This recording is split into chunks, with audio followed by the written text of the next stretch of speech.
In the heart of the neon nightlife of the underground black market of Qing City, a hooded young man amidst the crowded streets covertly observes his surroundings before entering a shop.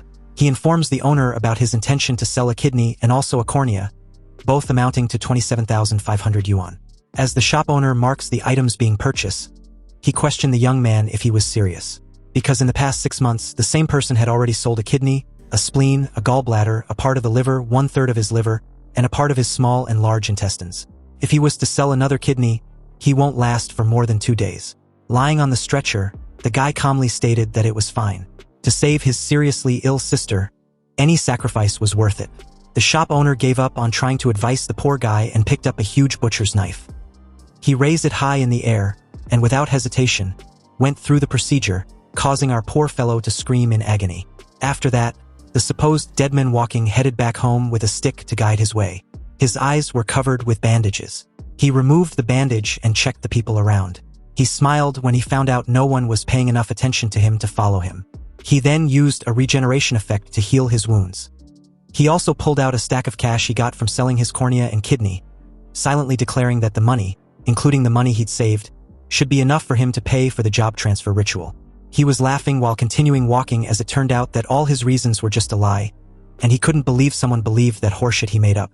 His name is Ye Lin, and he's a transmigrator, a textbook orphan, and he doesn't have a sick sister. For context, the world he transmigrated into was overflowing with spiritual energy, full of demons and beasts everywhere. There are also countless dungeon realms. As an orphan, surviving in this new world was really tough, until he discovered his unique ability, his body regeneration. No matter how severe his injuries were, his body can fully recover within minutes, and even missing organs or limbs can regenerate. He used his regeneration to sell his own organs to save up 100,000 yuan just to pay for the expensive class change fee. Because only by going through the class transfer ritual and awakening his power can he become stronger. Only then can he stand firm in this perilous world and protect the ones he cares about, if he has any of course. And today was the big day for the class transfer ritual. When he arrived at the location, there was a group of 3 people who approached him, asking him why he had come. They knew him as a poor student, so they could not think of a reason why he could afford to attend the transfer ritual. Ye Lin held the lady's hand and spoke pitifully. "Miss Wang, in order to attend the transfer ritual, I had no choice but to take a class transfer loan." Of course, this was just a lie. Ye Lin didn't want anyone being suspicious of him. Miss Wang was shocked, and the guys with her were afraid that Ye Lin would be stuck working the rest of his life just to pay back the loan if he ended up with a useless profession. Luckily, Miss Wang permitted him to join and even wished for him to give all his best. She told him to go inside before the class transfer ritual would begin. After a few minutes, all the students who were participating in the class transfer gathered and were called one after another. The first participant was called Gao Diyu from class 5.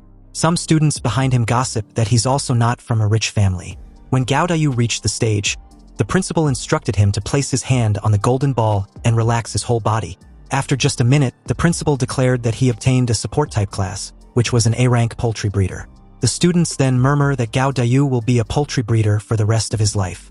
Don't get discouraged just because it's a support type class. There are only useless people, not useless classes, the principal stated calmly just to motivate Gao Diyu. The next student called was a lovely girl with an incredibly sexy figure, wearing a tight red dress and leather boots. She was Zhuge Nini, and everyone admired her so much. The moment she reached the stage, the principal then wished her luck. She thanked him and immediately placed her hand on the golden ball. A phoenix then appeared. The principal was surprised as it turned out Zhuge Nini got an SSS rank fire mage. Now, Arching City Academy can finally hold its head high, he added. The other students were also impressed, including Ye Lin. He knew that an SSS level fire mage could rival an entire army. After Zhuge Nini's class transfer, the principal then informed her he would discuss her training plan later with her since her SSS class was a big deal for their school. Zhuge Nini then went downstairs, and Ye Lin's name was called. While walking, Ye Lin heard everyone talking about him for getting a class change loan just for this ritual. Ye Lin slightly looked at Zhuge Nini and assured himself he was not going to be her or anyone's side character. Ye Lin positioned himself and put his hands on the golden ball. He has waited for this moment, wondering if he would still live a miserable life or defy fate. He was excited, waiting for his new class. Shockingly, a powerful azure dragon appeared.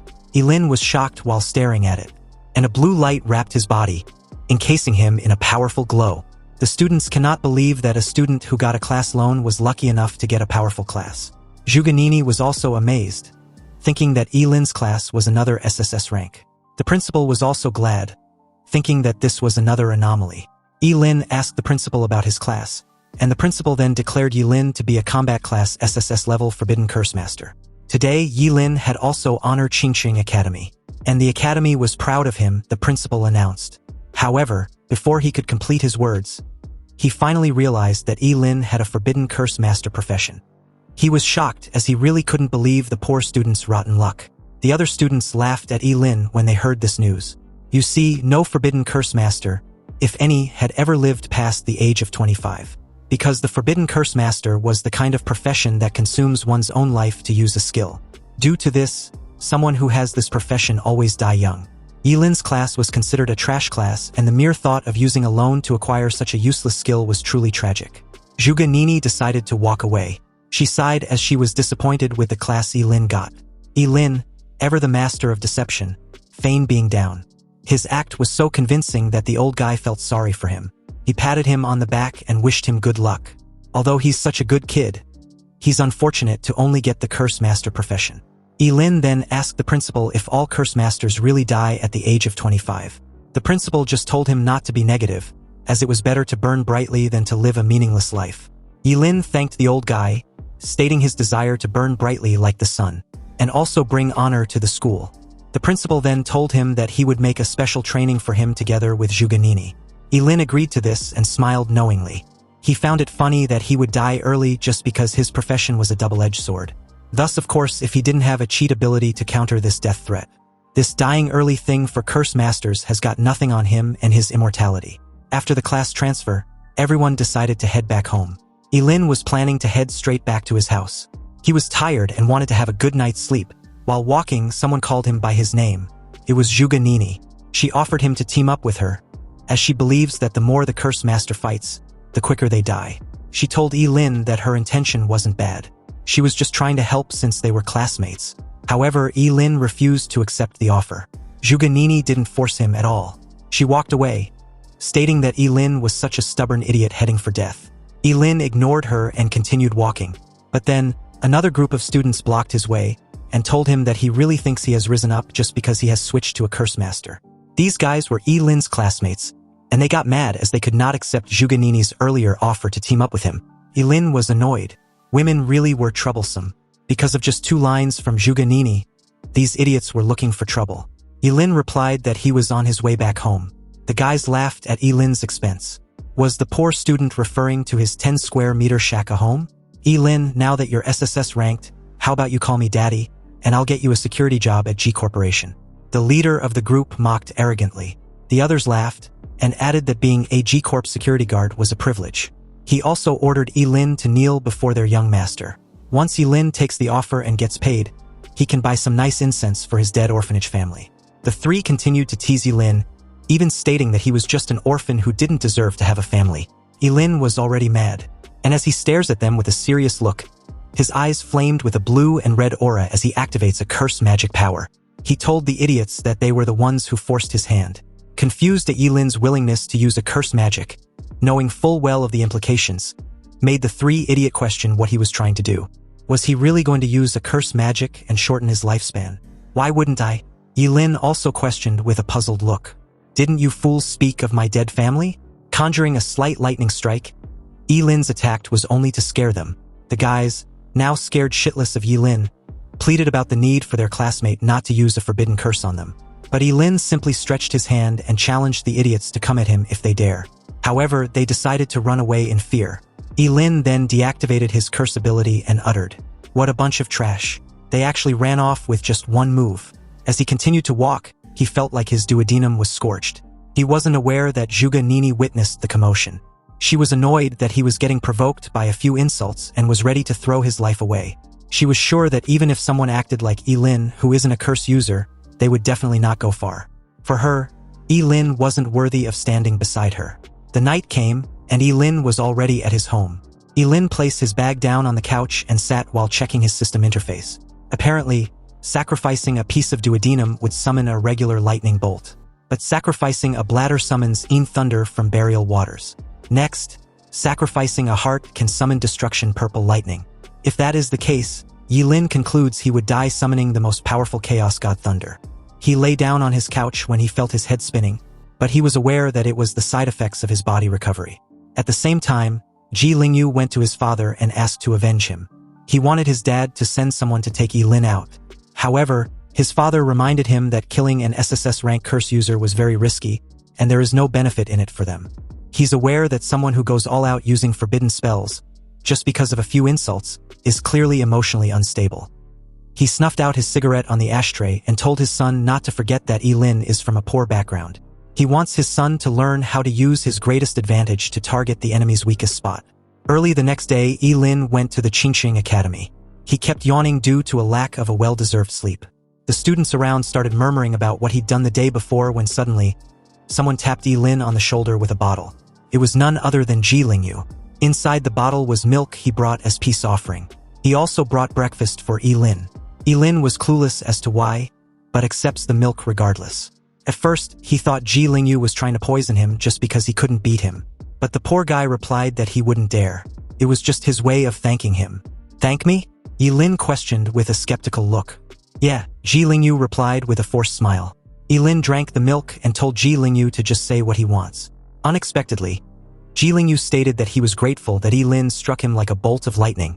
Apparently, that lightning strike was Ji Lingyu's wake-up call. He also added that Ye Lin's appearance made him realize that he has been wasting his life in a daze. Ye Lin called Ji Lingyu on his bullshit and again, told the idiot to say what he really wants. Ji Lingyu suddenly kneeled and stated that he wants to call Ye Lin big brother. Ye Lin was shocked and questioned him if he happened to hit him in the head. But Ji Lingyu replied that he was serious, and that the beating he received the day before made him reflect on himself. He deeply reflected and wants to become a better person. But he needs a great role model. Ye Lin agreed to be his role model, but there need to be some tuition payment. Surprising enough, Ji Lingyu didn't refuse and immediately asked for Ye Lin's account number. Ye Lin headed to the field as he gave his account number. He told Ji Lingyu to transfer 2 million as a first-term tuition payment. When Ye Lin asked if it was too expensive, Ji Lingyu reassured him that it was not. He will inform his dad to send it right away. At this time, a novice secret realm opened on the field as a test for the students. The principal hopes all the candidates from each academy could perform well. Of course, everyone was wishing for their victory. Ye Lin and Zhuganini were in the front, so the old men beside the principal believed both students were from Qingqing High School, who got the SSS class profession for this year. For them, both looked extraordinary. The principal was annoyed, stating that he had already told Ye Lin and Zhuganini to keep a low profile. But these kids really don't know how to behave. 2 of them ended up getting SSS class jobs at once, and it seems to be just infuriating. Absolutely infuriating. Isn't it? He then laughed and turned to face the rest, questioning why they weren't saying anything. Were they all born mute or something? The 3 old guys walked away, saying they still had some things to do. As you might have guessed, it turns out they were annoyed by the principal for being full of himself and rubbing their faces in. Anyway, the moment entering the novice secret realm was issued, the examinees began to swamp the entrance like a tidal wave. Before Ye Lin could enter, Zhuganini asked him once again to team up with her. Still, Ye Lin refused, which made her think he was very arrogant. Since he was so eager to die, she won't stop him. Ye Lin ignored her and immediately entered the secret realm. As he landed, he noticed he was alone. No one was around, so he thought it was a random teleportation. A level 1 leopard cat then appeared. It roared, but Ye Lin wasn't scared at all, but rather excited. He believed it was a perfect enemy to test his forbidden spell. He then attacked it and instantly killed it without any struggle. Ye Lin was awarded 10 experience points, but he was disappointed, deeming it too little for him. He walked away while stating that it doesn't even justify the damage to his kidneys, and that he has to kill 100 of these leopard cat just to reach level 2, which is why he decided to figure something out. A while later, Ye Lin let 100 kinds of monsters chase him. As he ran, he couldn't stop smiling, believing this wave of monsters should be enough to give him a good amount of experience points. Some of these monsters have a human half-body. He stops running and turned to look at them, stating his desire to test his newly learned forbidden curse. He then casts his destructive surge. The curse was so terrifying that it increased Ye Lin's strength, agility, and spirit twofold. With burning reincarnation activated, he believes that even a level 10 monster probably couldn't withstand his full-powered world-ending thunderstrike. He then attacked some of the monsters, slashing them without any hesitation. He noticed he aged in just 5 minutes of using the skill, so he decided to stop using the Burning Reincarnation Forbidden Curse after about 1 minute at most, if he didn't want to reveal his undying body. He continued by using his Vitality Preservation. He sacrificed his left arm and tapped the ground as he activated his world-ending Fury Forbidden Curse. He killed a level 3 Grey Wolf and was rewarded with 30 experience points. Then a level 5 Two-Headed Snake and received 50 experience points. A level 6 Armored Scorpion and gained 60 experience points each for the 6 Centaur. And finally, a level 2 Killed Bee and gained 20 experience points. With that, he leveled up to level 3. He was satisfied and amazed with this development. He also learned a new forbidden curse, which was a Hellfire Scorches the Sky. An hour later, Zhuge Nini encountered the area where Ye Lin had killed all those monsters. She was shocked when she saw so many monsters incinerated to ash. She was in disbelief, wondering what had just happened. Then she noticed a hellfire. Confused, she checked it out regardless since she didn't know anyone who had the fire element in Qingqing besides her. But now there was such an intense fire element fluctuation. Also, the fire element wave might be even stronger than hers. She then saw something that gave her a hint that this commotion was surely caused by a human. Looks like Qingqing is full of hidden dragons. Zhuge Nini will definitely find out who you are. She vowed with determination. But at this moment nearby, Ye Lin was spending some time roasting some meat to eat. He was enjoying a three-eyed demon pig meat. He realized he was eating more than his usual since his body used up too much energy earlier. After eating, he then decided to head to a farther area and grind some more. When he was about to leave, Zhuge Nini suddenly appeared and called him. Ye Lin, what are you doing here? She asked. Ye Lin was annoyed that he'd ran into her. It was a hassle for him as he didn't want anyone to find out his secret. He smiled at her and replied that he was just casually roasting something to eat. Zhuge Nini then told him once more that a Forbidden Curse Masterclass was totally not suited for solo grinding. Ye Lin was annoyed when Zhuge Nini walked away, telling him it is too late for regrets now, and following her won't help him anymore. She really assumed Ye Lin was tagging along with her, so she told him she didn't have time to team up with him anymore. Ye Lin was thinking Zhuge Nini might be missing a few brain cells. Zhuge Nini, on the other hand, looked back at him and asked him if he had seen anyone else pass the area, and she stated that that person is extremely powerful, very skilled with fire element manipulation, and likely mastered Hellfire. Hellfire? Yeah, I saw him. He was a very handsome guy.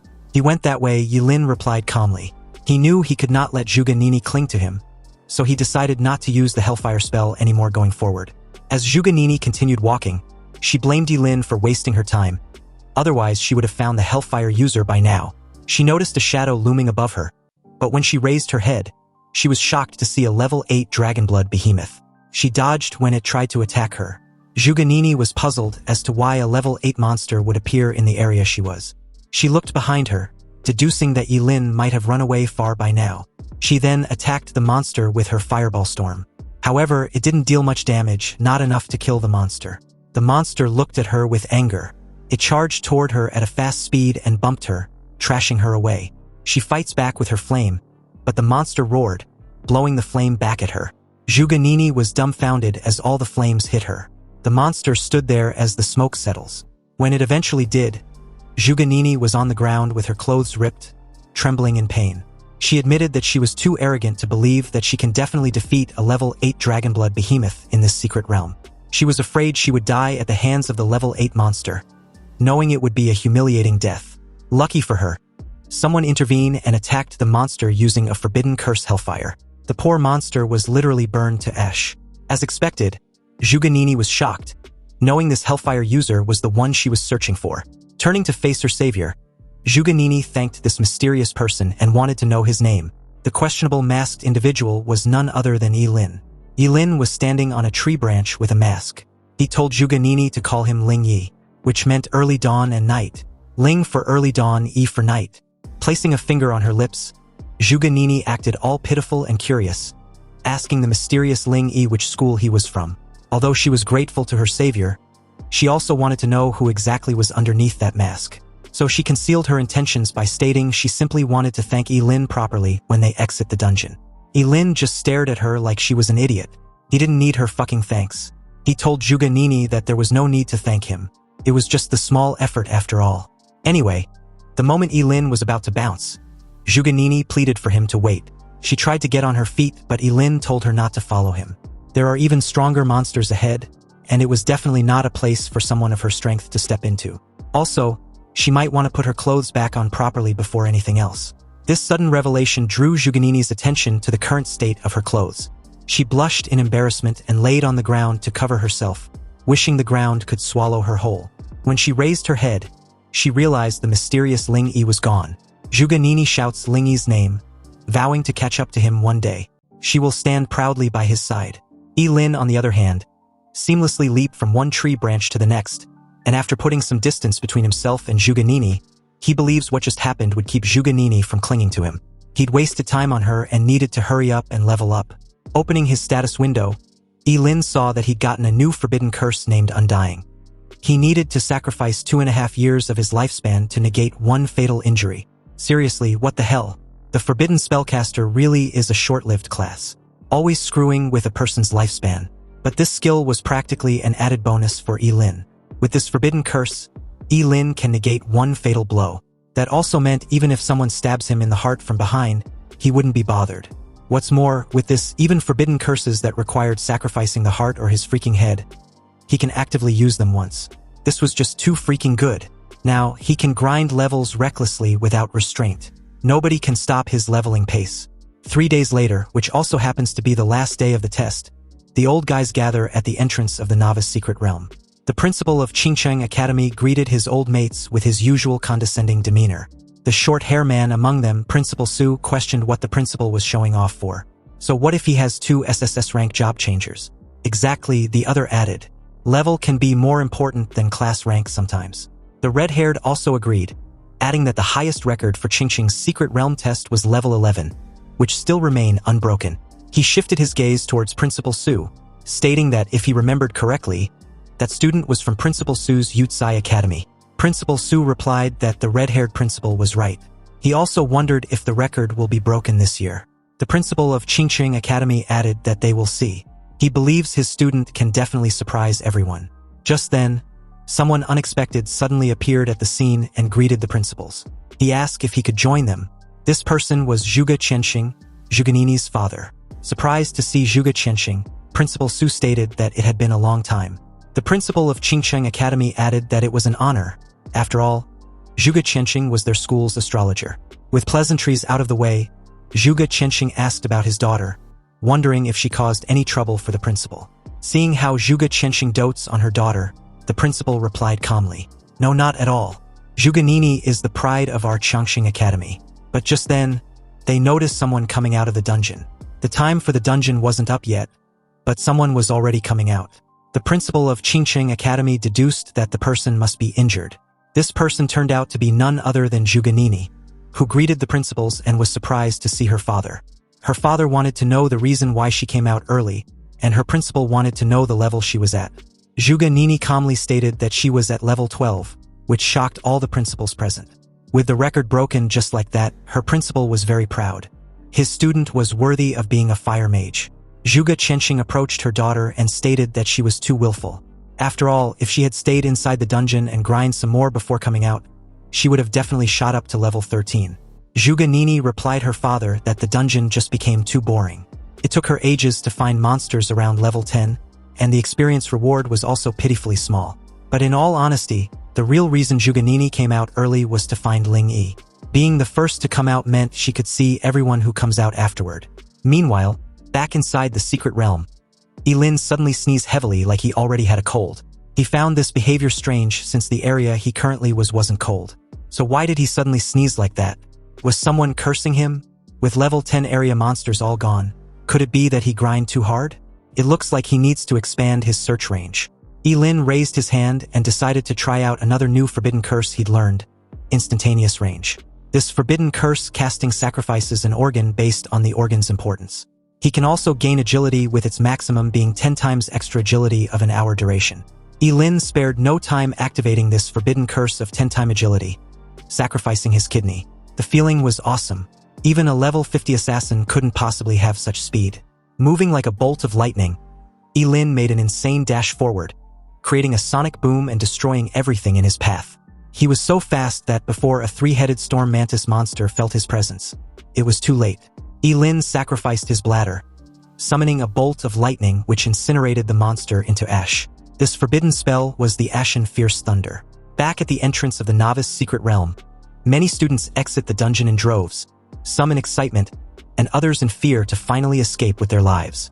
However, all this while, Zhuge had been patiently waiting at the entrance, hoping to see Ling Yi. But after a long while, she found it strange that he hadn't appeared yet. There was only 5 minutes left, and all the candidates who had completed the test were asked to return to their designated school area.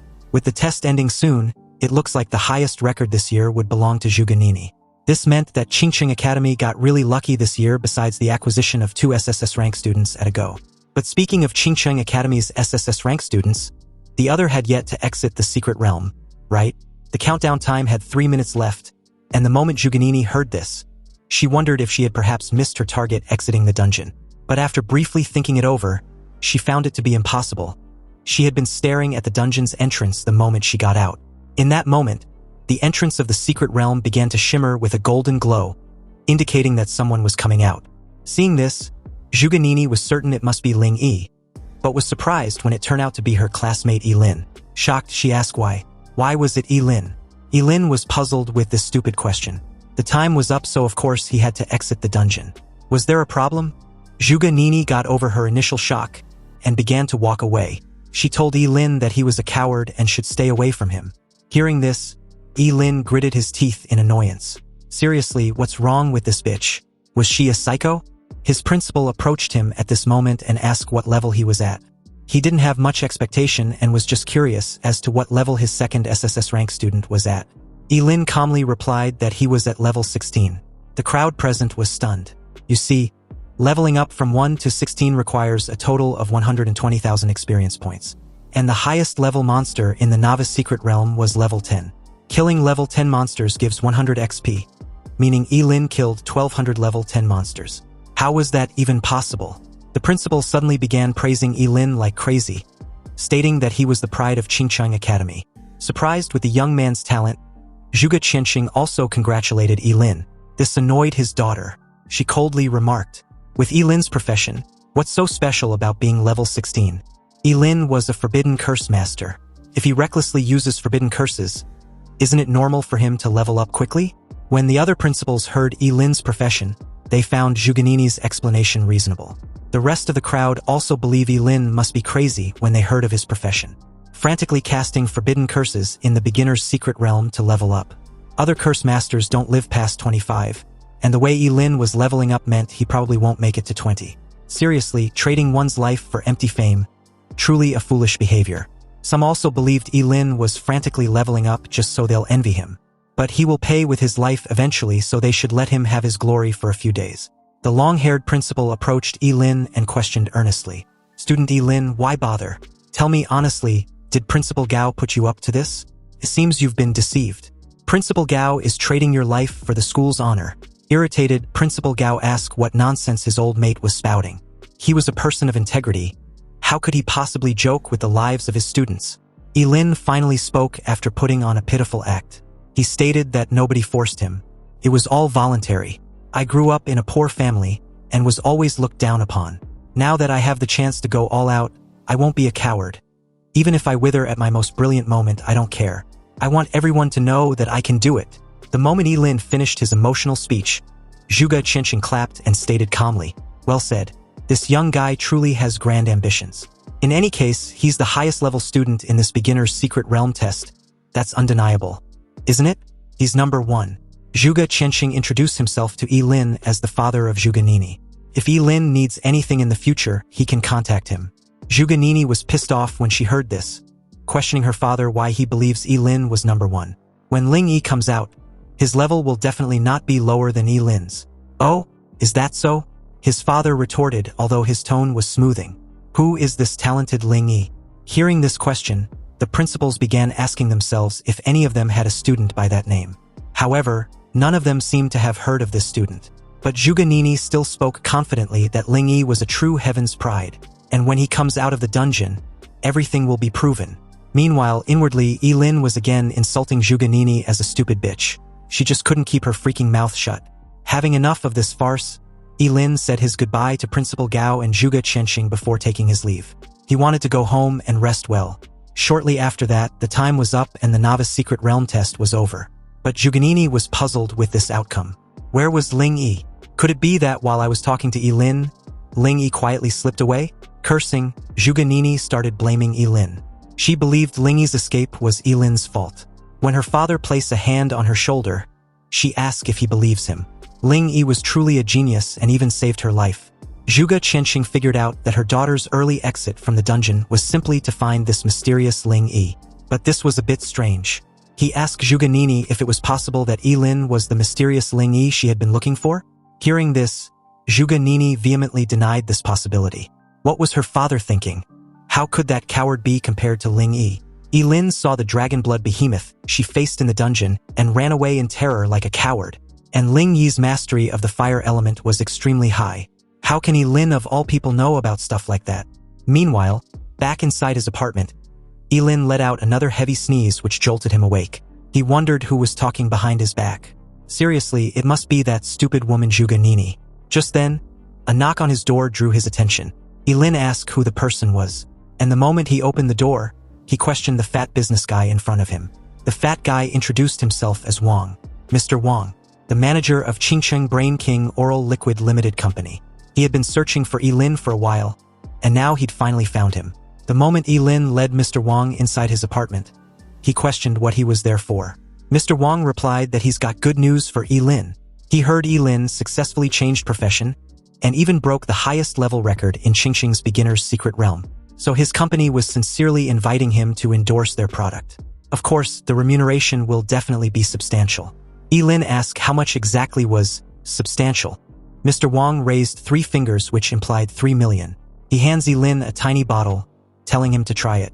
It was the company's new product, a Brain King oral liquid, and not only does it nourish the brain and enhance intelligence, but it also promotes cell regeneration. Consuming 1 bottle and a person would feel several years younger. Also, this century-old enterprise had a 10 times refund guarantee if the drug is proven ineffective. Ye Lin should try it. Ye Lin opened the cap of the bottle, knowing full well 3 million was worth several of his kidneys. It looks like fame really does pay.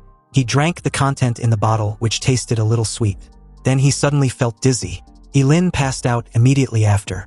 Lying in his couch, Mr. Wang called someone on the phone and told the person that Ye Lin drank the content in the bottle. He prepared backup plans, but they weren't even needed. It seems Ye Lin was a simple fool. Mr. Wang was ordered to bring Ye Lin over. A while later, deep into the night at an unspecified location, inside an abandoned warehouse, Mr. Wang had successfully brought Ye Lin to his boss. Although he doesn't understand why his boss was going through such lengths from a mere student, he knows he didn't have the right to ask questions. His boss, who happens to be the shop owner in the black market Ye Lin used to sell his organs to, told Mr. Wang to leave. Without his orders, no one should be allowed in. If anyone violates this order, they will be killed. Mr. Wang replied he understands and left the warehouse. The greedy shop owner crouched beside Ye Lin, recalling how Ye Lin sold him his liver, coronary arteries, gallbladder, corneas, kidneys, spleen, large intestine, small intestine. And surprising enough, they've all grown back. The organs Ye Lin previously sold to him have all regenerated. Incredible. This is simply incredible. With Ye Lin, he can master the secret of organ regeneration. As he got drunk on his delusional fantasies, someone added that the old bastard will have supreme power and wealth. Even the most powerful people will kneel before him. Hearing this, the old bastard Ji Yuzhen agreed. Exactly. But the moment he said this, he realized what just happened. Turning around, he was stunned to find Ye Lin casually sitting on a chair with his arms and leg crossed. Ji Yuzhen wondered how it was possible. How was Ye Lin awake this early? His sleeping drug could keep even an elephant unconscious for 6 hours. But Ye Lin was not concerned about the stupid sleeping potion. He was more curious about how Ji Yuzhen managed to track him down. Ji Yuzhen got over his initial shock, pointed his blade at Ye Lin, and stated that since his cash cow was awake, he won't be polite anymore. He should surrender obediently, and he will guarantee Ye Lin won't lose any limb. Ji Yuzhen's profession was currently a level 20 phantom blade. Ye Lin realized Geogans also had a job change with a higher level than his own. Left with no choice, he decided to get serious. He knew using fire element would easily burn this entire place down, so it was better not to cause too much commotion. Ye Lin decided to use his eternal freezing gaze. It was a forbidden curse that sacrifices his eyeballs to freeze everything within sight before becoming blind. Petrified, Ji Yuzhen was shocked to find the entire lower half of his body frozen. Ye Lin kept the spell active as the ice around Ji Yugen started extending. Ji Yugen wondered what's going on. What kind of spell was it? He plunged his blade into the ice around him, but was unable to break it. His eyes widened when the ice finally encased his entire body, leaving only his head. Ji Yugen kept muttering that it was impossible. Ye Lin was only at level 16 while he was at level 20. Even if Ye Lin was a forbidden curse master, he couldn't possibly defeat him in one strike. What kind of monster was he? Now that Ji Yugen was trapped in place, Ye Lin can have a proper chat with him. He asked Ji Yugen who else knew about his organ regeneration ability. Ji Yugen replied that besides him, no one knew. After all, with such amazing discovery, why would he tell someone else? Hearing this, Ye Lin chose to believe the old bastard and decide to make his death quick and painless. He raised his fist and smashed the poor old bastard into broken ice lollies.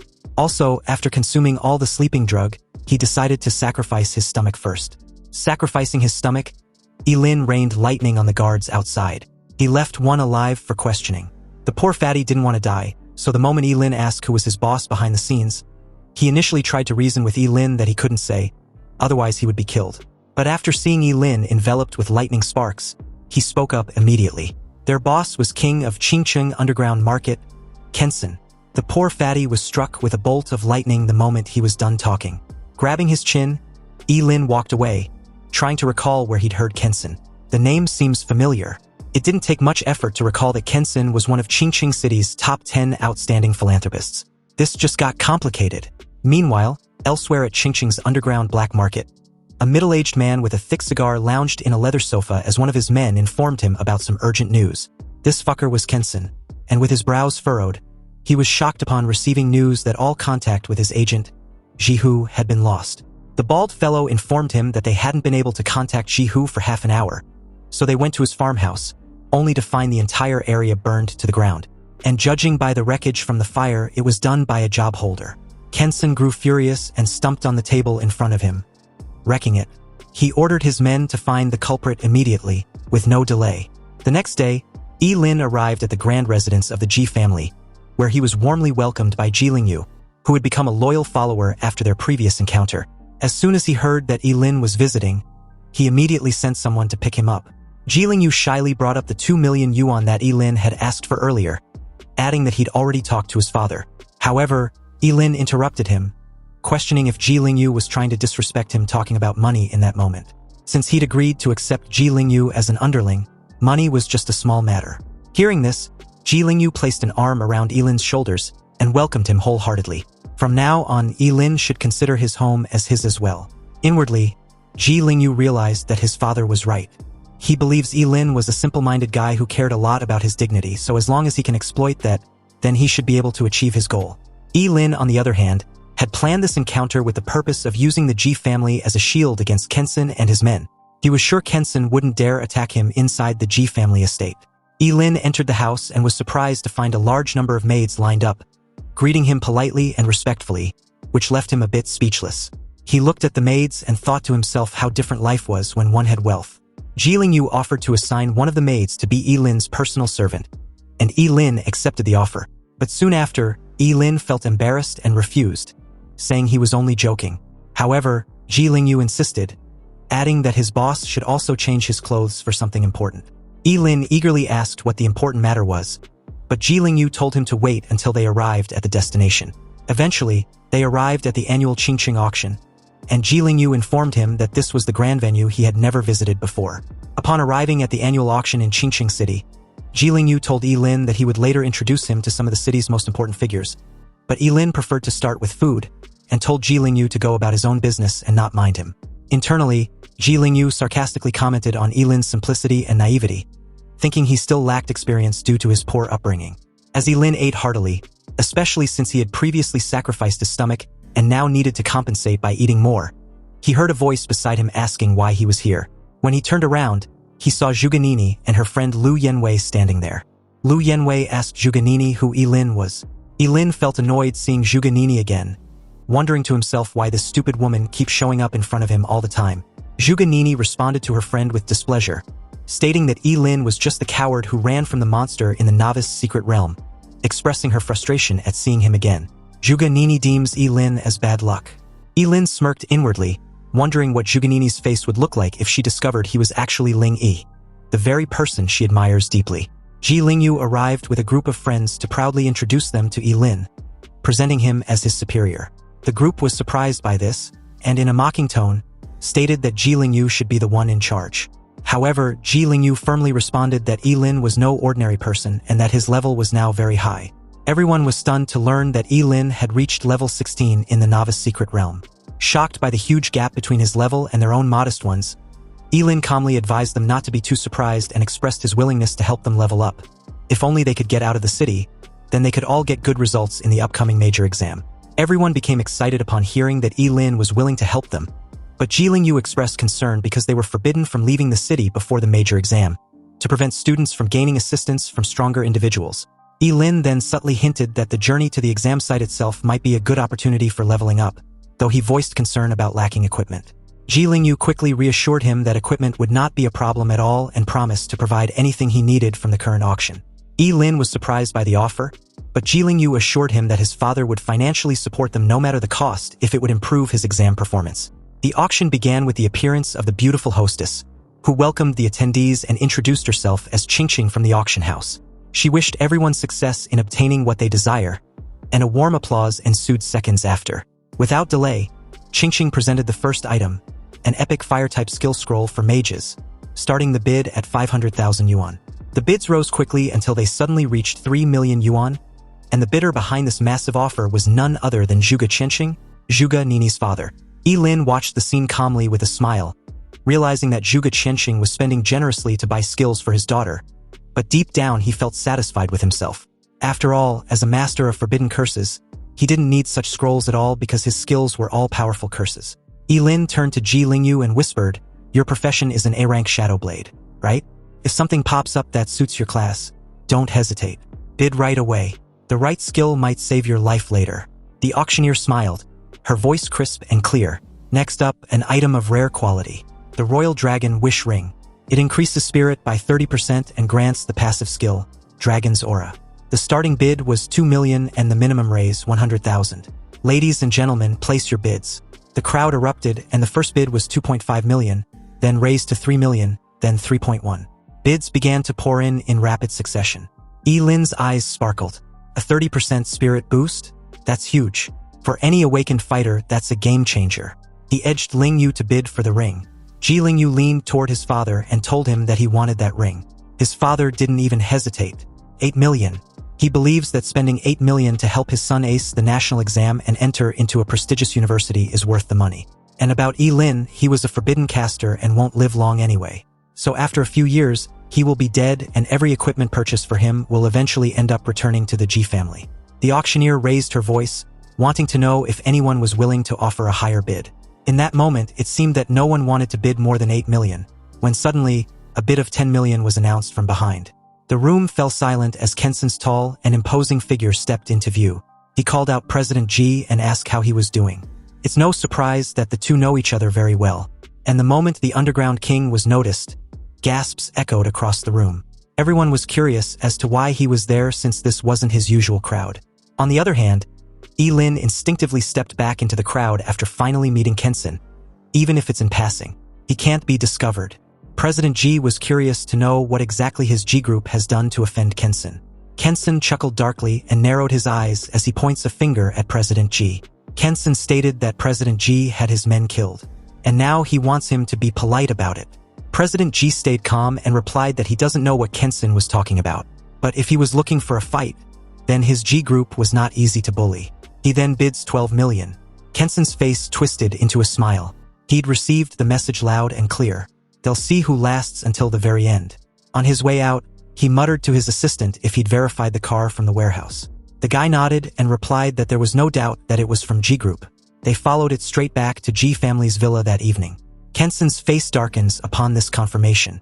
He coldly stated that President Ji shouldn't blame him for what he's about to do. Moments later, the Royal Dragon Wish Ring was sold for 12 million. President Ji offered Ye Lin the ring and asked if he likes it. Ye Lin replied that he does and thanked him. Ji Lingyu leaned over and asked his father who Kenson was. His father replied that Kenson was the underworld king who's been trying to go legit. But now he'd suddenly set his eyes on their family's empire. Kenson didn't look like the type of guy to make idle threats, so Ye Lin warns President Ji that although the Ji group was powerful and often attracts unwanted attention, it wouldn't hurt to stay alert and being careful. Hearing this, President Ji agreed. The Emperor Dragon Rui ring increases spiritual attribute by 30%.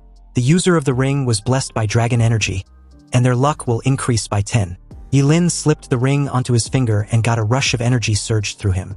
His spirit stats shot up by 30% and his luck also increased by 10. Excited, he assured President Ji not to worry. Even if he had to force his son, he will make sure Ji Lingyu gets into a prestigious academy. President Ji chuckled, stating that they were all family now, so Ye Lin did not need to be overly formal. He and his son were practically brothers. Whatever equipment Ye Lin likes, he should just tell him. Throughout the night, President Ji kept bidding like crazy. Ji Lingyu was completely exhausted when the auction came to an end, and it seems his father cleaned up this year's auction. Anything that caught Ye Lin's eye, they placed their bid without question, racking up several precious items. Items like the Azure Thunder Ring boosts spirit by 15% and increases the power of all lightning-based skills by 20%. The Molten Moon necklace had 200 spirit bonus for mental-based casters. The Twin Yin-Yang bracelet gives 40 spiritual attributes, and wearing it unlocks both Cycle of Duality and a passive healing factor that rapidly heals injuries over time. Ye Lin's eyes sparkled, knowing full well that even if someone sees him regenerating, he now has a solid excuse. Then he picked up the prize of the night, the Falling Star Warblade. It has a 300 increase in strength, and under starlight its power stacks over time with an additional 100. Ye Lin nearly shivered in excitement. With this blade, he can finally unleash the forbidden technique he had unlocked at level 10. Then there's the Lifespan Blade Arts. With every swing, 1 year of Ye Lin's life would be sacrificed. Also, each strike was twice as powerful as the last. This stacks up to a maximum of 99. With this sword, Ye Lin can dominate the upcoming major exams. Meanwhile, on the other side of town, Zhuge Nini lay back in her private bath, annoyed. She still doesn't understand why the Ji family liked that coward Ye Lin so much. They spent so much money on him. Zhuge Nini suspects that the Ji family must be scheming something in secret. Otherwise, why pamper Ye Lin like some priced jewel? In that moment, a female housekeeper announced to Zhuge Nini that Lu Yanwei was there to see her. She brought someone who says they have information about the person she's been searching for. Zhuge Nini's eyes lit up. The person she's been looking for was obviously Ling Yi. She told the housekeeper to make them wait in the lounging room. She will be there shortly. She hurried downstairs, eager to know any information about Ling Yi. Lu Yanwei gestured toward the man beside her. This is Officer Huang. He was from the investigation bureau. He says he has news about Ling Yu. Officer Huang nodded politely and confirmed this. But he's afraid it wasn't good news. Zhuge Nini's heart skipped and questioned what Officer Huang meant. With a serious expression, Officer Huang showed Zhuge Nini something on his phone. A farmhouse outside Qingqing was burned down and there were several casualties. They also found traces of hellfire at the scene. And based on Zhuge Nini's previous description, they suspect the culprit might be the mysterious Ling Yi Zhuge Nini mentioned. The bureau would like her to assist in the investigation. Hearing this, Zhuge Nini immediately jumped to Ling Yi's defense, shouting that he wasn't a killer. He saved her life. Zhuge Nini was not having it, and no one could make her believe that Ling Yi was a murderer without real evidence. Besides, why would a murderer risk his life to save her back then? Lu Yanwei quickly moved to calm her friend, and Officer Huang continued calmly. He understands her reaction, but the statement she gave was that Ling Yi used hellfire to obliterate an 8th-tier beast with a single attack. But during their investigation, there was no trace of anyone named Ling Yi. However, there's one individual who caught their attention. Officer Huang's tone dropped lower, and based on what they've gathered, this person may very well be her mysterious Ling Yi. Officer Huang added that their investigation also showed a high possibility that Ye Lin was Ling Yi. Zhuge Nini's eyes widened as the words sank in, but she immediately rejected this possibility. Ye Lin, that coward? No way. That guy always run away at the sight of danger. How can that coward be Ling Yi? And besides, Ye Lin wasn't capable of using hellfire. Activating his lie detection skill, Officer Huang's pupils shimmered with a faint blue light. He asked Zhuge Nini if she was absolutely certain. Without hesitation, Zhuge Nini answered that she was sure. She was the only one who's ever seen Ling Yi with her own eyes, and there was no way that coward could be Ling Yi. Officer Huang had never been wrong with his lie detection, so it seems Zhuge Nini was telling the truth. Ye Lin might not be their suspect after all. He nodded politely and thanked Zhuge Nini for her cooperation. If anything else comes up, she should inform him immediately. Meanwhile, Ye Lin had other priorities. It was time to test his new gear.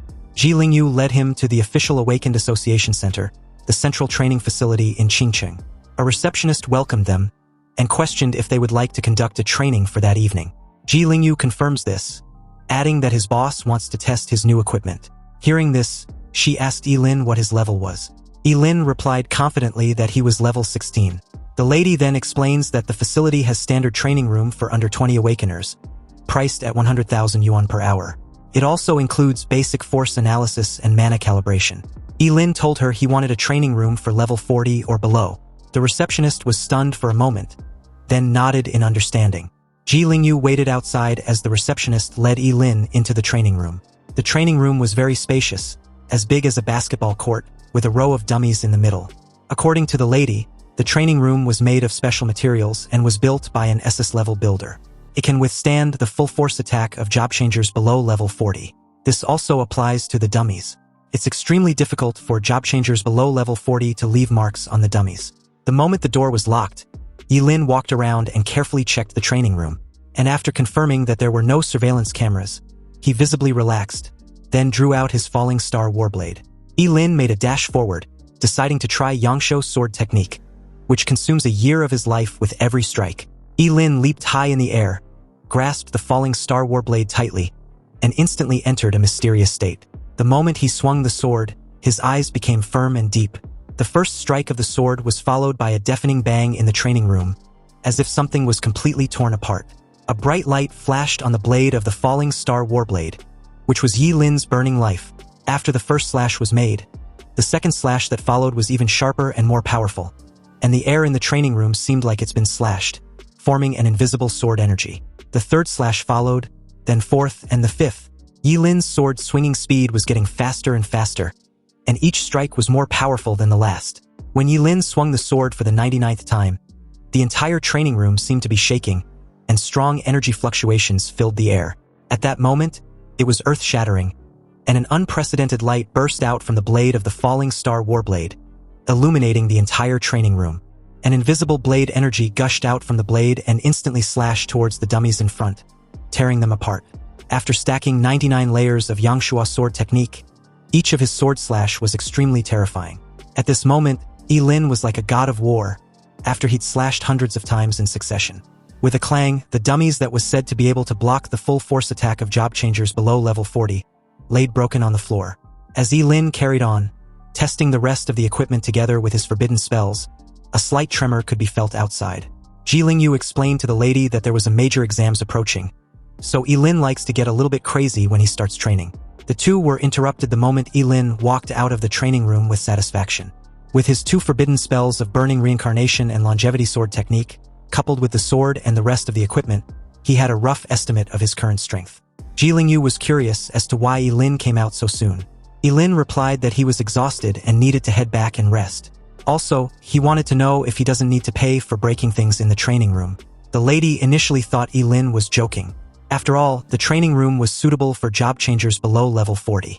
And if Ye Lin, a level 16 job changer, can damage the things inside, then it means the quality is not up to standard. How can she ask him to pay for it? Relieved, Ye Lin quickly led Ye Lin out of there as the lady went into the training room to check. When she found out that almost everything in the training room was completely wrecked, she covered her mouth in shock. The dummies were slashed and charred, and not a single dummy was left standing. Meanwhile, back at the Ji family residence, the two guards stationed at the entrance were suddenly attacked by an unknown enemy. The neck of one of the guard was pierced with a thin needle coated in poison. As the guard clutched his neck in pain, the other, seeing this, was alarmed and asked what was wrong. Unbeknownst to him, a pair of hands suddenly emerged from the shadows behind him, and just like that, his neck was snapped horribly from behind. Screams and bloodshed followed shortly after as the scene pans to President Ji, who was currently at his study when he heard all the commotion outside. He wondered what was going on. But just then, the old housekeeper, a bit bloodied and bruised, opened the office door and told his master to run. He was about to explain when suddenly, a knife stabbed into his body along his lower back. He screamed in pain as his vitality quickly slipped away. The person responsible for this massacre finally came to view, and it was obviously none other than Kenson. "We meet again," he said, mocking President Ji. President Ji was furious as he took out his gun. But before he could even fire a shot, A long knife with a cold glow flashed by like lightning and under President Ji's incredulous gaze. His hands had already flown high into the air. Kensen smiled with disdain on his face. He called President Ji a fool for using a gun against a job changer. Seriously, was he having a brain glitch or something? You see, guns were okay in dealing with those who had just successfully changed jobs. But once their strength reached level 30 or above, guns were no different from toys in front of them. Kensen raised his sword and was ready to kill President Ji when suddenly, one of his men rushed over and informed him that the two boys were not at the villa. Although Kensen was annoyed upon hearing this, he decided to let President Ji live a little longer. After all, killing him would be equivalent to cutting off Ye Lin's weak spot. But if he doesn't annihilate everything about the Ji family, they will eventually come back and seek revenge in the future. Kensen plans to use President Ji to lure these two boys out and then eliminate them together. In less than half an hour, all the people in the Ji family villa, except Ye Lin's father, turned into cold corpses. When Ye Lin and Ye Lin returned to the residence of the Ji family, they instantly felt that something was off. The guards stationed outside were missing, the entire villa was eerie quiet, and even the lights were off like there was a power outage. Ye Lin suddenly smelled a strong stench of blood and immediately rushed inside with a sense of dread. He told Ye Lin to prepare himself mentally as he switched on the lights. Ye Lin was stunned, staring at the horrifying scene. The bodies of the job changers and servants hired by the Ji family were everywhere, with broken limbs and arms scattered all over the ground. Many people had fear written all over their faces, as if they had encountered the most terrifying evil spirit before they died. Ye Lin took a few steps back, his face ashen as he tried to deny the reality. They must have entered the wrong place. This wasn't his home. Ye Lin warned him to be careful as he screamed in fear, frantically rushing towards his father's study like a madman. There was a piece of paper on the table not far from Ye Lin. Picking it up, he called Ye Lin to come take a look. Ye Lin rushed over, seething with rage. The letter informs them that if Ye Lin wants to save his father, he should bring Ye Lin to the underground black market to find him. Also, with every 6 hours, he will cut a piece of flesh from his father. Ye Lin's anger was maxed out at this point. He tore the letter in half, vowing to kill Kensen with his own hands. Ye Lin was about to go find Kensen to fight him to the death when Ye Lin grabbed his shoulder. He stated that everything happened because of him, so he will go save President Ji while Ye Lin finds a place to hide. Ye Lin wasn't having it, so Ye Lin skillfully knocked him out. He apologized and promised to bring his father safely. Ye Lin laid the unconscious Ye Lin on the sofa and left the villa. Ye Lin promised to show Kensen how terrifying a cursed master who doesn't care about his freaking life is. Meanwhile, at the darkest heart of Qingcheng underground black market, Kensen's men were spread all over the place, alert and armed. A black shadow crossed the night sky like a ghost and landed silently without alerting any guard. Ye Lin was wearing black clothes and black shoes, and his face was wrapped in black cloth. Ye Lin completely blended into the night. Although the guards were many, if he could sneak in quietly and catch Kensen off guard, he might actually have a chance to kill him without any fuss. But just when Ye Lin was thinking about this, the next second, one of the guards suddenly turned in his direction, staring directly at him. Shocked, Ye Lin couldn't understand how. He had hidden perfectly, so why was he discovered so easily? The leader pointed his gun arrogantly at Ye Lin and informed him of the hidden camera above his head, also questioning which era Ye Lin was from to be hiding in the shadows like that. Apparently, the entire place had surveillance cameras with infrared night vision. Sure enough, Ye Lin was still a little careless. But it doesn't matter as long as he kills all these people. The guy told him that their boss had been waiting for him. As 3 of the guards approached him, Ye Lin, seeing no point in silently sneaking in, decided to just rush in directly. Since Ling Yi has already taken a lot of blame for his misdeeds, he was not afraid of him taking the blame for the assassination of Kensen as well. But this obviously needed to be under the premise that no one present could escape alive from the underground black market tonight. Otherwise, the secret of his immortality will be exposed. Also, since he's been discovered, he felt no need to disguise himself anymore. Ye Lin removed the mask covering his face and began to perform intricate signs with his left hand leisurely hidden from view. Then, very abruptly, he activated a forbidden spell, the Burning Reincarnation. With the support of 5 pieces of equipment with mental power boost, coupled with his own astonishing 1088 points, Ye Lin's mental power was currently at 2,176 points after activating the burning cycle. At this moment, the group, who had no idea what kind of terrible monster they were facing, saw a line of blazing fire gushed out from Ye Lin's palms. The purple-red flames was so terrifying that it seemed to be able to burn everything in sight. Seeing this, the 3, already aware of Ye Lin's troublesome nature, immediately opened fire. However, the shots fired were dodged by Ye Lin with ease even though the bullet were ineffective against him. Activating another forbidden spell, the fire of karma burning the sky, Ye Lin sacrificed his left kidney this time around since the right one just grew back. With the blessing of this terrifying mental power, this karmic fire that burned the sky seemed to light up the entire night sky. And the flames spread extremely quickly and engulfed all of the group in a blink of an eye. All the screams, wails, and cries for help were swallowed up by the flames, leaving only the crackling sound of the burning fire. The remaining 2 guards charged forward, deciding to attack from the flank. But before they could even comprehend what just happened in the next few seconds, Ye Lin, performing the fleeting dance technique, maxed his current speed and was upon them in an instant. He grabbed the 2 by their faces with the blazing flame gushing out from his palms. Then shortly after, their entire body was engulfed in a sea of flames. After wailing a few times, the 2 died a painful death, leaving their charred remains. Ye Lin dashed out of the blazing flames without a backward glance, silently vowing to show Kensen that his master had arrived. The moment Ye Lin got close to the main building, the door was blown off to bits as the air suddenly became violent, gathering together to form 2 sharp wind blades which cut through the night sky and head straight towards Ye Lin. Fortunately, with Ye Lin's quick and nimble movements, he was able to dodge with little effort. He was also quick to notice that the attack was from a wind type awakened, obviously a job changer above level 30. At the entrance, 2 job changers were patiently waiting for him. The swordsman mocked Ye Lin and called him a bastard for daring to come there alone. Wasn't he afraid for his life? Hearing this, his fellow spearmen laughed and reminded the swordsman that their boss wanted Ye Lin alive. The swordsman assured his brother not to worry because he doesn't intend on killing Ye Lin. He will just have some fun with him as a warm-up. On the other hand, Ye Lin drew his falling star warblade, and in a cold tone, warned the 2 about their rotten luck. They were about to face him with his sword. The moment Ye Lin unsheathed his sword, the curse spell of the life sword was naturally activated.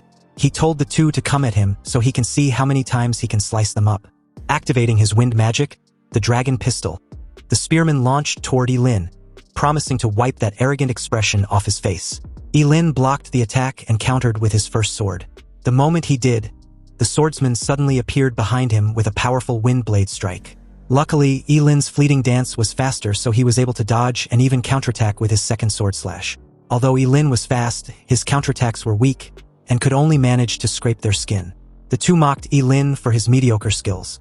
However, Ye Lin, fully aware of the 99 stacking effect of the Yangsho sword technique, told the 2 to be patient. They will soon learn of his sword skills. His third sword was blocked by the spearman, then the 4th sword slash was blocked by the 2 simultaneously. But at this point, they began to notice something strange. Ye Lin's attacks had become powerful and were difficult to block. On top of that, his swordsmanship was also becoming sharper and profound. The 5th sword soon followed with a deafening clunk, then the 6th sword and the 7th sword. On the 8th sword strike, the force was so powerful that it shattered the swordsman's weapon and trashed him a couple distance away. Shocked and alarmed, the spearman called out to his brother in panic. Faced with the blessing of just the 8th level of the Yangsho sword technique, neither of them had the power to resist. Ye Lin, really feeling the intensity of the 8th strike, grabbed his chest in pain. But as he approached the spearman with an evident killing intent, the guy questioned him about what kind of sword technique he used, and how it was even possible that it became more and more powerful with each strike. Under the reflection of the wind blade, Ye Lin's expression looked extremely cold as he replied that the guy didn't need to know. The sound of a sharp blade cutting flesh was heard as blood spurted out like a fountain. Ye Lin killed the guy with a casual slash of his sword, and as the guy's lifeless body drops to the ground, his brother let out a gut-wrenching roar, calling Ye Lin a devil. He wasn't human and will die a miserable death. Hearing this, Ye Lin gave him a cold look but said nothing. He activated the burning reincarnation curse spell and made a quick work of the guy, incinerating him into a charred steak as his wails got swallowed up by the flames. Ye Lin walked away with an aura of superiority, coldly reiterating his earlier statement that no one there could leave alive. He entered the huge building and wasted no time eliminating everyone on each floor. During this period, he encountered job changers above level 30, but facing a forbidden spellmaster who was impossible to kill, and whose curse spells flew all over the sky as soon as he attacked, even a job changer above level 30 was powerless. His life-for-life fighting style made it easier to eliminate job changers at level 30 or so. Of course, Ye Lin also paid a price. His body was covered with countless horrific wounds that were enough to kill him, and was pierced by countless weapons. He also had countless scars from ice and fire. But in those moments, Ye Lin was like a Shura who had crawled out of the underworld to claim their lives. He killed his way in, asking where Kensen was as he went along, but he soon ran into real trouble in the form of Zhai Shochi, a level 42 job changer who stood in front of him like a roadblock. This man was tall and strong like a towering mountain. His face was full of murderous intent, and his eyes flashed with amusement. He was holding a huge battle axe, and his whole body exuded a powerful aura that was bone-chilling. Zhai Shochi called Ye Lin a brave kid. After all, as a famous thug in the underground black market, it has been a long, long time since anyone dared to come to the underground black market alone to cause trouble. But looking at Ye Lin, whose body was covered with all kinds of knives, bullets, sticks, swords, and halberds, Zhai Shochi couldn't help but wonder why the kid wasn't dead yet. What was his secret? Ye Lin couldn't help but feel alert. He knew that this was a powerful opponent and he had to be careful in dealing with him. The axe alone looks like it weighs several hundred kilograms. Ye Lin assured Zhai Shochi that his secret will be revealed if he put down the axe. Of course, Zhai Shochi disagreed. If Ye Lin wasn't going to talk, then he will just have to kill him and study him slowly. Zhai Shochi rushed towards Ye Lin with the battle axe in hand, then produced a strike that literally shook the entire building and sent debris flying in every direction. Ye Lin gritted his teeth and dodged the attack by activating his burning reincarnation and fleeting dance. Facing Zhai Shochi, he did not dare to underestimate him in the slightest. Also, after casting 2 forbidden spells in succession, his entire condition was instantly brought to the best. Seeing this, Zhai Shochi scoffed and questioned Ye Lin how long he can last by burning his vitality in exchange for combat power. Suddenly, he blitzed towards Ye Lin with his battle axe, smashing down with so much force that Ye Lin was instantly thrown off the moment he raised his sword to block. He even spurted out a mouth full of fresh blood, and before he could get up, Zhai Shochi was upon him with a knee strike, landing squarely on Ye Lin's abdomen. However, Ye Lin still charged forward as if nothing had happened, swinging his sword wildly to stack up his attacks. But the few exchanged didn't have enough power as a force even more terrifying than before burst out from Zhai Shochi's battle axe and swung at Ye Lin who was attacking him.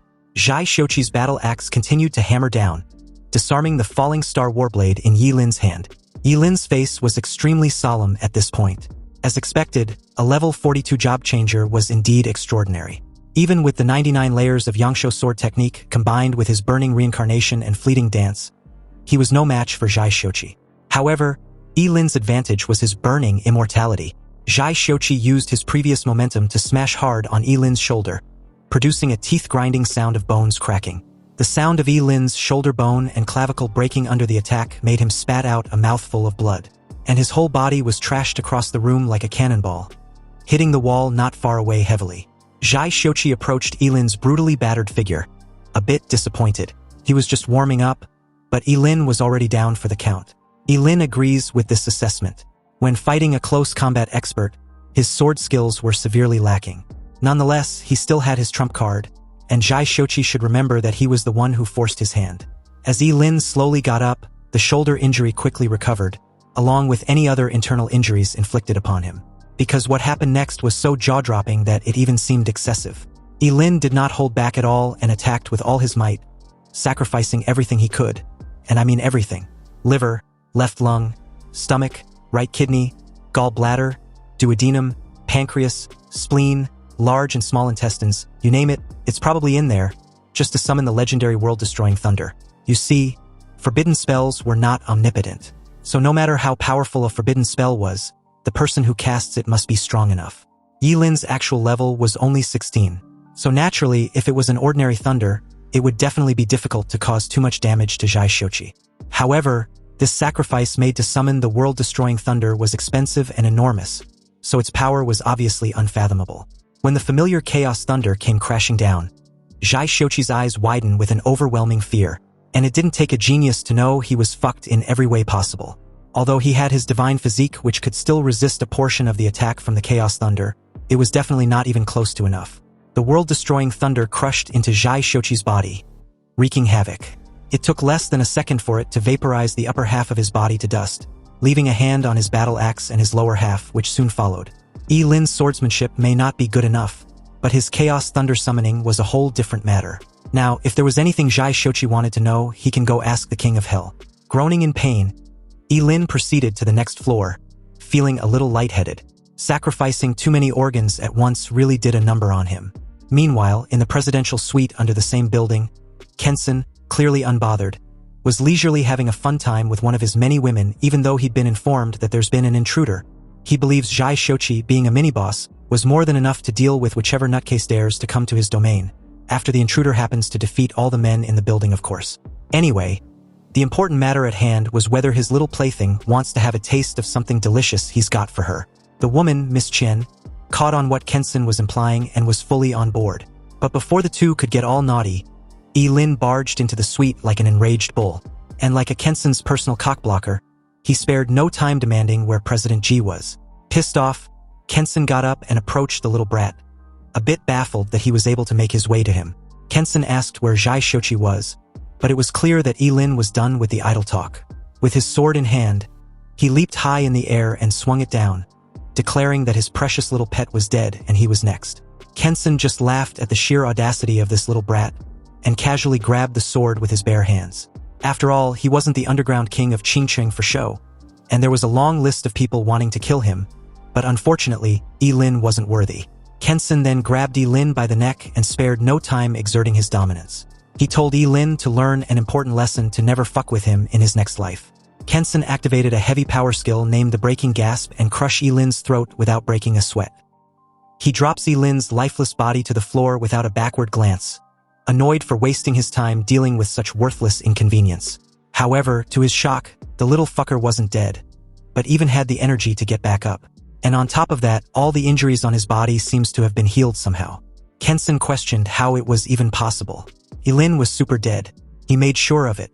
On the other hand, Ye Lin just scoffed at Kensen's temper tantrum. Why would he be dead when he hadn't even had any fun yet? Ye Lin sacrificed his left eye and activated the curse spell, the Eyes of External Freeze. He froze Kensen's legs within an ice prison, and this freaked the hell out of the so-called underground king of Qingcheng. He questioned what kind of curse spell Ye Lin used and why he couldn't move at all. Obviously, Ye Lin ignored the question and asked one of his own. He wanted to know where President Ji was.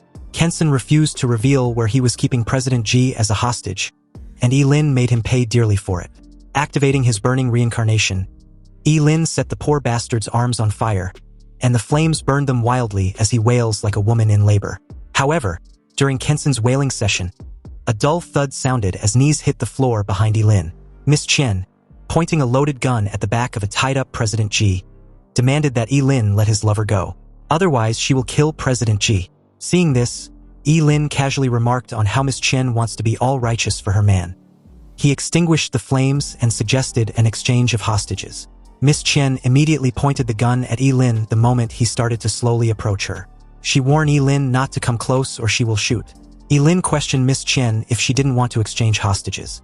Arrogant as always, Kensen stated that he didn't need a woman to save him. However, he still wanted to protect Miss Chen, so he told her to get out of there. But the damn woman didn't listen and suddenly pulled the trigger, firing 3 shots that hit Ye Lin squarely in the stomach, chest, and left shoulder. He drops to the floor as Chen rushed to Kensen's side. Kensen calls her a fool for not leaving like he told her. The little brat she just shot wasn't dead. This revelation shocked her greatly. And at the same time, Ye Lin had already gotten up and made his way to President Ji's side.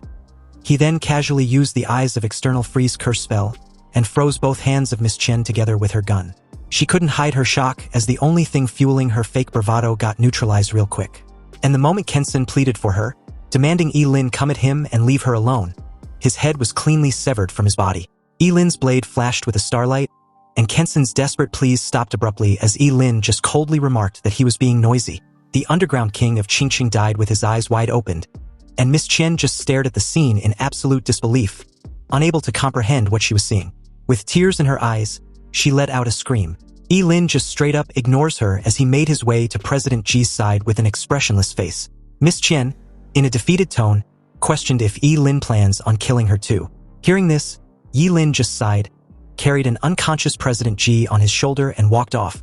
He told Miss Chen to not have such silly thoughts because he doesn't kill women, and if her lover hadn't kidnapped President Ji, he really wouldn't have been his enemy. He then tells her to leave the building. Miss Chen was speechless upon hearing this, and it's unclear whether she listened to Ye Lin and left the building, because shortly after cleaning house, Ye Lin incinerated the entire building with his hellfire, leaving no evidence which could be traced back to him. The entire black market was shrouded in karmic fire, turning into a sea of fire. And with that, the once largest sinful city in Qingqing officially came to an end. The very next day at the Ji family's residence, President Ji finally woke up after his treatment. Lying in bed with his whole body wrapped in bandages like a mummy, President Ji was fortunate enough to have his severed hands also reattached and healed. Ji Lingyu burst out in tears seeing his father finally awake. He thought he would never see him again. President Ji comforts his son, reassuring him not to worry. As long as he was still alive, the Ji family will be fine. Then, his gaze shifted to Ye Lin with evident doubts and curiosity. He was comatose during the whole incident and didn't know what really happened. President Ji wanted to know just how on earth Ye Lin rescued him. Ye Lin nervously scratched the back of his neck and replied that he wasn't very clear about the specifics of the situation either. The entire rescue mission was done by his good friend Ling Yi. He was the one who saved him from Kensen and burned down the entire black market. Upon hearing about this mysterious Ling Yi, President Ji, although grateful and lucky to still be alive, wondered where Ling Yi came from and why he had never heard of him. Ye Lin was not sure about Ling Yi's identity either, and given how he had only known of his existence for a short time, he doubts Ling Yi will reveal his identity to him. President Ji took the hint and asked no further questions. If Ye Lin doesn't want to talk about it, then this old man won't ask. But the most urgent matter was the college entrance exam. Ye Lin and his son should not delay. The two reassured President Ji not to worry. There was still 27 hours before the college entrance exams begins. And besides, they had prepared for the exams and will not disappoint him. But just then, 3 men in dark suits and dark glasses showed up at the villa. Invited inside, the 3 walked in confidently and disclosed that they were from the investigation bureau. Officer Huang took out an arrest warrant and presented it to Ye Lin, adding that he was suspected in the involvement of a major murder case in the city. They needed him to come with them to assist in the investigation. A visible bead of sweat trickled down Ye Lin's cheek. He didn't expect the investigation bureau to come so quickly. Nonetheless, it was too risky to openly resist arrest. So Ye Lin decided to go along with them first, then decide his next course of action as the situation develops. As they led Ye Lin out of the room, Ji Lingyu questioned the officers why they were arresting his boss. The officers remained silent as Ye Lin just casually stated that the two should remember to pick him up at the investigation bureau. President Ji reassured Ye Lin not to be afraid. He will find the best lawyer who can definitely get him out. Meanwhile, as the scene shifted the Zhuge family's villa, Zhuge Qianqing knocked and informed her daughter at the door that there has been another news about Ling Yi, the guy she has been damn near obsessing over. Hearing this, Zhuge Nini got all excited like she'd received the best news of her life. Her father had to even remind her to change clothes first before heading downstairs, where Officer Huang from the investigation bureau was waiting. As Zhuge Nini heads to her closet to change, her father left her room with a heavy sigh. He closed the door and began to cough violently. Taking out a key from his pocket, Zhuge Qianqing, with a knowing look in his eyes, stated that he didn't expect Ye Lin to be able to take out Kensen single-handedly. But at the moment, what's got Zhuge Qianqing all serious was that he didn't have much time anymore. Seriously, when will Ye Lin be willing to take up on his offer and ask him for help? He wondered, and apparently it seems Ye Lin's secret was not that airtight after all.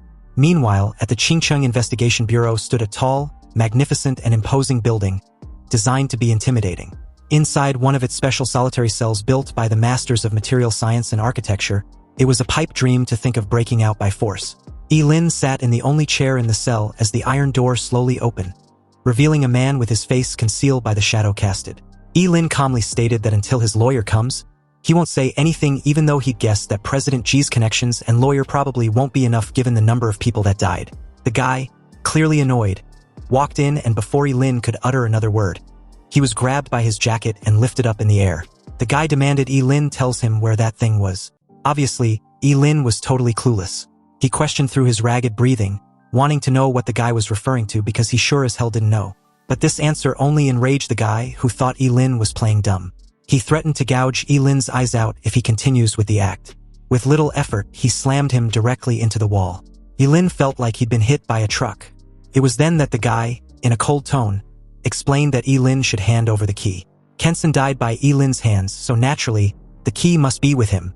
Back then, Ye Lin did not take anything from the underground black market in order to avoid leaving any trace or evidence. So even if there was a key, he burned it to ashes. However, he couldn't show any abnormality, otherwise this guy would definitely take ruthless action against him, which would either expose the secret of his immortality or be blind for the rest of his life. Since the guy didn't want to hear the truth, then he will play along. He told the guy that the key was with him but not with him. And if the guy continues with his ruthless behavior, he will make sure he never finds it. Originally, Ye Lin planned to stay in the investigation bureau until the college entrance exams, but now it seems that the place he thought was the safest was actually the Dragon's Den. He never imagined that the deputy director of the investigation bureau was actually connected to Kensen. Realizing this, he still had the balls to demand that the guy takes him out of the investigation bureau before anything else. He gritted his teeth when the guy grabs him by the hair and gave him a solid punch on his left cheek. Ye Lin spat out fresh blood as he silently comes to terms that the officer had no martial or moral ethics. The guy coldly asked if Ye Lin was sure he wants to leave the investigation bureau at this time, because he will become a wanted criminal and definitely won't even be able to take the college entrance exams. Ye Lin pursed his lips. It seems as if this was really a dead end with no chance of breaking out of it at all. In his opinion, the strength of the tall and thin man in front of him was even more terrifying than Kensen. Whether he fought or fled, he obviously wouldn't stand a chance. On the floor, he raised his hand for a timeout. He wants to make a call. The guy took out his phone and stated that if Ye Lin had been this cooperative from the start, then he wouldn't have to suffer. Ye Lin took the phone and started dialing. Inwardly, he vowed to pay back this grudge tenfold. 10 minutes later, someone walked inside the cell, and this person turned out to be none other than Zhuge Nini's father, Zhuge Changxing. The moment he entered the cell, he told the officer to pound sand with his flattering. Anyway, he brought the key he so desperately wanted. In Zhuge Changxing's hands was the key, and he spared no pleasantries as he handed it over. But on the way out, the officer wondered why he was helping the little brat. Zhuge Changxing just replied that it was none of his business. He'd already given him the key and their deal was done. So with that, the guy apologized and made his exit. Ye Lin, although excited that his interrogation was over, wondered how Kensen's key appeared in the possession of Zhuge Changxing out of nowhere. Did he just entangled himself in some conspiracy? Ye Lin just feigned an innocent demeanor and thanked Zhuge Changxing. If it weren't for his help, he would have been in danger. But Zhuge Changxing wasn't buying that bullshit act. He straight up explained that he saved Ye Lin for his own selfish reasons and not for the goodness of his heart. Besides, if the secret of his immortality was made public, all the powerful people in the entire daxia, and probably overseas, will come to kill him. This revelation was like a sledgehammer hitting Ye Lin in his freaking face. Zhuge Changxing actually knew about his immortality. What should he do? Should he kill him? After all, he'd never told anyone because he knew very well that an innocent man was guilty of possessing a treasure. At such a close distance, if he was to take advantage of Zhuge Changxing's unpreparedness and summon the Chaos Thunder with its strongest power, he should be able to severely injure or even kill him. But then what? What should he do after killing Zhuge Changxing? Feigning confusion, Ye Lin tried to play dumb, but Zhuge Changxing wasn't buying it. Just now, there was a flash of killing intent in Ye Lin's eyes. Was it directed at him? It seems that he guessed right. Ye Lin was indeed immortal. Just when Ye Lin was considering whether to take action, Zhuge Changxing continued confidently. As expected, if you eliminate all the impossible, whatever remains, no matter how unbelievable it is the truth. Ye Lin had an immortal body, yet he was so weak. It seems that the legends were true. Ye Lin asked what Zhuge Changxing wanted from him. And upon hearing this, Zhuge Changxing replied with a question of his own, wanting to know if Ye Lin was willing to be his disciple. Hearing this, Ye Lin was truly puzzled. He didn't even know what he needed to do as a disciple, and how would it even benefit Zhuge Changxing anyway. Zhuge Changxing gave a slight cough and explained that he didn't have much time left, and wants to take in a disciple he can entrust some tasks before he takes a permanent nap. Curious, Ye Lin wanted to know what could be so important. Zhuge Changxing then took out a key exactly the same as the one he just handed over and gave it to Ye Lin. Ye Lin was stunned. Could it be that there were two keys? As if seeing Ye Lin's confusion, Zhuge Changxing explained with a smile that he gave a fake one to the officer. It was made with great effort by an old blacksmith friend of his. Anyway, the key was the real ancient key of the apocalypse. Ye Lin couldn't help but look at the key in his hand. The whole key was made of bronze and had spots of rust on it, but it contained an ancient and mysterious aura. You see, this world originally had no monsters or job changers, until the day the Gate of Apocalypse descended, and 7 ancient artifacts of origin fell out from behind the Gate of Apocalypse and scattered around the world. Each of them had completely different abilities. The first 7 people who obtained the ancient artifact of origin became an extremely powerful forbidden existence in their own rights. After the Gate of Apocalypse opened, changes began to occur in the entire world. Humans were able to change their jobs, and all kinds of strange and powerful monsters and copies appeared one after another. During this period, countless horrific wars broke out between humans and monsters, and between humans themselves. Even the ancient artifacts of origin were shattered. Now, the existence of the ancient artifacts of origin was just a legend. And this ancient key of apocalypse is the key to opening the door of apocalypse. Zhuge Qianxing asked again if Ye Lin was willing to be his disciple and help him. Ye Lin thought for a moment. Now that Zhuge Qianxing knows his secret, it was not like he had a choice. Ye Lin accepted to be Zhuge Qianxing's disciple, but he was not sure he could accomplish the task his master just asked. Zhuge Qianxing laughed and placed a hand on Ye Lin's shoulder. When did he become so humble? With his current strength, if he enters the Supreme Academy to further his studies, his future will be immeasurable. But before anything else, there was one more thing Zhuge Qianxing wanted to entrust to Ye Lin. What is it? Ye Lin asked with evident curiosity in his eyes. Zhuge Qianxing gave a slightly awkward smile and wants Ye Lin to take good care of Zhuge Nini after he dies. Ye Lin should protect her from getting bullied. Upon hearing such a request, Ye Lin was a little taken aback. He even wondered if there was anyone who could actually bully that female Tyrannosaurus-like daughter of this cunning middle-aged man. He scratched the back of his head nervously and tried to reassure his new mentor that he will definitely live long, possibly passing a 100-year-old mark. Zhuge Qianxing just laughed at this words of encouragement as he left the solitary cell, with Ye Lin following in tow. Ye Lin might not be aware, but he's quite older than he looks, which has many advantages if he was being honest. Anyway, Ye Lin was still young and his strength can be cultivated slowly, so there was no rush. What matters at present was the college entrance exams. He needed to get good results, and apparently so does her daughter. A while later, as the scene shifted to the Zhuge family's villa, Zhuge Nini was stunned to see the person she hated the most in her home. And to make the matter even worse, she just found out that her father had taken Ye Lin as his disciple. To her, this was impossible and only made her furious. How could her father accept a coward like Ye Lin as his apprentice? It seems that her classmate was not only a coward, but also full of lies. She insisted Ye Lin leaves her family's home, but obviously, her words doesn't carry that much weight. Ye Lin just casually folded his arms and was too lazy to explain anything to this spoiled princess. He would gladly leave if her father wants him to. After all, it wasn't like he wanted this arrangement anyway. If Zhuge Nini had any problem with him being there, she can go ask her father. Wondering why her little princess was throwing a fit the moment she got home, Zhuge Qianxing came downstairs. But the moment Zhuge Nini saw her father, she gave him a helpless look and asked anxiously why Ye Lin of all her classmates was doing inside their home. He was a coward and full of lies. He should hurry up and kick him out because there was no way he was his disciple, right? Zhuge Qianxing replied her daughter that he did indeed accept Ye Lin as his disciple. So her classmate was telling her the truth. But before Zhuge Qianxing could explain the reason for his decision, Zhuge Nini, incredulous, cut her father off and asked if he was crazy. Was he getting old and confused? How can he want such a person as his apprentice? And even if Ye Lin's character was put aside, what of his talent? Ye Lin was a forbidden spellmaster who cannot live past the age of 25.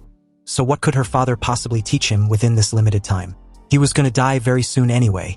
As smart as Zhuge Qianxing was, he didn't know what to say without revealing any of Ye Lin's secrets. He told her daughter to pipe down with such harsh words.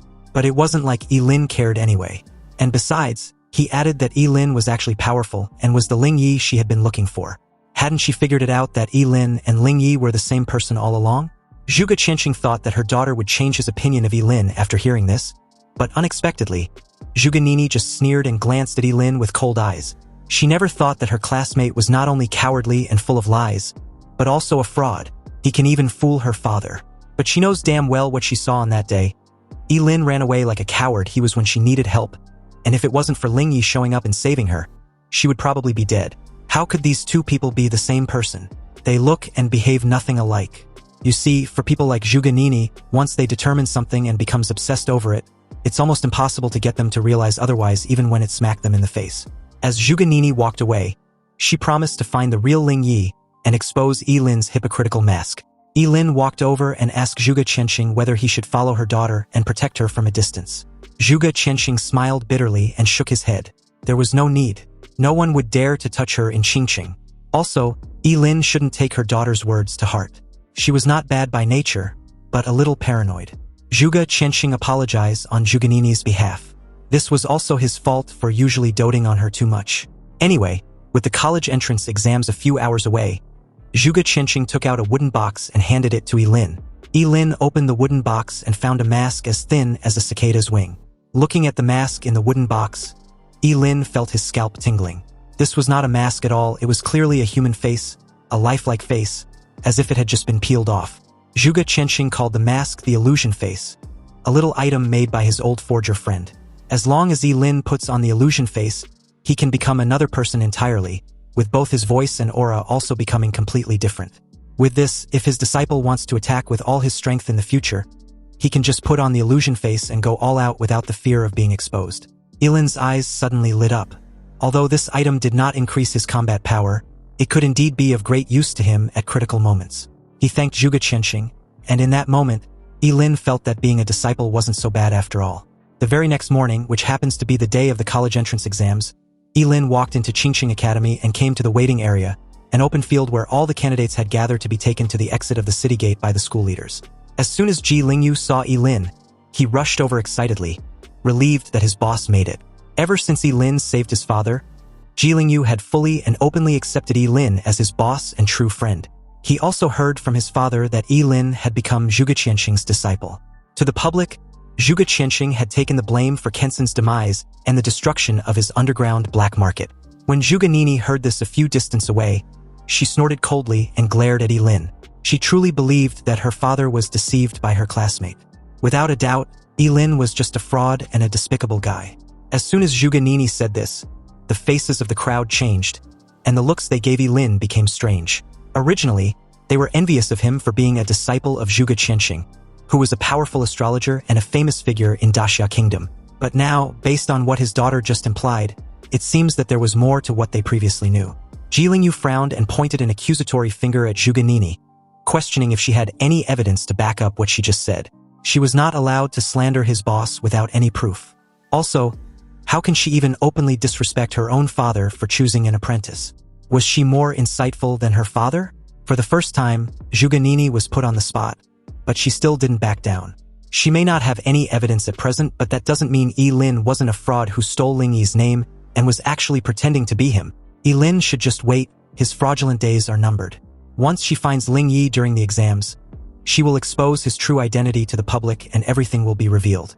Just then, the transportation vehicles arrived. More than a dozen buses were neatly lined up in a row and parked in front of the gate of Qingqing Academy. These buses would take them to the city gate. The moment Principal Gao alighted, he welcomed and congratulated everyone for becoming a powerful job changer. Whether they can enter a good university will determine their future prospects. The rules of the college entrance exams were the same as in previous years. And although this exams was important, it was not worth their lives, which should always be their top priority.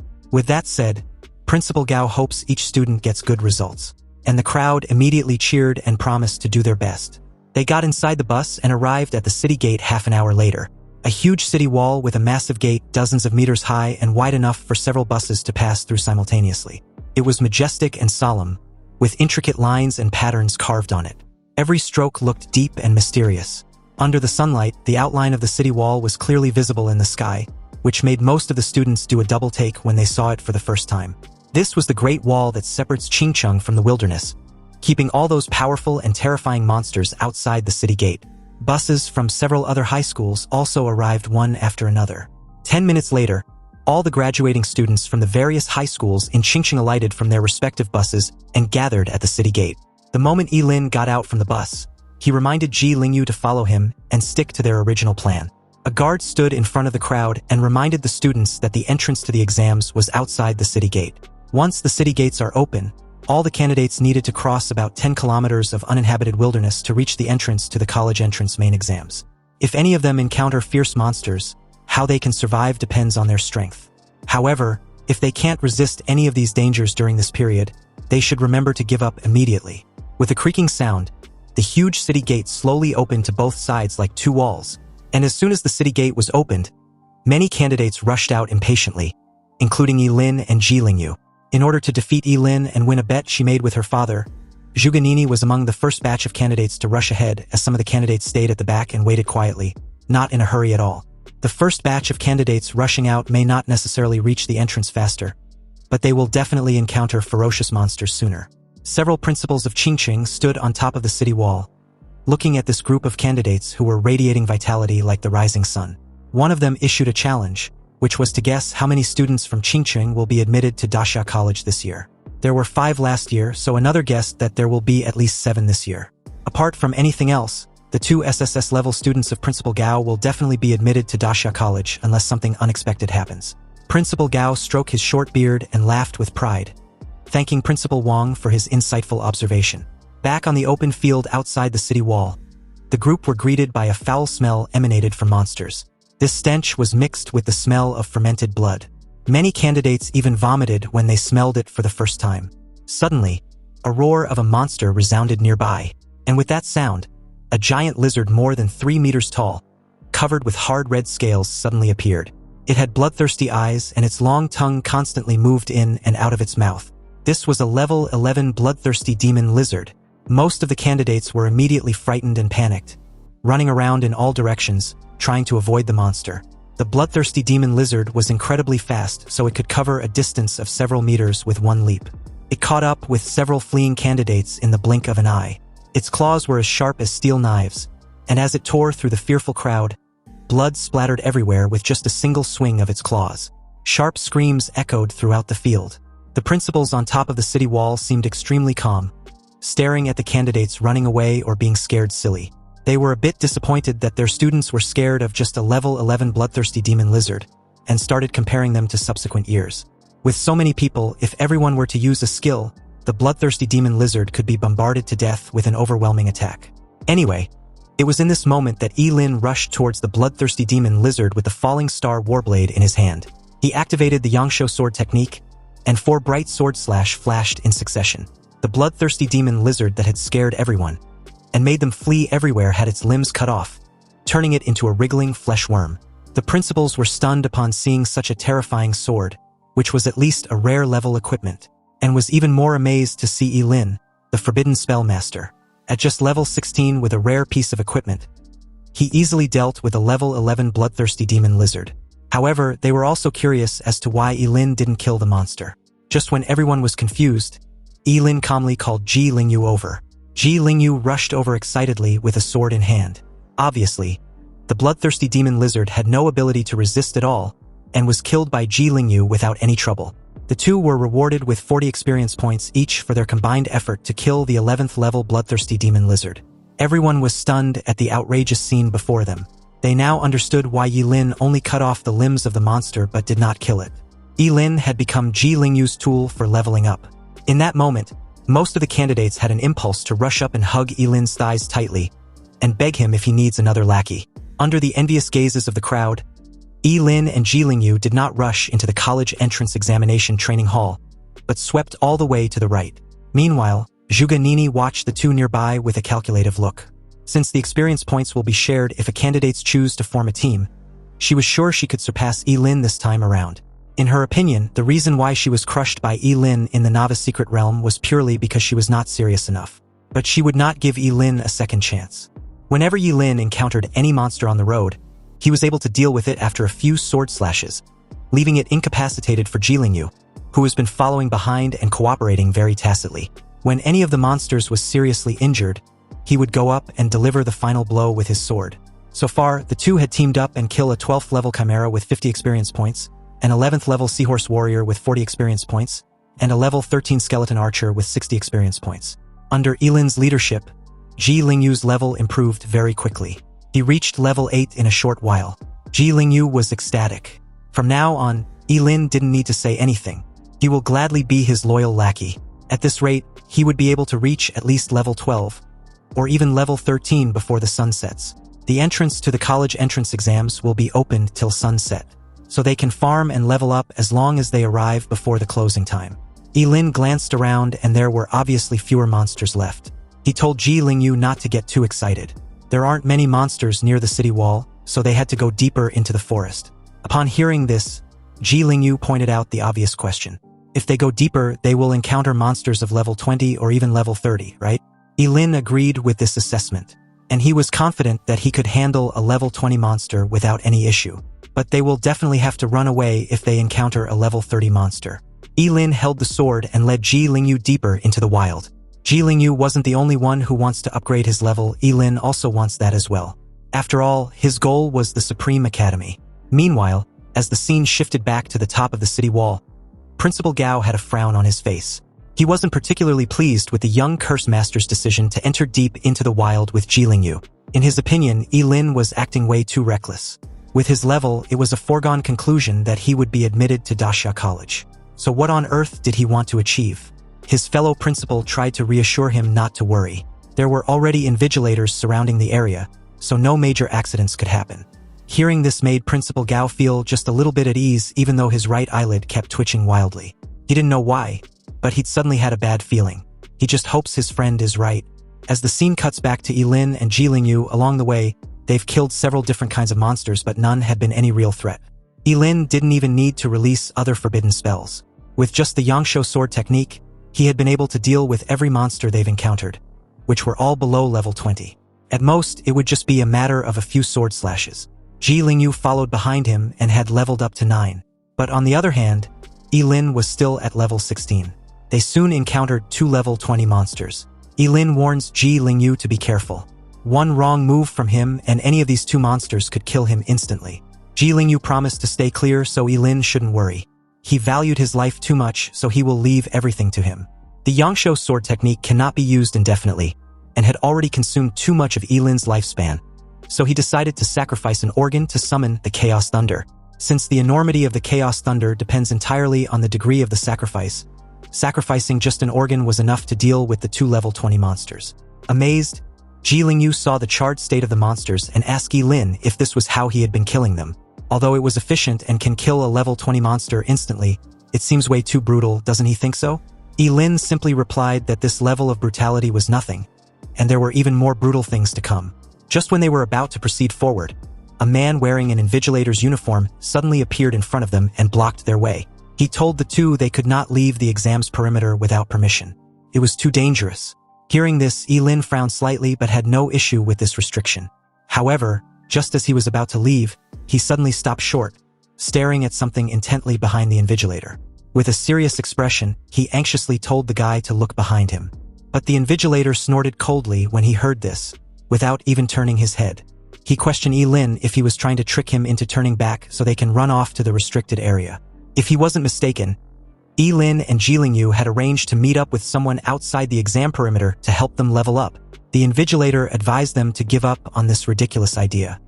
He had been an invigilator for 20 years and no candidate had ever managed to fool him.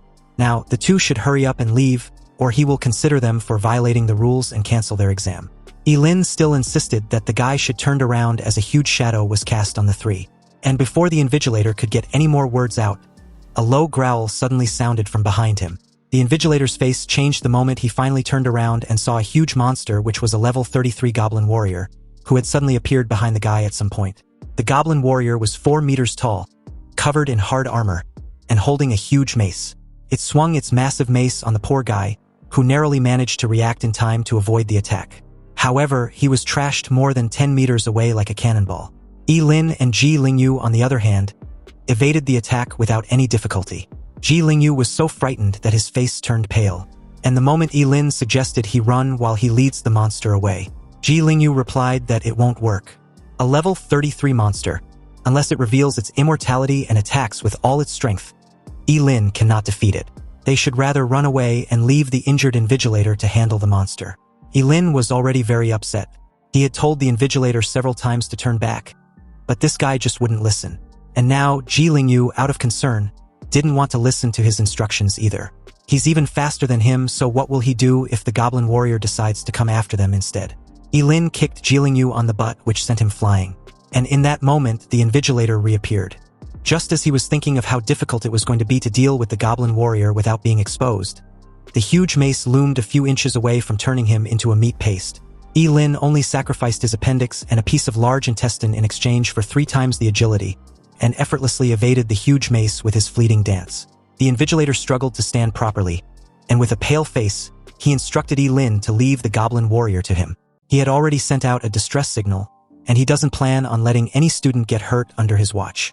Before the guy could insist on his earlier demand for the 2 to leave that place, the huge and heavy mace was upon him in an instant. Ye Lin had to save this blockhead for the 2nd time, and at this point he'd passed out.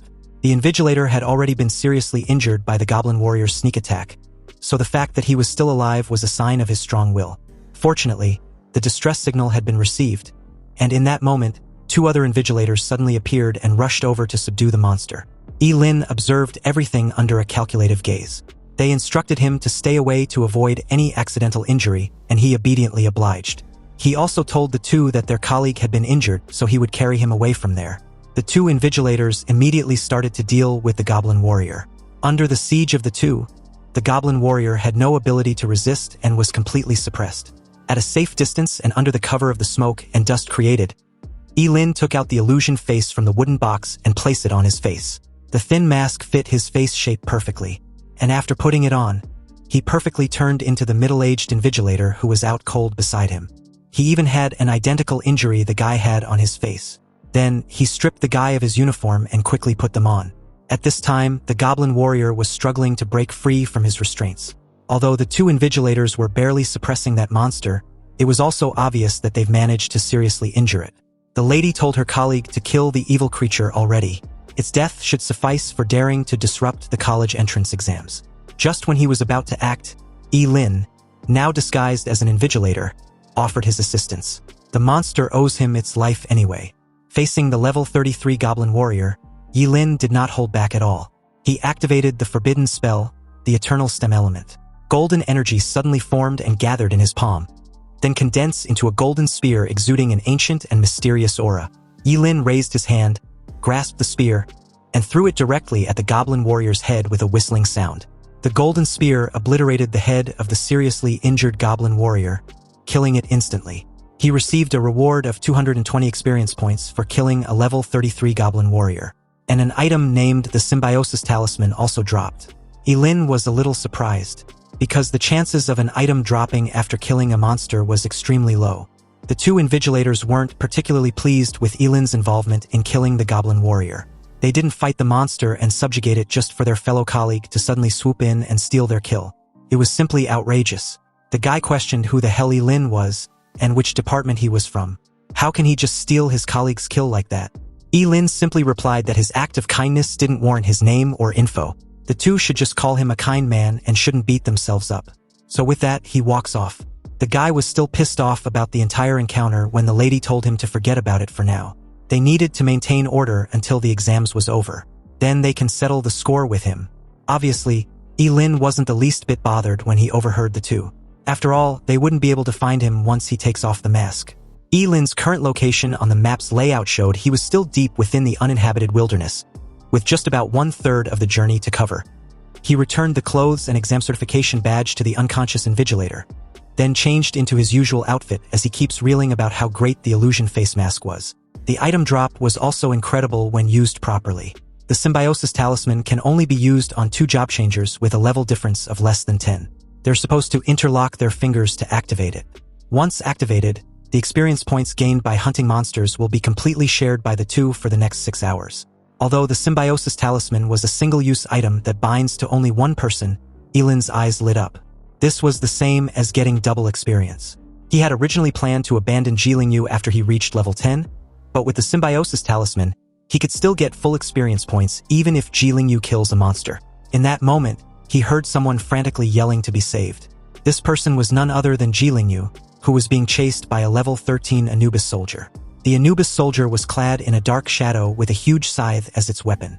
The moment it closed in on Ye Lin, the Anubis soldier swung the massive scythe at its target. But before the long curved blade could cleave Ye Lin in two, he was suddenly whisked away as the swift sound of the scythe cuts through the air. The toe even got embedded in the ground with a loud puff of dusty smoke. Ye Lin's whole body trembled for a moment, and his pupils shrank sharply. When he saw Ye Lin, he was instantly overjoyed, and also glad he was okay. He asked where the goblin warrior was.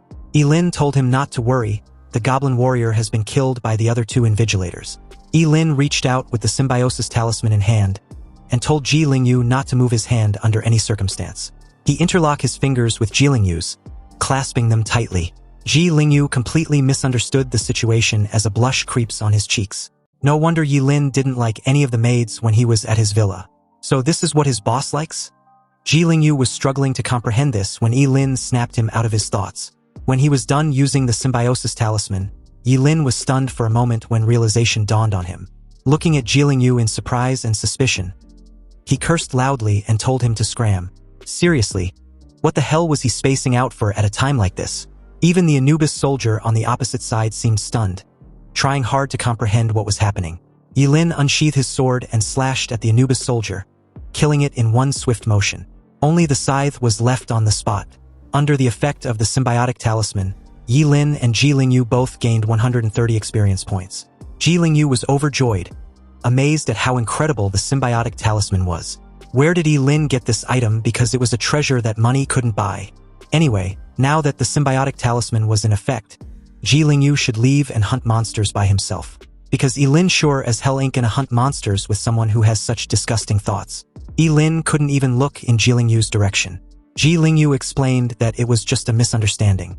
He's actually a straight dude. However, Ye Lin wasn't having it. He told him to stop following him and scram. They needed to level up on their own to maximize the effect of the shared experience. Ji Lingyu reluctantly agreed with this assessment, but he did inform Ye Lin that there weren't many monsters he could deal with alone. Ye Lin was already aware of this but still left without any hesitation. Ji Lingyu just need to stay alive. With invigilators blocking the periphery, the students did not encounter any monsters above level 25. Ye Lin used his fleeting dance to move through the uninhabited wilderness at an extremely fast pace. And with his falling star warblade and the Yangsho sword technique, he started a massacre. He did not need to use other forbidden spells. Just the Yangsho sword technique combined with the 300 points of strength added by the falling star warblade was enough to make him dominate the entire exams. He was also mindful not to do anything too conspicuous. When he encountered a monster of a lower level than him, he would kill it with one strike. When he encountered a monster of a higher level than him, he would pretend to fight with it and then kill it with 2 to 4 strikes depending on the level. He suffered a lot of injuries during this period, but under the cover of the healing skills of the twin yin-yang bracelets, he directly used his immortal body to recover without any suspicion. Even under the presence of other students, he continued to kill monsters and used his immortal recovery. While other students run for their lives when facing monsters above level 15, Ye Lin did the opposite. He even charged in against a level 20 Minotaur which could kill him in an instant. He was actually excited that the Minotaur and any other monster of higher level was being left like a plague. Ji Lingyu on the other side was stunned, because from the beginning of the exams till now, his level has been rising rapidly. He knew without a reasonable doubt that his boss on the other side must have been killing monsters indiscriminately like crazy, because under the effect of the symbiotic talisman, their experience points were obviously shared. Meanwhile, as the scene shifted back to Principal Gao and the other important figures of Qingqing, they were currently watching Ye Lin's battle with the level 20 Minotaur. Although they've seen some strong candidates who choose to brush up their levels before entering the teleportation gate of the college entrance exams, this was the first time someone had actively searched and chased monsters relentlessly to annihilate. Principal Gao had a regrettable expression on his face. He was sure if only Ye Lin wasn't a forbidden spellcaster, the city of Qingqing would have had another peerless genius. Seriously, a job changer who can sweep away monsters in the uninhabited wilderness would have surely been a powerful existence who could suppress any opponent as long as he grows up. But a forbidden spellmaster would never live past the age of 25. His fellow principal told him to look on the bright side. Since all the monsters inside the test area were almost killed by Ye Lin, he'd actively made sure the number of candidates from Qingqing taking the main exams this year had increased significantly. At this time at the city's gate, the students who waited patiently for the eager candidates to clear the outskirt forest looked at the empty field outside the city's wall with smug expressions on their faces. A young man who was waving a fan even grinned and comments on the benefits of leaving the city at this point. Once the monsters had been dealt with by those who rushed out quickly, they can leave much more easily. The entire journey from the city gate to the teleportation gate of the main exams was 10 kilometers. They had already walked halfway and had not run into any monster. Now, they just need to hurry and hope they don't encounter anything unexpected. Ye Lin, on the other side, was done hunting monsters when he failed to spot a single monster in sight. He decided to head inside the teleportation gate. Although his level was now at 18, he was a bit disappointed he couldn't get to level 20 before the main exams. Anyway, the portal for the college entrance examination was like a huge gate of light, quietly suspended in the sky, emitting a soft light. As he approached the portal, he could feel a mysterious force fluctuating. It was the fluctuation of space magic, which could instantly teleport anyone to another place.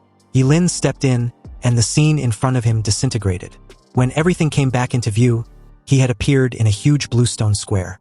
10 towering stone pillars stand around the bluestone square, each of which is engraved with ancient runes, revealing a sense of vicissitudes and mystery. In the center of the square, there was a huge stone tablet with the words, College Entrance Examination Training Ground, largely engraved on it. The handwriting was simple and ancient. Ye Lin looked around and saw that the square was crowded with so many people. When Ji Lingyu saw Ye Lin, he rushed over, all excited, and even tried to hug him. Ye Lin immediately pushed him away with disgust. But Ji Lingyu didn't care. He was so excited that he was incoherent. His current level was 15. Ye Lin would always be his one and only dear boss. He was just so awesome. If nothing unexpected happens with his current level, it was almost certain that he will be admitted to Daxia College. A while later, Zhuge Nini appeared there with a gloomy expression. Her current level was 14, so she thought she was only 2 levels short when compared with Ye Lin. Anyway, it wasn't a big deal because she could make up for it with her skills and abilities. As time passed, the sun cast its last rays of light, and the teleportation gate was closed completely. At the same time, hundreds of invigilators appeared in every corner of the square, monitoring the movements of all candidates in there. As a middle-aged man appeared silently in front of the stone tablet in the center of the bluestone square, he ordered everyone to pipe down. He then warmly welcomed all the candidates to the 886th college entrance examination. He was the chief examiner, Lin Yuan. His tone wasn't loud, but everyone in the bluestone square could hear him clearly, and his words seemed to directly resonate with the candidates. He confirmed what the examinees already knew, that the outskirt forest was just an entrance pass to the final exams, and only those who survived the journey and made their way there were allowed to take the final test. Anyway, the college entrance exams was divided into 2 parts, the comprehensive ability assessment and the ring battle, which will be carried out within the day. The comprehensive ability assessment has a total of 10 stages, and the maximum points for each stage was 10. Also, each candidate will be assigned different assessment content according to their profession. They can quit early or complete all of them. The examiner will give scores based on their performance in each level. Only candidates who have passed with a score of 85 points or above are eligible to participate in the ring battle. A victory in the ring battle will earn the candidate 10 extra points, with a maximum of 150 points. The competition will determine the top scorer in this year's college entrance examination. In the comprehensive ability assessment and the ring battle, they can use any equipment, but they are not allowed to use any special item. Also, any violators will be disqualified from the assessment, and that's all for the rules of this assessment. The expressions of all the candidates became extremely solemn as they queue up into groups of 10 and enter the assessment room. The comprehensive ability assessment was about to start. As soon as Lin Yuan was done, the 10 towering stone pillars standing on the blue stone square each opened a portal. All the candidates entered the stone pillar one by one. When it was Ye Lin's turn, he took a step forward and appeared in a closed all-metal room with numerous electric sparks sweeping across him. The time of the main exams had finally come, and it was up to him to write his fate how he chooses. The chief examiner, Lin Yuan, stood quietly on the blue stone square, looking at the 10 stone pillars. Behind him stood several middle-aged men with powerful auras. They were all deputy examiners of this year's college entrance exams. Among them was a woman in a blue long dress. Although she was old, the woman was well-maintained, with a slender figure and a short hair which gently fluttered in the wind. Her name was Su Changxin, and she was a supervisor from Daxia College. She walked over to Lin Yuan's side and apologized for being late. Lin Yuan smiled slightly, looked at the woman with respect, and replied that there was no need. She was just in time actually. Su Changxin asked if there has been any outstanding candidates so far. Lin Yuan replied that there's been a few, especially a student named Ye Lin who was already level 18. Lin Yuan pulled Ye Lin's info and showed it to Su Changxin. She was quite impressed with Ye Lin's level, and stated that he was already qualified to be enrolled into Daxia College. However, when she saw Ye Lin's profession, she couldn't help but frown. It was quite a shame. At level 18, even if the profession level was only A class, she could still be flexible with the conditions and allow the candidate to enter Daxia College. But that's not the case when it comes to Forbidden Spellmasters. Although it's an SSS level profession, everyone knows that a Forbidden Spellmaster will not live past the age of 25. Lin Yuan agrees with Su Changxin. It's indeed a shame. If Ye Lin wasn't a Forbidden Spellmaster, a real dragon would have appeared in Qingcheng. Just as the two were discussing Ye Lin's score, a mechanized voice announced that the candidate Ye Lin was done with the first stage of the comprehensive ability assessment. His level assessment was a full score. The second stage of the comprehensive ability assessment was the three-dimensional attribute assessment, and candidate Ye Lin was instructed to place his hand on the test ball. When he did, his strength was displayed as 480, agility of 270, and mental spirit of 1199. An examiner couldn't help but complain. He couldn't comprehend how a forbidden spellcaster had a strength of 480. He then wondered if Ye Lin had an equipment that increases his strength. And if he did, why would he need that much strength as a forbidden spellcaster? Did he want to brawl with other candidates? Another agreed that 480 points of strength was indeed weird because it already exceeds a lot of warrior class professions. Anyway, they'll know when Ye Lin reaches the third stage because he will have to use his attacks on that stage. The third stage of the comprehensive ability assessment was an attack assessment, and candidates were instructed to use their strongest attack skill they had. When Ye Lin heard this, his first reaction was to sacrifice all his organs to summon the world-destroying Chaos Thunder. But he knew that that godly performance was too shocking and would definitely expose himself. Besides, it was just a high-level exam, so it shouldn't be so exaggerated. But the power shouldn't be too small either, because he wanted to be enrolled into Dasha College with full marks in every stage. After thinking about it, Ye Lin made a decision and sacrificed his tonsils to summon the most ordinary thunder. A bolt of lightning struck, and the dummies were blown into pieces. This was already his least powerful forbidden spell, yet the dummies had been destroyed. He wondered if they were just too fragile. Meanwhile, back at the Bluestone Square, all the examiners were genuinely stunned to see the wrecked dummies which were capable of withstanding any attack from job changers below level 25. Ye Lin was just level 18, yet the dummies exploded from one hit just like that. It's obvious at this point that Ye Lin used a forbidden spell, and since forbidden spells were known to be powerful, it made sense that the dummies would be wrecked. Lin Yuan couldn't help widening his eyes. He believed Ye Lin was being too reckless with his life just to cast a forbidden spell in his final exams. Nonetheless, his performance deserves the full points. After he passed the third stage, the next 4 stages were assessments on agility, explosive power, sustained damage output, and escapability. But none of these stages could stop Ye Lin at all. Under the astonished gazes of the examiners, Ye Lin quickly passed all the stages with full marks. Lin Yuan continued to watch Ye Lin's performance with a regrettable expression. He was truly baffled that Ye Lin was still using forbidden spells like they were nothing. At this point, it will be a miracle if he even lives up to 20 years old. An examiner asked him if he wants to raise the difficulty level of the final stage for Ye Lin. Lin Yuan wanted Su Changxin's opinion on whether Dasha College will accept Ye Lin if he could get all full marks after increasing the difficulty. If Su Changxin agrees, then there will be no problem increasing the difficulty. Lin Yuan was even curious to see where Ye Lin's limit was, because he seems to be able to handle the exams with ease so far. However, Su Changxin was very cutthroat. She apologized to Lin Yuan, but she's not on board with that assessment when it comes to Ye Lin. From her perspective, Luo Jun, Wang Zhengguang, Zhu Ganini, and Ji Lingyu were more qualified to enter Dasha College. Her reason was simple: a forbidden spellcaster's strength is gained in exchange for his life, so Dasha College will just be wasting resources on him. Lin Yuan sighed in agreement. It was truly a shame.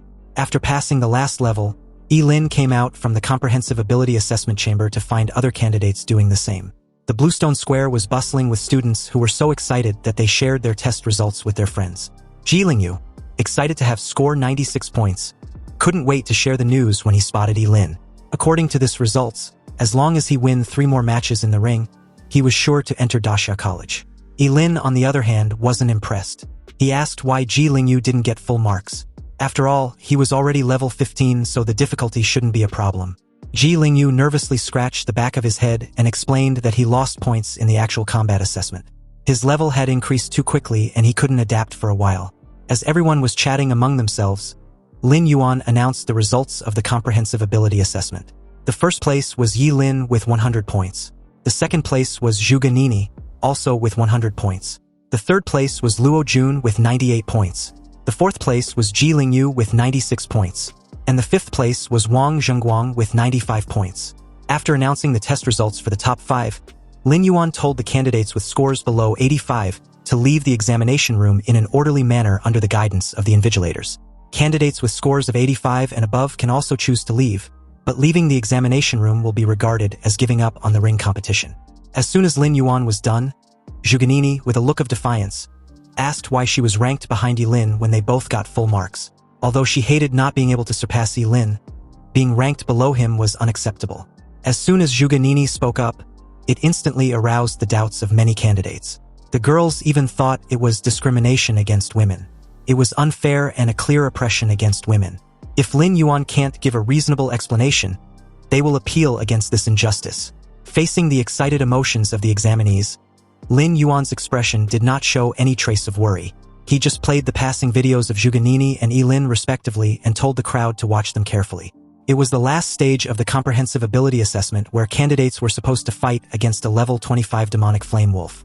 Although Zhuge Nini's level of skill and adaptability was top of the line, she struggled a lot before killing the monster. But when it came to Ye Lin, he killed the level 25 demonic flame wolf using just one skill, and the monster died under a second. Seeing this, everyone suddenly understood why Zhuge Nini was in second place even though they both got full marks. Lin Yuan turned towards the crowd and asked if there was any more objections about the final test result. The Bluestone Square became silent with no one daring to speak, not even Zhuge Nini. She couldn't argue after seeing the video. Lin Yuan told the crowd that the ring battle would begin half an hour from now, so they should rest and prepare for the tournament. The results of the comprehensive ability assessment were soon announced to the outside world. And the moment Principal Gao and his fellow principals saw the results, they were surprised that Ye Lin and Zhuge Nini got full marks. The other principals began to congratulate Principal Gao. His Qingcheng Academy was striking it big this year. What's even more shocking was Ji Lingyu, who scored 96 points and got 4th place. He was certainly a dark horse. At this point, Principal Gao couldn't contain his excitement and laughed in sheer delight. With 3 students being in the top 5, Qingcheng Academy would surely become a popular school for admission next year. Anyway, just as Principal Gao was basking in all the praise, Principal Su from Yutsai Academy reminded him not to get too excited this early in the exams. After all, the ring tournament, which was the real highlight of the exams, would start in half an hour. Principal Gao wasn't the least bit concerned when he heard this. His students had been the best since the exam started, so securing first place in the ring tournament wasn't a stretch. Or did Principal Su seriously believed that Luo Jun could deal with a level 18 Forbidden Spellcaster? Principal Su simply replied that since nothing was certain, anything was possible. Back at the Bluestone Square, Ye Lin unexpectedly ran into Zhuge Nini. The encounter was extremely brief, but before Zhuge Nini walked away, she informed Ye Lin that she won't lose to him in the ring tournament. Ye Lin said nothing, but inwardly, he wondered what was wrong with her now. Half an hour passed, and all the qualified candidates gathered at the Bluestone Square. Lin Yuan explained the rules of the tournament, which was pretty simple. It will be held based on a lottery format, and winning a match earns a candidate 10 points. Then he or she would be promoted to the next round. Before the lottery starts, there are a total of 104 candidates. So the sum between 2 candidates' serial numbers, which tallies to 104, will be fighting against each other. By some coincidence, Ye Lin drew the number 18 and was matched up against a female candidate named Bei Bei Bei, who was number 86. Ji Lingyu was relieved to know he wouldn't face Ye Lin anytime soon. He was number 24, and as long as he doesn't run into Zhuge Nini or Luo Jun in the early stages, his level would be enough for him to secure a good result. Soon, it was Ye Lin's turn to face his opponent. Ji Lingyu wished him the best of luck as he walks off. As the two face off in the arena, their profession and levels were displayed for each to see. Bei Bei Bei was a level 10 water mage, and Ye Lin was a level 18 forbidden curse master. Before Lin Yuan announced the beginning of the battle, Ye Lin advised Bei Bei Bei to surrender. But of course, she didn't listen. She told Ye Lin that she won't surrender. Even though he was stronger than her, she won't be looked down upon. Bei Bei Bei's expression was very stubborn, and her palm-sized face was full of determination. Ye Lin just smiled and commended her for her bravery. After all, it's not easy for anyone to get a score of more than 85 in the comprehensive ability assessment. However, this was a fight she cannot win. Ye Lin sacrificed his wisdom tooth and summoned the chaos thunder. His body got lifted in the air the moment he raised his hand in the sky. Suddenly, several surge of thunderclouds gathered together, and countless dazzling silver-white lightning arcs shuttled through the clouds like spirit snakes. With a loud boom, a violent thunder dragon as thick as a large python swooped in from the clouds and hovered over Ye Lin like a protective guardian. At this moment, Ye Lin was like a god who controlled thunder. This horrifying scene not only caused the rest of the candidates watching to break out in a cold sweat, but left them dumbfounded. After all, casting forbidden spells in the final exams arena was outrageous and unheard of. Seeing that Ye Lin had no intention of stopping, the invigilator overseeing the match intervened. In horror, he warned Ye Lin that killing anyone inside the tournament was strictly prohibited. If he still goes through with it, he would be disqualified from the final exams. Ye Lin didn't wish to kill Bei Bei Bei, but only wished to make her surrender. And about the issue with him casting forbidden spells, it's because he really didn't know any other spells except forbidden ones. Under this terrifying pressure, Bei Bei Bei was so scared that her legs went weak, and she slammed to the floor with a thump. The next second, she burst into tears, crying like a child. The other candidates, especially the guys, were outraged. They can't believe Ye Lin would go as far as make such a beautiful lady cry out of fear like that. He was simply an animal. Ye Lin ignored them and asked a sobbing Bei if she'd surrendered. In the end, she surrendered and was helped off the stage by an invigilator. The competition ended with Ye Lin as the victor. He made his way to the ground and was awarded 10 points for winning the first round. Ye Lin gave a helpless look. He also didn't expect Bei to have such a poor psychological endurance that she would be scared to tears. It seems he just have to be mindful in the upcoming rounds. Soon, the battle in the ring competition was in full swing. A thick book appeared in Zhuganini's hand, which was obviously some extremely powerful equipment. As the pages kept flipping, terrifyingly hot flames roared up and forced her opponent to retreat. Each of her skills was released with extreme precision, leaving no room for her opponent to operate. Soon Zhuganini defeated her opponent and won the first round. Luo Jun from Yutsai Academy held a black spear with a lifelike shadow dragon wrapped around the spear. Every time the spear was swung, the sound of a dragon's roar echoed throughout the arena. With dark, ominous eyes, he kept teasing his opponent before winning the matchup. Ji Lingyu was wielding a long sword, and with his current level facing a level 8 opponent, he felt no pressure at all. So after a few sword strikes, he made the opponent surrender on the spot. With an SSS level Rainbow Blade profession, Wang Zhengguang from Experimental Academy was as fast as a ghost and could easily defeat his opponent in a flash. After a 10-minute break, the second round of the competition officially began. In this round, Ye Lin's opponent was a sword cultivator with several long swords on his back. The guy, Chen Chengqin, had sharp eyebrows and bright eyes, a slender figure, and a weird temperament. But the moment he saw Ye Lin as his opponent, his expression changed slightly. He then narrowed his eyes and spoke softly as if muttering to himself. Chen Chengqin believed it might be a little tricky facing Ye Lin, but he was confident he could win. The moment he drew out a long sword from his back, Ye Lin's expression suddenly became serious. He didn't want to underestimate his opponent because the professions of job changers were all kinds of strange, and so was their skills. Their apparent level also do not represent their true combat prowess. Anyway, the way Chen Chengqin looked so confident, he must have extraordinary means. The moment the invigilator began the match, Chen Chengqin announced that he'd surrendered. He turned around, coolly put the sword back into his scabbard, and then walked off the stage. Ye Lin was stunned for a moment before asking Chen Chengqin about what he said just moments ago. Didn't he say he was confident that he could win? Yes, he did say that. However, Ye Lin misunderstood him when he said that. He's confident he will win against him, but not today and definitely not now. The invigilator had a strange look on his face when he announced Ye Lin's victory for the second time. This was the first time he'd encountered the easiest job as an invigilator. While his colleagues had to stay alert and pay attention to the candidate's combat situation at all times to prevent their lives from being in danger, he basically had nothing to do except reciting the rules. The crowd was stunned to see Ye Lin win again without fighting. Although the way Ye Lin's opponents surrendered might seem a bit too much, it was understandable. Like who would risk their own life just to defeat a short-lived Forbidden Spellcaster? Soon it was time for the third round. In light of the lessons learned from the previous two predecessors, it seems the next candidate had already made up his mind the moment he drew Ye Lin. Since he had no desire to fight against such a monster, he immediately surrendered. Recalling the scene in the first round, the guy knew it would be better for him to give up. At this point, Ye Lin was frustrated for not being able to do a damn thing. He had advanced to the fourth round without lifting a finger, and his score had also reached an astonishing 130 points. The dumbfounded crowd began to lose interest and decided to watch other test takers. Ye Lin's matchups were a total rip-off. He just used a forbidden spell in the first round, yet he had won 3 rounds in a row. Some even believed Ye Lin's final test was too easy, and wondered if he would get a perfect score without doing anything. The scene shifted to the match between Luo Jun and Wang Zhengguang, both of SSS level profession. Luo Jun had a level 14 Shadow Dragon Spear, and Wang Zhengguang had a level 13 Rainbow Blade. The moment the fight began, Wang Zhengguang, wielding 2 daggers, disappeared on the stage like a ghost. His speed and movements were that of an assassin, but Luo Jun's sharp eyes were able to easily keep up with his movements. He waved the black spear in his hand, which clashed with Wang Zhengguang's daggers with a reverberating clang. Then what soon followed was Wang Zhengguang's fast movements, the occasional dazzling sparks of their weapons, and the clanging sound of metal clashing repeatedly. Wang Zhengguang warned Luo Jun to prepare himself. He was going to be added to the list in the loser bracket, but Luo Jun scoffed at the absurdity. To him, Wang Zhengguang didn't have the strength to defeat him.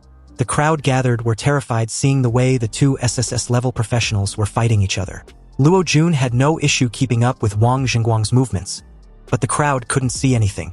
It was obvious that none of them would have been able to last a second if they were facing either of them. although they were both job changers, they can clearly see that those two were on a completely different level. Among the examiners captivated by this duel were the chief examiner and the supervisor of Daxia College. Lin Yuan asked Su Chengxin who she believes would win the duel. Without hesitation, Su Chengxin chose Luo Jun. She explained that although it might seem like Luo Jun was being suppressed, his defenses hadn't been breached even though Wang Zhengguang went all out from the start. Once Wang Zhengguang's stamina decreases, Luo Jun would obviously launch a counterattack. Sure enough, shortly after Su Chengxin expressed her judgment, the situation in the arena began to change. Maintaining high-speed movement for a long time was a considerable drain on Wang Zhengguang's stamina, and he couldn't help but slow down a little. And just as his speed slowed down, Luo Jun suddenly pounced on him like a long dormant tiger. Clenching his black spear tightly, Luo Jun leaped high in the air and swung directly down towards Wang Zhengguang.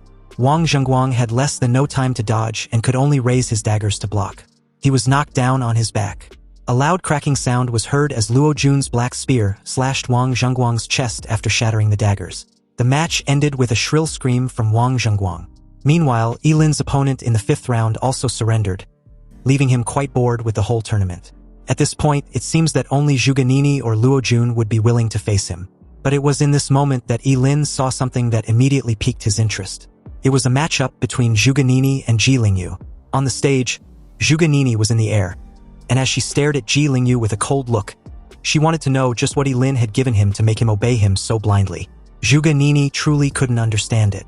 Ji Lingyu simply warned Zhuge Nini that she would regret it when she finally realized who Ye Lin really was. Zhuge Nini couldn't hide the obvious disdain of Ji Lingyu's admiration for Ye Lin. In her opinion, Ji Lingyu was just a fool who had been deceived by Ye Lin.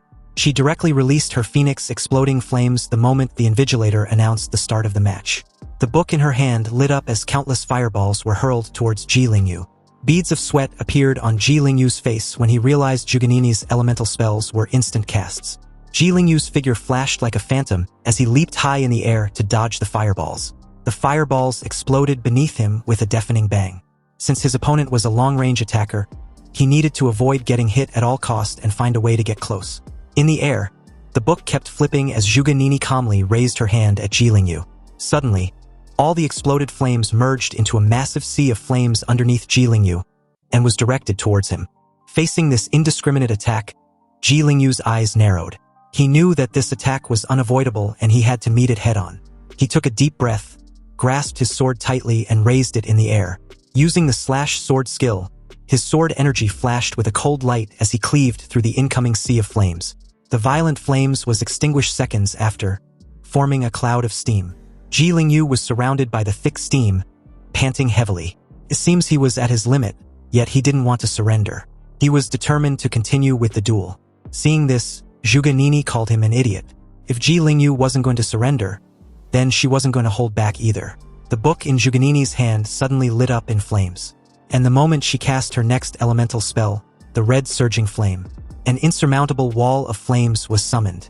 The air in the arena suddenly became scorching hot.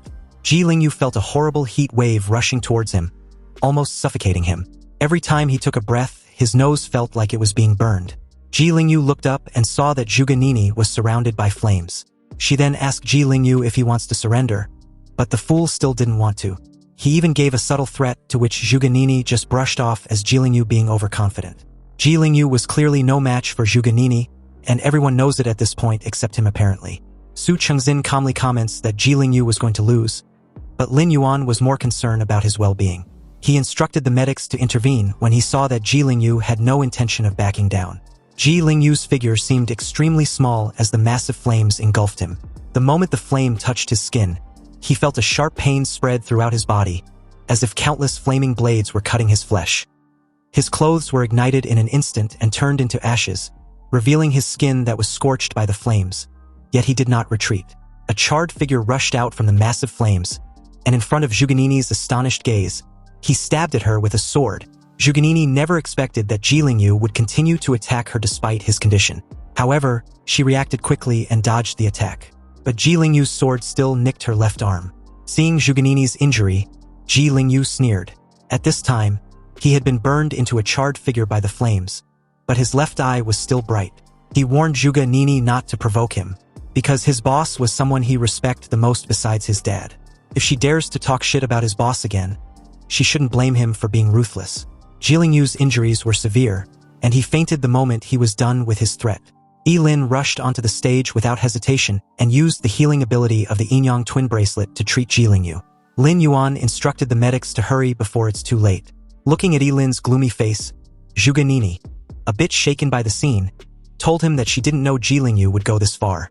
Ye Lin replied coldly that it wasn't her fault. The medics came with a stretcher and carried Ye Lin away. Before leaving, Ye Lin praised him for doing well in the tournament. Lin Yuan announced to everyone that Ye Lin was not in any life-threatening danger, but there are massive burns on his body that requires immediate treatment at the hospital. Anyway, the tournament was now in the semifinals. Zhuge Nini was matched up against Lin Linglin, while Ye Lin was matched up against Luo Jun. Lin Yuan was quick to add that this year's top scorer will be one of these 4 candidates. Back outside, a fellow principal questioned Principal Su whether he believes Luo Jun would win against Ye Lin. Principal Su replied that Luo Jun was a genius from Yutsai Academy, so he had full confidence in him to win. Another added that Yutsai Academy might get another top scorer this year. Principal Gao disagreed. He believes there's no way Luo Jun can win against Ye Lin, a level 18 Forbidden Spellcaster. But Principal Su simply pointed out that since it was just a tournament, Ye Lin won't really use forbidden spells continuously without disregarding his own life. Hearing this, Principal Gao pointed out that 2 of the 4 finalists were from Qingchang Academy, so Principal Su shouldn't get ahead of himself. And besides, a single spell would be enough to deal with Luo Jun. Principal Su wasn't the least bit concerned when he heard this. They will soon see who gets the last laugh. The 2 finally stopped arguing when someone announced that the match was starting. In the arena, Ye Lin and Luo Jun were about to face off. Luo Jun's dark eyes were full of surging fighting spirit, and the black spear in his hands shimmered with a faint dark aura, as if a real dragon was lurking around it. He pointed his black spear directly at Ye Lin, and a faint sound of a dragon's roar could be heard. Luo Jun, who apparently had been wanting to fight Ye Lin ever since the results of the comprehensive ability assessment was announced, finally had the opportunity. Of all the candidates, Ye Lin was the only one he considers as his rival. So as long as he defeats him, the top scorer in this college entrance exams would definitely be him. Of course, this was an insult to the other 2 remaining candidates, but Luo Jun didn't give a shit. Ye Lin just silently unsheathed his sword and readied himself. Luo Jun's figure suddenly dashed forward with an incredible speed, intending on landing a critical hit before Ye Lin could cast any forbidden spell.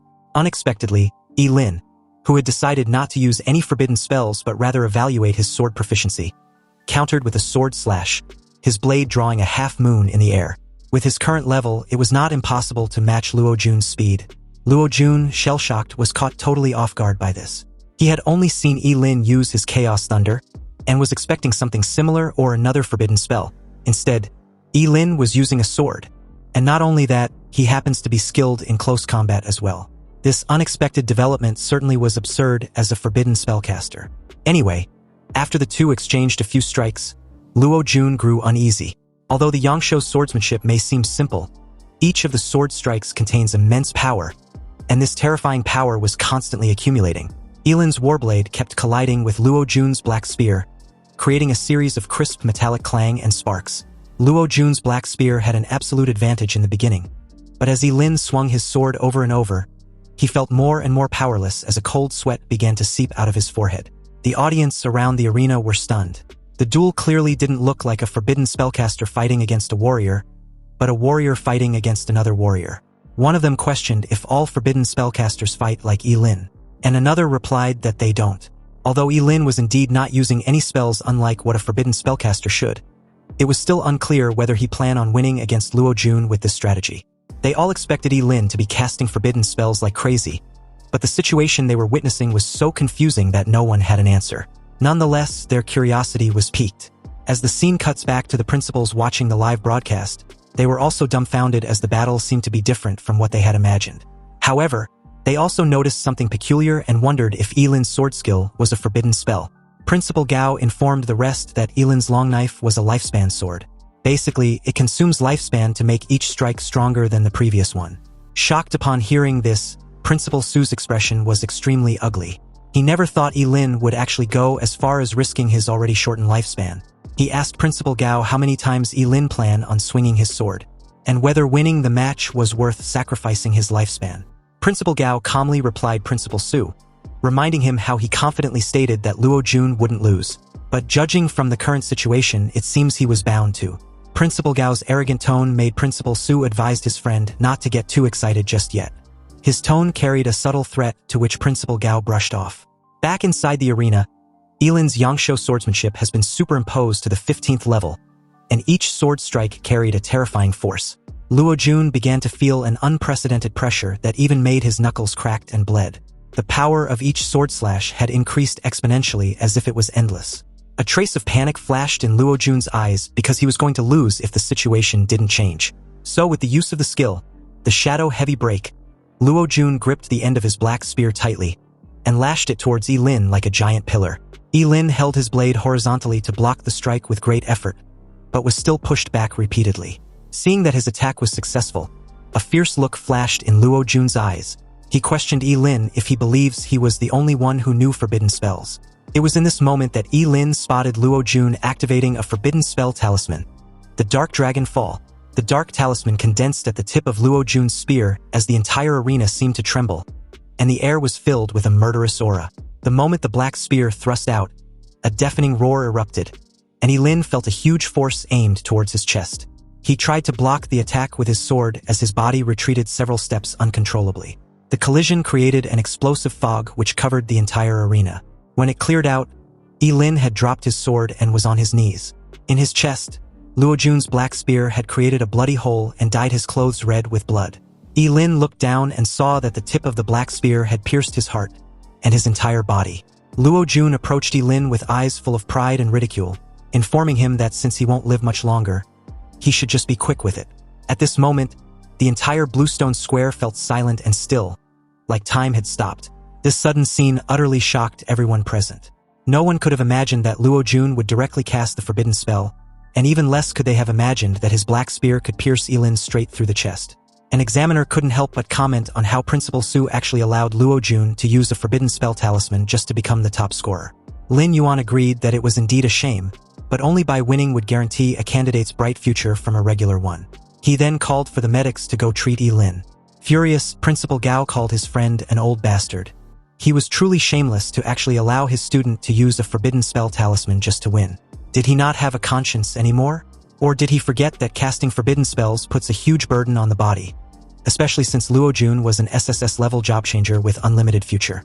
But in order to win the top spot, he actually chose to sacrifice a future genius, which was obviously contrary to their philosophy of teaching and educating students. Principal Su calmly questioned what the matter was since Luo Jun himself agreed on its use. And besides, there was no rule that prohibits teaching forbidden spells to students. Was his friend going to acknowledge his loss as a loss, or was he going to bitch about it?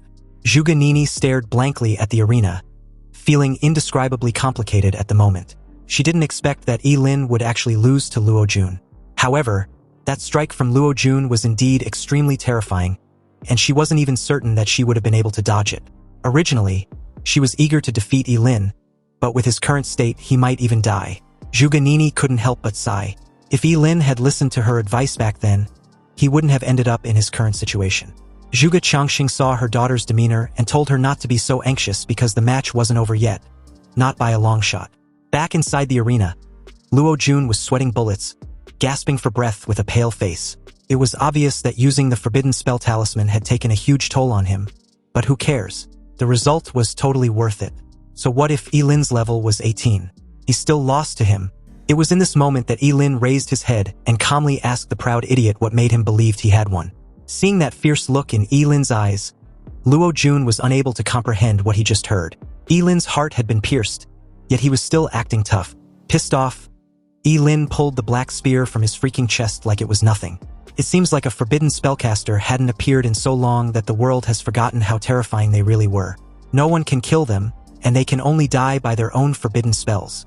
A mysterious power burst forth as Ye Lin cast a forbidden spell, Undying, and at the same time, the yin and yang bracelet on his wrist lit up, and a powerful energy started to rapidly restore his body. The bloody hole caused by the black spear healed at a speed visible to the naked eye until it disappeared completely. This sudden scene caused an uproar among everyone. They had never seen a job changer alive after being stabbed in the heart. Was this guy immortal? Only a few people figured out what was going on, including Lin Yuan and the other examiners. The undying forbidden spell had long been lost, and they were surprised that Ye Lin had learned it. They never thought they would see it with their own eyes in their lifetime. Seriously, Ye Lin definitely has great potential if he wasn't a forbidden spellcaster. Using his lifespan in exchange for immunity to a fatal injury, and an equipment to heal this injury, Ye Lin was too calm to the point that his demeanor was bone-chilling terrifying. In the air, Ye Lin raised his hand and coldly declared to Luo Jun that it was his turn. Since this fucker likes forbidden spells so much, he might as well show him what it's like to be at the receiving end. Summoning the world-destroying thunder, Ye Lin pressed his palm forward, and the sky was suddenly covered with dark clouds. Thunder flashed wildly, as if to submerge the entire arena. With a crackling boom, a thick bolt of lightning fell directly from the dark clouds and headed in Luo Jun's direction. This was clearly the same forbidden spell as before, but it seemed terrifyingly powerful. Scared shitless, Luo Jun realized too late that he fucked up. Ye Lin's heart was pierced, yet he still had such a terrifying strength after healing himself. He was truly a monster. Luo Jun tried desperately to dodge, but the lightning was so fast that he had no time to react. As the bolt of lightning struck him directly, Luo Jun screamed in agony like a pig being skewered alive.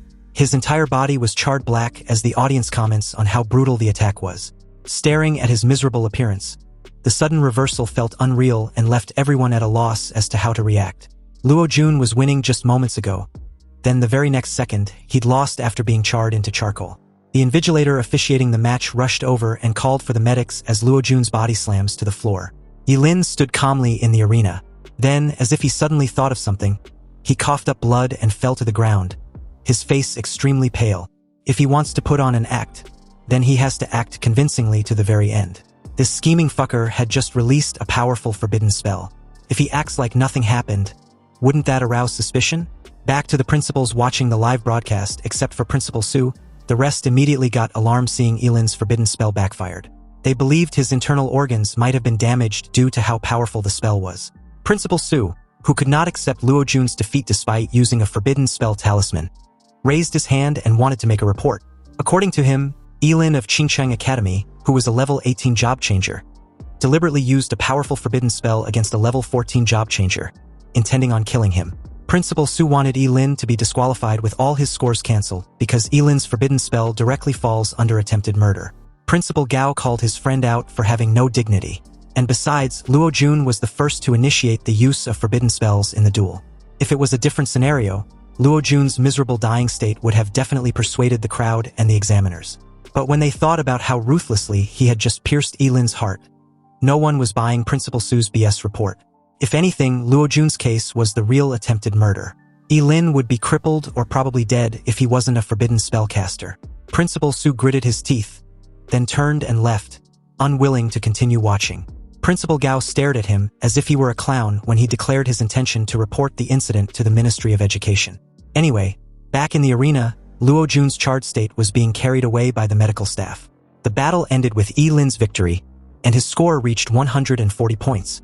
Ye Lin was already bored with the whole exams and wanted it to be done already. According to him, it was more tiring than killing the underground king of Qingcheng. And to make matters even worse, he had to duel that annoying bitch in the final. Yup, you heard that right. Zhuge Nini won her match with ease and was up against Ye Lin in the final. Prideful as always, Zhuge Nini approached Ye Lin and offered him a moment of respite before their duel. Zhuge Nini didn't mind waiting until Ye Lin recovered. She didn't want to take advantage of his situation. Ye Lin reassured her that there was no need. The prideful bitch didn't know that Ye Lin's current predicament wasn't about his physical condition, but a way to defeat her without hurting her. It was bad enough that he couldn't use his sword to attack her, but also didn't know any forbidden spell which could do the job. And on top of that, he was keenly aware that the bitch wouldn't give up either, even when it's blatantly obvious she should. It didn't take long for 30 minutes to pass by like a bullet, and inside the main arena was the long-awaited final round of the college entrance exams. Obviously, the winner would become the top scorer of that year's final exams. The moment the invigilator officially announced the beginning of the duel, Zhuge Nini's book opened as she was lifted up in the air. The fight between Ye Lin and Luo Jun had made her realize that forbidden spells were extremely dangerous. And while Zhuge Nini was thinking of how she couldn't afford to be hit by any forbidden spell, Ye Lin was visibly distressed, still thinking of a forbidden spell to use. He was sure that Zhuge Qianqing wouldn't let him off if he badly hurts her daughter. A look of determination flashed in Zhuge Nini's eyes the moment she initiated the first attack. The exploding phoenix flame. In the air, Dozens of flames were instantly conjured up and turned into balls of fire with terrifyingly high temperatures, whistling towards Ye Lin. Facing the incoming fireballs, Ye Lin immediately sacrificed a kidney to use his fleeting dance with fivefold increase in its agility. Since he couldn't fight without hurting her, he planned on dragging the fight out until Zhuganini's mana was exhausted. Ye Lin's figure flashed quickly in the whistling fireballs like a ghost, his movements extremely fast as he kept changing his position every time. His body accurately evaded everything Zhuganini launched at him. This scene amazed the crowd who were watching. It was unbelievable that a forbidden spellcaster could have such high agility. But they soon realized that Ye Lin was just dodging and not attacking. It was blatantly obvious that he could have won the match by simply using the Chaos Thunder spell he'd casted earlier. Some wondered if perhaps the Forbidden Thunder spell consumes too much energy, and Ye Lin couldn't use it for the third time in just a day. That has to be the case, right? Otherwise, how could he only dodge and not attack? Someone even guessed that Ye Lin must have felt pity for Zhuganini, but another called that BS. He heard rumors that Ye Lin had already been accepted as a disciple by Zhuge Qianxing, and must be deliberately trying to give the top spot to Zhuganini. Back in the arena, Zhuganini was annoyed as hell with what Ye Lin was doing. In her opinion, his behavior of dodging and not attacking was clearly a deliberate way to humiliate her. Ye Lin just stared at her and shrugged dismissively. He didn't give two fucks about what she thought. And besides, there wasn't any rule that prohibited him from actively dodging whenever he feels like it. Zhuganini got pissed off upon hearing this. Her whole body engulfed in flames, displaying an extremely dazzling red-gold color. She raised her book with the intention of launching an attack that Ye Lin couldn't dodge. Zhuganini summoned the red surging flame, the same insurmountable wall of flames she used against Ji Lingyu. In an instant, the air above the arena became extremely hot and the temperature rose rapidly. The red-gold flames formed a sea of fire and surrounded Ye Lin. Frowning, Ye Lin decided to teach Zhuganini a lesson. He sacrificed half of his liver and again increased his agility. The sudden increase caused his already extremely terrifying speed to increase at a monstrous rate. Although those red gold flames were terrifying, Ye Lin's current speed was so fast that he plunged straight through and was upon Zhuganini in an instant. Zhuganini's eyes widened in shock, incredulous that Ye Lin could actually increase his agility to this extent. She had no time to react at all and was hit playfully on the head with the back of Ye Lin's sword. The hit on the head was so painful that she began to tear up. Ye Lin informed Zhuganini that she'd lost and should admit defeat. But as the spoiled child she was, Zhuganini had never been humiliated like this, and this instantly broke down her psychological defenses.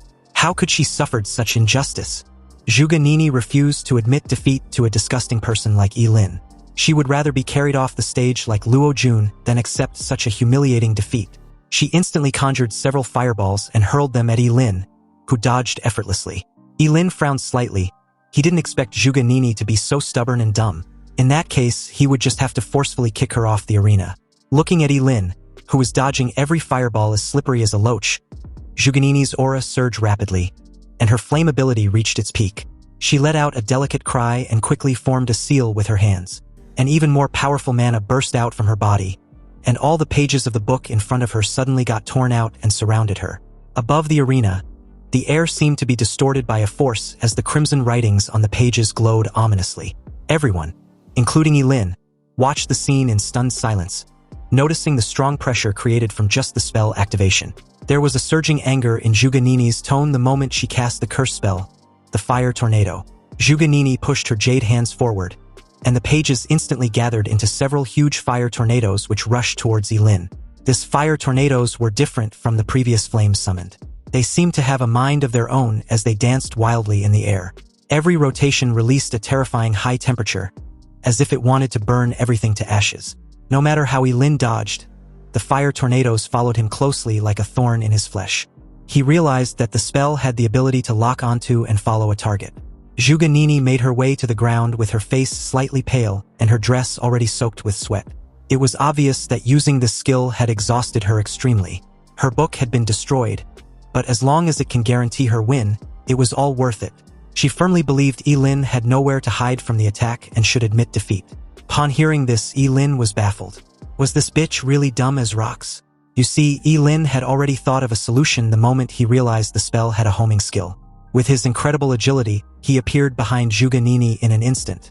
Zhuganini should have realized this simple truth when she casted her spell. Thus, releasing a spell with a homing skill without teammates to protect her when facing off against a fast opponent was tantamount to suicide as a mage. Had she not heard of this in class?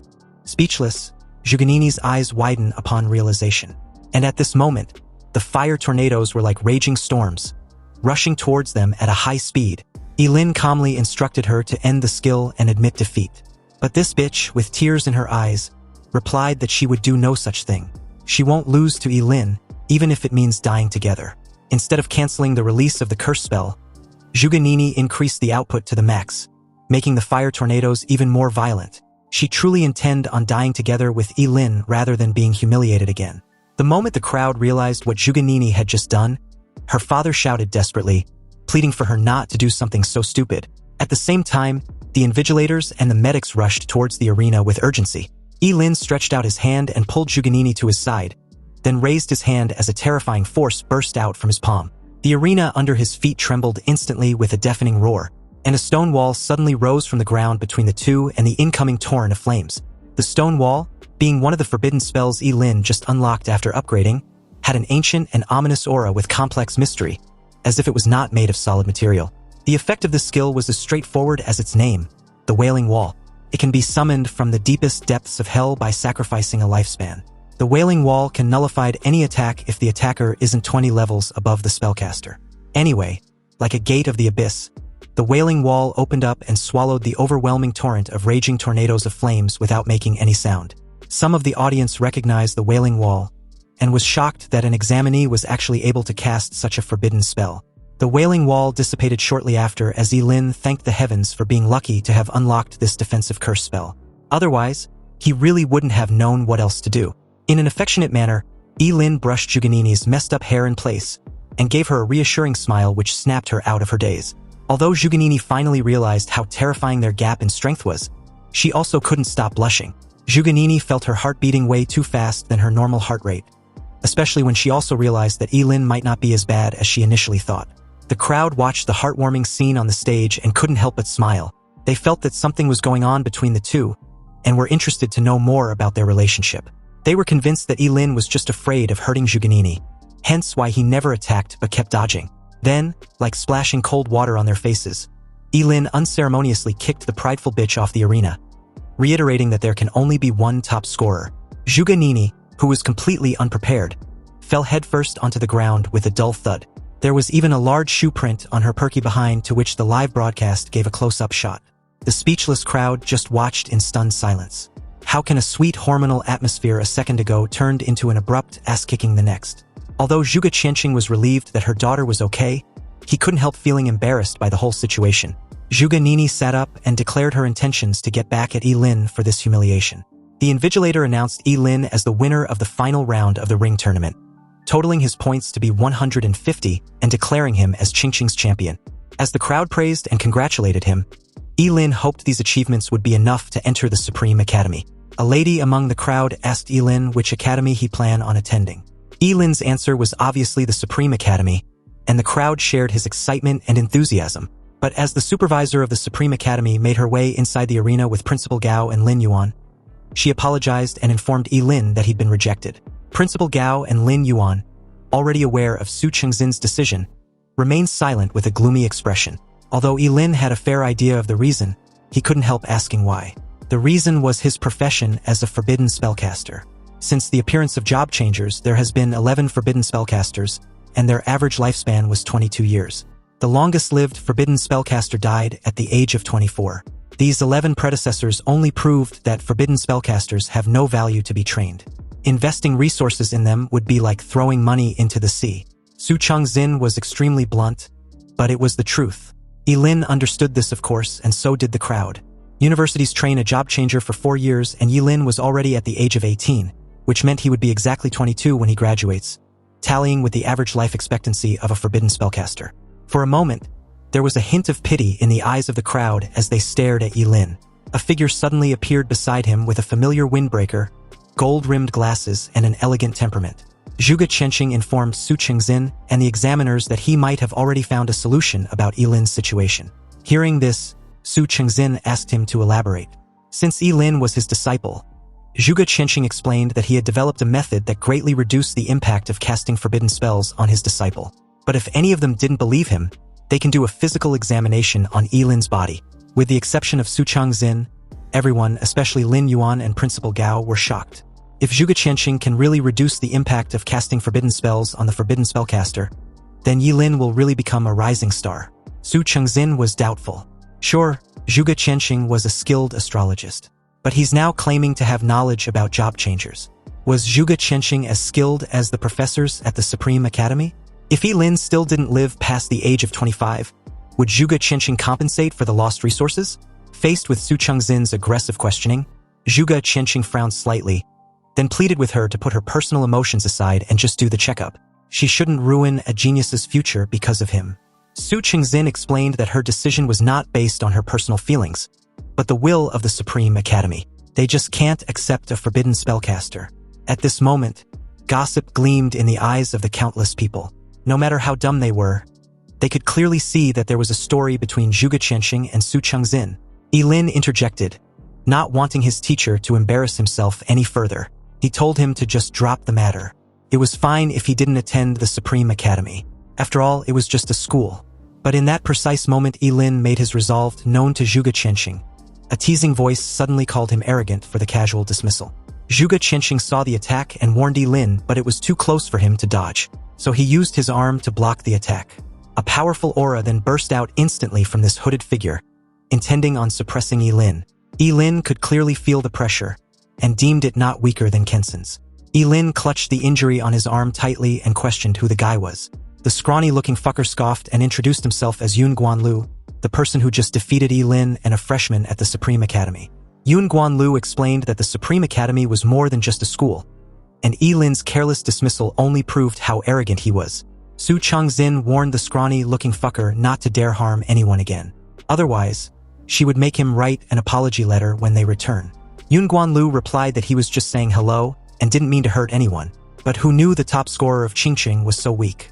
Lin Yuan and Principal Gao rushed toward Ye Lin and asked of his injury. Ye Lin reassured them that he was fine, but knowing how scheming this guy was, it wasn't a stretch to think he wouldn't make something out of this disappointment. Ye Lin's expression turned cold as he approached Yun Guanlu, vowing to remember what happened just now. Seeing Ye Lin still acting tough and even daring to give him a cold stare, the corner of Yun Guanlu's mouth raised slightly. If the top scorer of Qingqing wasn't convinced, he was welcome to challenge him at any time. Anyway, if Ye Lin were to go all out regardless of the consequences, then there's a high probability of him defeating Yun Guanlu and even killing him. But for now, there was too many audience, so he will let things slide. However, Yun Guanlu shouldn't make no mistake about his threat. He will definitely get his revenge another time, one way or the other. Yun Guanlu, incredulous for a moment there, started laughing in sheer disdain. Was Ye Lin seriously threatening him just now because he sure as hell didn't notice? And talk about a loser, did he really think he would amount to anything that was worth his attention? Or did he think just because he attacked and talked to him, he cared? Ye Lin should quit with his empty threats because he wouldn't be able to beat him in his lifetime. Yun Guanlu then proceeded to belittle Zhuge Qianxing, which crossed the bottom line of what Ye Lin could tolerate. This idiot could insult him for all he cared, but disrespecting his teacher because of him, that's something he wouldn't let it slide. And since Yun Guanlu was confident he couldn't beat his arrogant ass, Ye Lin proposed a bet. He dared Yun Guanlu to accept his challenge in a life-and-death match in a year's time. This stunned the crowd into silence. They had never expected Ye Lin to be so bold as to sign a deathmatch agreement with Yun Guanlu, whose level was already close to 45. And it wasn't impossible to estimate him breaking through to level 50 and even reaching level 60 in a year's time. Zhuge Qianxing, on the other hand, wasn't worried that Ye Lin might lose, but was rather alarmed that he might accidentally expose the secret of his immortality. He warned him not to be impulsive, but Ye Lin reassured him that he wasn't. He was very much aware that Yun Guanlu, although arrogant and infuriating, had the strength to back it up. But it wouldn't matter in the long run. Yun Guanlu agreed to the challenge, but was also dismissive about it. With the deal set, Ye Lin coolly walked off the stage. To him, this death duel is to determine who's better, and he intended on using it to crush the pride of the Supreme Academy. He even felt an adrenaline rush just thinking of how interesting it would be. As the principal of Qingqing Academy, Gao Jinyu personally congratulated Ye Lin for becoming the top scorer, and in front of the cheering crowd, he thanked his student for finally elevating his school to new heights. Anyway, as the scene shifted to Zhuge family's villa that very afternoon, Ye Lin expressed his concern about Zhuge Nini, wanting to know if she was alright. Zhuge Qianxing replied that she was. Her daughter was just feeling down because she lost to him, but she'll bounce back in no time. Ye Lin then moved to the next obvious and a bit intrusive question. He was curious about the relationship between Zhuge Qianxing and Su Qingxin. Zhuge Qianxing was already expecting this question, so he wasn't exactly caught off guard with this open secret. He explained that Su Qingxin was his first love. Coincidentally, Zhuge Nini was on her way downstairs when she heard her father's disclosure. She was genuinely stunned by this news, and not only her, but Ye Lin as well. The fact that the two had been in a romantic relationship was just surprisingly odd. Zhuge Qianxing sighed and explained that it was a long story. Back when he was just a young guy who had just entered the academy, he fell in love with Su Qingxin and they started dating shortly after. But after a while, they broke up due to their differences in personalities. Apparently, Su Qingxin likes to play mind games type shit in relationships. And what's even worse, she believes she's always in the right and her actions are completely justified.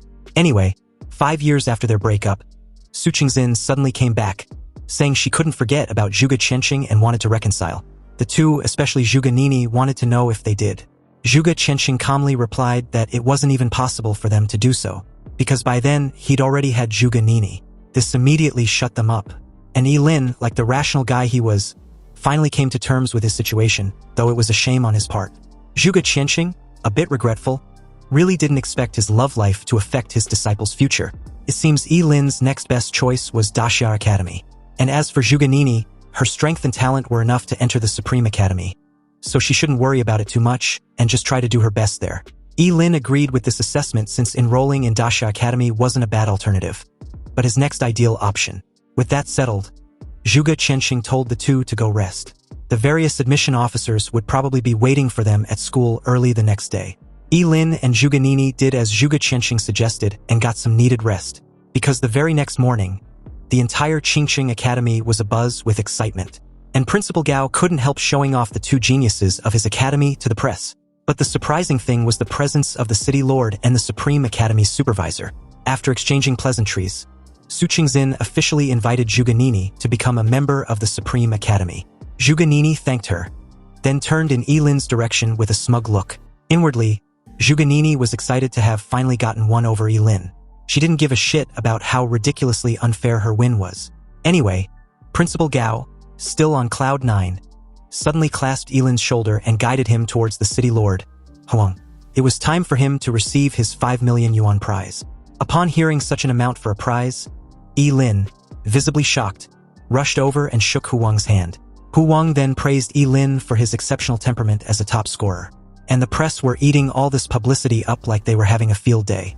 Anyway, like the money-hungry hyena he was, Ye Lin couldn't help asking when he was supposed to receive his 5 million. And although Huang reassured him that not a penny less would be given to him, Ye Lin still informed the media of how he was scared of still being poor after living in the slums for years. So everyone should bear witness to his reward. But to his amazement, the 5 million was just one of the many rewards. There were also skill scrolls.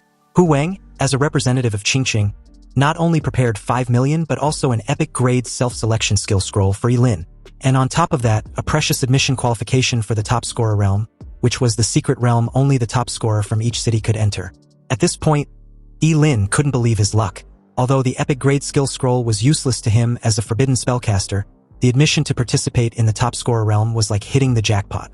You see, this secret realm was special because it grants anyone immunity to all damages when entered, meaning the participants can ignore everything else and focus on killing monsters. Not that it's any huge advantage for Ye Lin, but the idea of challenging any monster regardless of the level was an edge he might need to raise his level to 99 before leaving. Upon hearing this, Principal Gao informed Ye Lin that even though the top scorer realm is not that exaggerated, the monsters inside were limited. But immunity to all damages were indeed suitable for him. The City Lord then mentions how they have high hopes for him. Apparently, the top scorer realm was also a test for Ye Lin to excel. Scoring first place would grant him the title of the national top scorer.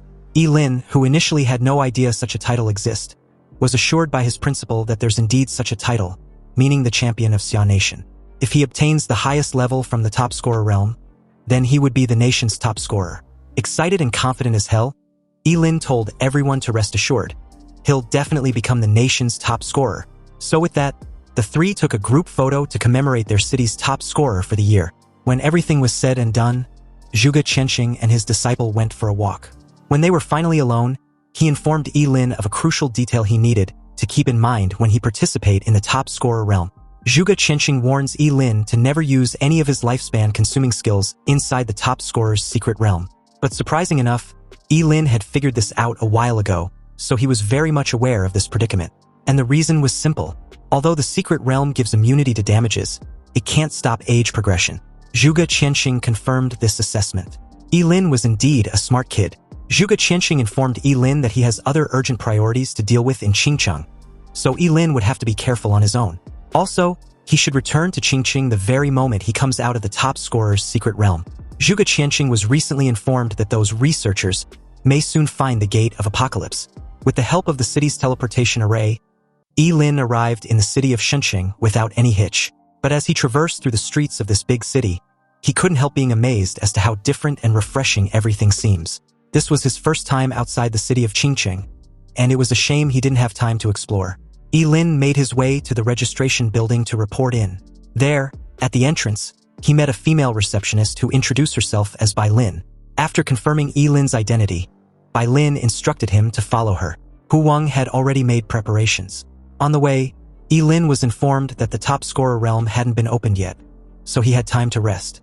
Also, if he encounters any problems during his stay, he can contact her at any time. Bai Lin brought Ye Lin to a high-rise building where he completed his registration and check-in procedures at the front desk. Shortly after, he found his room and flopped onto his bed with his skill scroll in hand. Since the top scorer realm hadn't been opened yet, he might as well go and explore this city he had never been to before. But in that very moment, a sudden noise and muffled voices at the door reached his ears. This person, whoever it was, kept whining on the other side about how strange it was that the room's keycard wasn't working. Ye Lin made his way to the door, wondering who was trying to barge into his room. Or perhaps the rooms were meant to be shared. He didn't even get a word out before the door was forcefully pushed open with a bang, destroying the locks and startling him. Then an innocent-looking petite girl wearing a blue dress appeared at the door. She carried a teddy bear backpack, and her blonde hair was tied with 2 cute bows. She blinked her big eyes and stared at Ye Lin with confusion, questioning who he was. And why was he in her room? Ye Lin was left dumbfounded. Shouldn't he be the one asking her these questions? But upon seeing Ye Lin's shocked expression, this petite girl suddenly misjudged him as a pervert. She'd even convinced herself on the spot that Ye Lin was hiding in her room after targeting her as an easy mark. Suddenly, with bulging veins, her arms instantly swelled up as she threw a punch in Ye Lin's direction. Ye Lin reacted quickly with his fleeting dance, sidestepping to the side and narrowly dodging this terrifying punch. Just the whistling wind from the release was enough to rattle the windows. Ye Lin, shell-shocked, was a bit incredulous that this little loli actually had such powerful strength. He hurriedly explained that he wasn't a pervert. But the little loli refuses to believe him. She claims that a pervert wouldn't actively admit to being a pervert, so Ye Lin was spouting lies. At this point, Ye Lin realized that he's left with no choice but to take action. He sacrificed his appendix and summoned the realm of woods. In the small room, countless woody vines emerged very abruptly and wrapped around the girl's fist like tentacles. She tried to break free with brute force, but the vines were so resilient that all her struggles were for naught. You see, the Descent of the Wood Realm was a forbidden spell that mainly restrained forceful movements, so it took a while for the girl, Manhwa, to finally relent. Ye Lin then took out his room card and showed it to her. But upon seeing the matching number 6099, Manhwa couldn't help exclaiming that it was impossible. Her room card was also 6099. Ye Lin released her from the spell and demanded she show her room card. Manhwa, although puzzled, confidently took out her room card from her bag and showed it to Ye Lin. But to her dismay, the card number turned out to be 6609. At this point, it was obvious that she turned the card upside down and got the number wrong. So with the misunderstanding out of the way, Manhwa started apologizing profusely for acting the way she did. But Ye Lin was more concerned about reminding her not to forget about informing the staff to fix the door on her way out. Manhwa nodded in understanding, but still insisted of treating Ye Lin to a meal as a form of compensation. Ye Lin replied that there was no need. However, since she's still insistent, how about she accompany him for a walk down the streets? So as the two explore the streets outside, Ye Lin learned Manhwa's name and her profession. She was an SSS-Class berserker, which explains her sudden explosive strength. Manhwa was the top scorer of Haiqing. Ye Lin then informed her of being from Qingcheng, and of course he was also a top scorer. Since Ye Lin was able to subdue her with a terrifying skill, Mi Shui believed Ye Lin must have been admitted into the Supreme Academy. Hearing of the Supreme Academy, Ye Lin calmly explained that that's where he initially planned on attending, but unfortunately, the Academy rejected him. Mi Shui's excitement turned into confusion. She couldn't comprehend why. With the strength Ye Lin had just shown, getting in should be easy. But Ye Lin shrugged dismissively and stated that his fate was decided elsewhere. And to clear her confusion, he added that he was a forbidden spellcaster. So with his short lifespan side effect of a sort, it's understandable. Hearing this, the guilt in Mi Shui's eyes became evident. A forbidden spell master had a short life to begin with, yet not only did she unknowingly made him use a forbidden spell, but she tore down his door, mistook him for a pervert, and tried to beat him up. She really needs to make things right. And the first thing they needed to do was to stop talking about such depressing stuff. Mi Shui grabbed Ye Lin's hand and dragged him along. She'd heard of a place nearby with amazing food. It was Xinqing's most famous restaurant, a well-established place with amazing view and high-end service. Ye Lin took a good look around and was impressed. The place indeed looks amazing, but just before the two could find a spot to take a seat, someone suddenly called out to Mi Shui and coldly remarked about how a brute like her was able to find a guy to eat with. Mi Shui's face suddenly darkened the moment she turned and saw Ye Ning, her half-sister. Ye Ning was in a black revealing strap dress, her high heels creating a clattering sound as she walked towards them.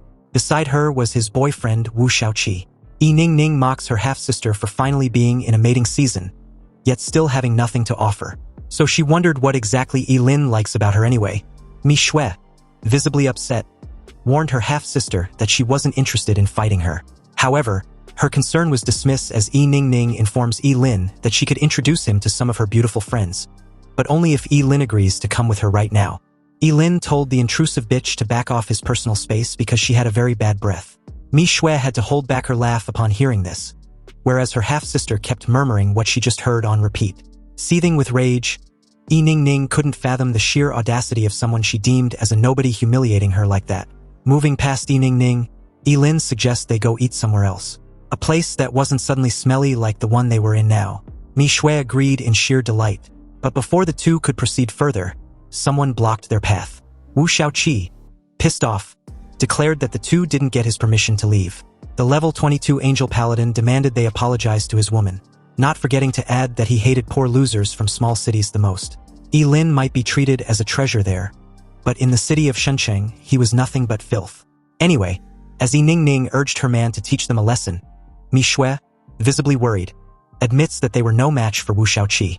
Ye Lin brushed this off, highlighting how much of a coincidence this entire farce was, because he also happens to hate rich punks such as Wu Shaoqi who reek just as bad. Wu Shaoqi's aura suddenly condensed, and a powerful pressure emanated from him, instantly filling the entire restaurant. Behind him, a brilliant angelic figure slowly condensed into shape, bathed in holy aura. Subsequently, Ye Lin raised his hands slightly, condensed lightning arcs gathering around him.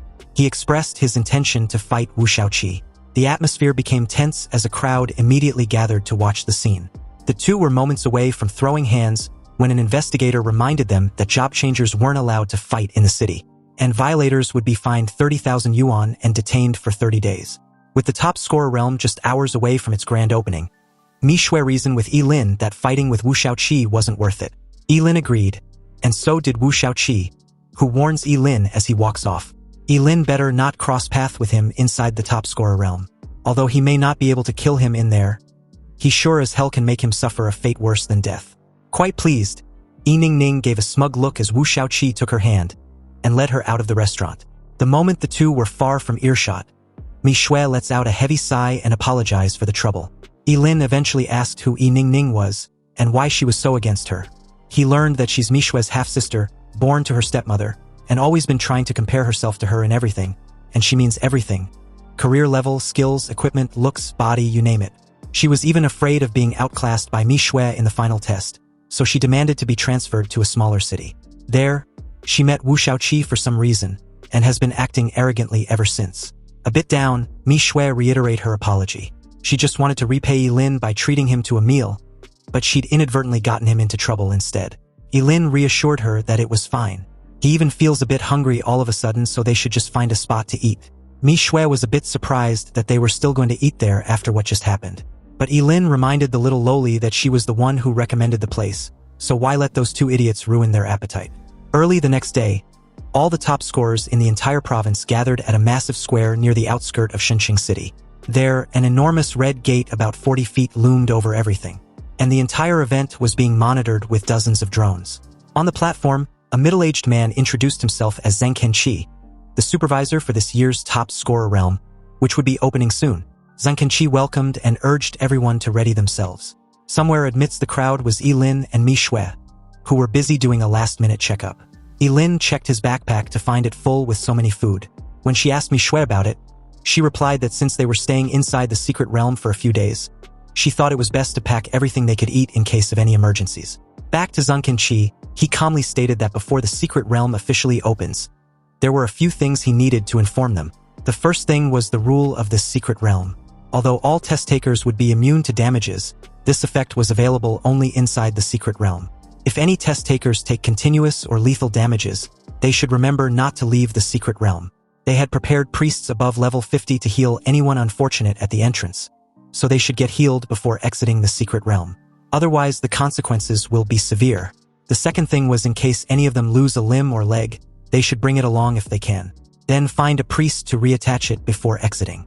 This was far better and less difficult than finding the means to regrow a new limb or leg. The third thing was to remember not to get eaten by a demonic monster, because having their torso get digested was not a pleasant feeling to have. Just the imagination was unpleasant, and the very idea of it was very terrifyingly painful to think about. However, from this intel, Ye Lin deduced that their body would just be immune to all damage taken inside the secret realm, not blocking it. Zhang Kenqi then proceeded to wish all the top scorers to come back safely with good grades. He instructed for the teleportation portal to be opened. Also, everyone had 10 minutes to form a team or find their teammates. But if anyone had the confidence to enter alone, there are no rules against it. Mi Shui proposed forming a team with Ye Lin. Ye Lin agreed to the team up, but she needed to carry his bag. The little lowly had no problem with this arrangement. After all, such light weight was nothing to her as a berserker. A guy nearby saw this scene and accused Ye Lin of being ungentlemanly. How could Ye Lin make such a cute little girl carry a heavy load for him? He then offered to team up with Mi Shui. With him, she definitely won't be doing menial work. Mi Shui suddenly showed him her swelled fist, and questioned the idiot what he's worth was to even propose a team-up. He should scram before she beat him into a pulp. Nearby, Wu Xiaoqi proudly showed off his profession and level as Yi Ningning announced that they were accepting job changers above level 20. So anyone who wants to live should join them. They soon spot Ye Lin and Mi Shui and approached with their minions in tow. In earshot, Wu Xiaoqi informed Ye Lin that he had had him investigated. And he's got to say, it's quite rare for a job changer to reach level 18 from a small county town like Qingqing. But a redneck will always be a redneck because he won't be able to climb any higher. Wu Xiaoqi offered Ye Lin one last chance to kneel down and kowtow to him 3 times. Only then will he forgive him for what happened the day before. Otherwise, when they enter the secret realm, who knows what will happen. Ye Lin just laughed and basically told the idiot to fuck off. Pissed off, Wu Xiaoqi was about to throw hands when Zhang Kenqi appeared from nowhere and intervened. He warned Wu Xiaoqi that they weren't in the Wu family, so if he dares to cause any trouble, his examination qualification would be revoked immediately. Zhang Kenqi raised his voice and reiterated what he said about breaking the rules to all the test takers. With the secret realm now opened, any violation would immediately get the culprit disqualified. Wu Xiaoqi walked off with a murderous look, vowing to settle the score with Ye Lin eventually.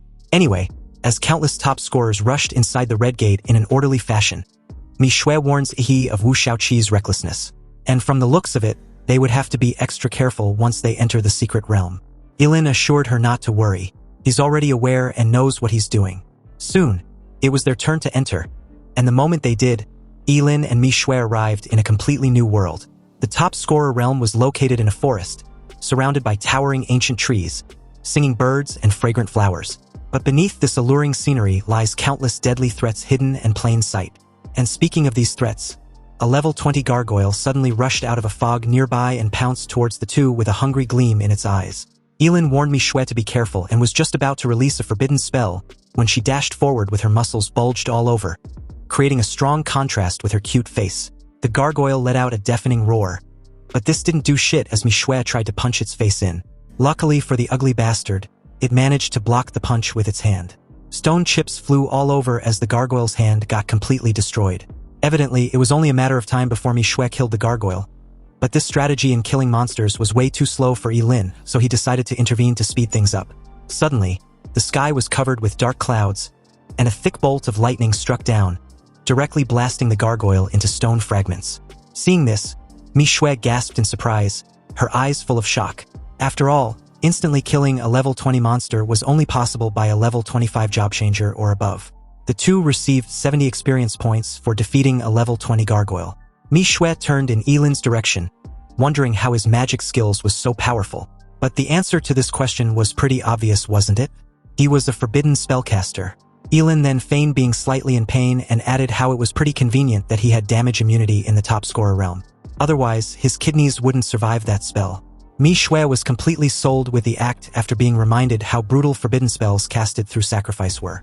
Anyhow, time was short, so Ye Lin suggested they head deeper into the secret realm. But this only made Mi Shui a bit worried. Instantly killing a level 20 gargoyle was pretty cool and all, but what about stronger monsters? Because that's exactly what they would be up against the deeper they head into the forest. They would also need to be alert at all times. Ye Lin, once again, reassured her not to worry. She only needed to stick close. Thinking of how powerful and confident Ye Lin was, Mi Shui felt that it was quite a shame the Supreme Academy rejected him. But Ye Lin remained unbothered with this rejection, or the fact that he was destined to die young. He stated that as long as he accomplished what he wants in his lifetime, then dying young wasn't a bad way to go. Sure enough, the two had not gone far when a gigantic monster covered in indestructible carapace slowly rose, its dark shadow looming over them. The giant poison centipede growled, its eyes locked on them with a predatory green glow. Then it lunged towards the two with gray saliva dripping from its two huge jaws. This saliva was highly corrosive and emits a white smoke. Ye Lin grabbed Mi Shui, used his fleeting dance to quickly evade the corroded surroundings the moment the giant poison centipede came crushing down. But unfortunately, part of his lower abdomen and his left leg and arm was still corroded to the bone when he shielded Mi Shui. At a safe distance, Ye Lin, calm and composed, instructed the little lowly to leave the battle to him since she'll only be a hindrance. He then calmly raised his hand and summoned the world-destroying thunder. The familiar blue thunder dragon appeared and struck down, and the giant venomous centipede, which seemed to be extremely terrifying in Mi Shui's eyes, didn't even have time to put up any resistance before it was burnt into a charred corpse. Mi Shui was in a daze when Ye Lin pulled her along, facing wave after wave of monsters. The first was a level 22 poisonous scorpion, then a level 25 skeleton blade shield swordsman. The two monsters were killed in the same manner after being struck by a bolt of lightning. Mi Shui was left speechless watching Ye Lin instant kill one monster after the next with his lightning attribute without breaking a sweat. Then, out of nowhere, a level 28 Abyss Ratman suddenly grabbed his leg and tried to launch a sneak attack from underground. Ye Lin swiftly freed himself, raised his hand and cast the forbidden spell, the Eternal Thunder Element. Golden energy suddenly formed and gathered in his palm, then condensed into a dazzling golden spear. Ye Lin grasped the spear and threw it directly at the Abyss Ratman, killing it instantly. Ye Lin was ecstatic to have finally leveled up to 20. But after killing the level 28 Abyss Ratman, Mi Shui suddenly realized something and looked surprised, as if she had solved a historical problem. Since Ye Lin was a forbidden spell master, he was immune to any damage inside this secret realm, which was why he could use forbidden spells at full strength. Ye Lin was a bit baffled. Hadn't she known this until now? It seems this girl has well-developed muscles, so her brain doesn't seem to be very useful. Anyway, after reaching level 20, it was time for him to unlock his second talent. Scrolling through his attribute window, he learned that his second talent was the ultimate sublimation. With this talent, he can sublimate all the skills he'd used into forbidden spells. This was a massive upgrade since he previously couldn't use skill scrolls, whether they were common, rare, epic, or legendary. Ye Lin instructed Mi Shui to hand him the dropped fireball spell skill scroll. Although it was just a regular spell, Ye Lin, eager to test out this new feature, learned it without any moment of hesitation. Immediately after doing so, the class talent Ultimate Sublimation was automatically activated, upgrading the regular fireball spell to Flame God's Breath. This new forbidden spell burns Ye Lin's life force to summon the flame of the god's divine fire, capable of incinerating everything in its path. Accompanied by a dazzling golden light, a powerful energy wave spread out instantly. The surrounding air seemed to be ignited by this energy. The temperature rose rapidly, and a huge fireball was formed. The fireball continued to expand, emitting blazing golden light and high temperature the moment Ye Lin injected his own fire into it. He then hurled the massive ball of fire into the air, and with a deafening boom, The sky was lit up with a thunderous explosion so destructive that it felt like an actual sun had exploded. Ye Lin curled his fist excitedly. After all, having more forbidden spells will undoubtedly allow him to have more adaptability and tactics when facing opponents stronger than himself. And now, with this new talent, no matter what type of forbidden spell he wants, he can just find the corresponding type of low-level skill scroll which cost a few thousand yuan. In a good mood, Ye Lin and Mi Shui left that place to continue leveling up. Meanwhile, on a massive tree branch somewhere nearby, Yi Ningning and Wu Shaoqi saw the explosion and were baffled. When Yi Ningning questioned what skill could cause such an explosion, Wu Shaoqi guessed that it might be an invigilator, because there wasn't anyone else among them who had a skill of that magnitude. Elsewhere, Zhengqinqi was also watching the explosion through his monitoring screen, wondering what could have happened to trigger a skill with such destructive strength. It was soon nightfall, and Ye Lin proposed they find a place to settle and eat. Hearing this, Mi Shui had no issue with this suggestion since she was basically the one responsible for everything else besides hunting monsters. Nonetheless, she enjoyed her role since she'd been leveling up like crazy. Anyway, in the meantime, Ye Lin, still fully alert of any possible danger, decided to scout around when he spotted something that made his eyes widen with a hint of excitement and shock. In a whisper, he called Mi Shui over to take a look. Not far away was a clear spring with its water constantly flowing in like a small waterfall. And on a huge black rock beside the spring was a golden toad. Its skin sparkled brightly in the nightlight, as if it was coated with a golden thin layer. This extremely large monster was the treasure toad. It was about 4 or 5 meters tall with a pair of bright vertical pupils. And its specialty was hoarding treasures in its stomach. The higher the level of the toad, the more valuable the treasures it contains. And luckily enough, this treasure toad was level 25, so it would definitely drop good rewards if caught. Ye Lin motioned for Mi Shui to be extremely quiet. They couldn't risk scaring it off. Ye Lin planned to approach it quietly and control its movement to Mi Shui to catch it. It took about half an hour for the two to silently make their way behind the treasure toad. But just as they were about to enact on their plan, a sinister voice suddenly came from behind them, arrogantly declaring how annoying it had been in searching for Ye Lin. Wu Shaoqi and his group's sudden appearance alerted the treasure toad. And by the time Ye Lin tried to restrain it by summoning the realm of woods, it was too late. The treasure toad had already fled away. Ye Lin's face darkened as he cursed through his gritted teeth. The idiot had ruined their plans. And to make matters even worse, he was still running his mouth. Wu Shaoqi informed Ye Lin that it was time for him to settle his debts. He was going to make sure Ye Lin experienced a life worse than death. A crowd nearby heard the exchange and pitted Wu Shaoqi's nest victim. In their eyes, Ye Lin was unfortunate to run into Wu Shaoqi and his minions even though the secret realm was vast. They also blamed him for bringing this misfortune upon himself. However, at this moment, Ye Lin's facial expression was extremely cold with no trace of fear. He was on his last nerve, so he sure as hell wasn't going to let this slide. If a life worse than death was what these fools were expecting, then they should rest assured because that was exactly what he planned on letting them experience. Ye Lin calmly raised his hand and summoned a fireball. But upon seeing this, one of Wu Shaoqi's minions smiled even more disdainfully. After all, fireballs were the lowest and most common skill, and anyone who changes their job can learn it. But Ye Lin actually wants to use a fireball to deal with them, which was simply a pipe dream. However, his smile froze on his face the moment Ye Lin raised his finger slightly. The seemingly ordinary fireball suddenly expanded several times, turning into a dark golden sun several meters in size. It carried a terrifying high temperature as Ye Lin hurled it towards the minion beside Wu Shaoqi. The guy didn't even have time to scream before he was turned into a charred corpse, barely clinging to life. This sudden scene left everyone stunned with their mouths wide open, not knowing what to say. With horror, Wu Shaoqi reluctantly pieced together the person responsible for the massive explosion a while ago. But how was it possible? Yi Ningning, realizing the shit they were in, pleaded with Ye Lin. They were all future of Daxia prospects after all.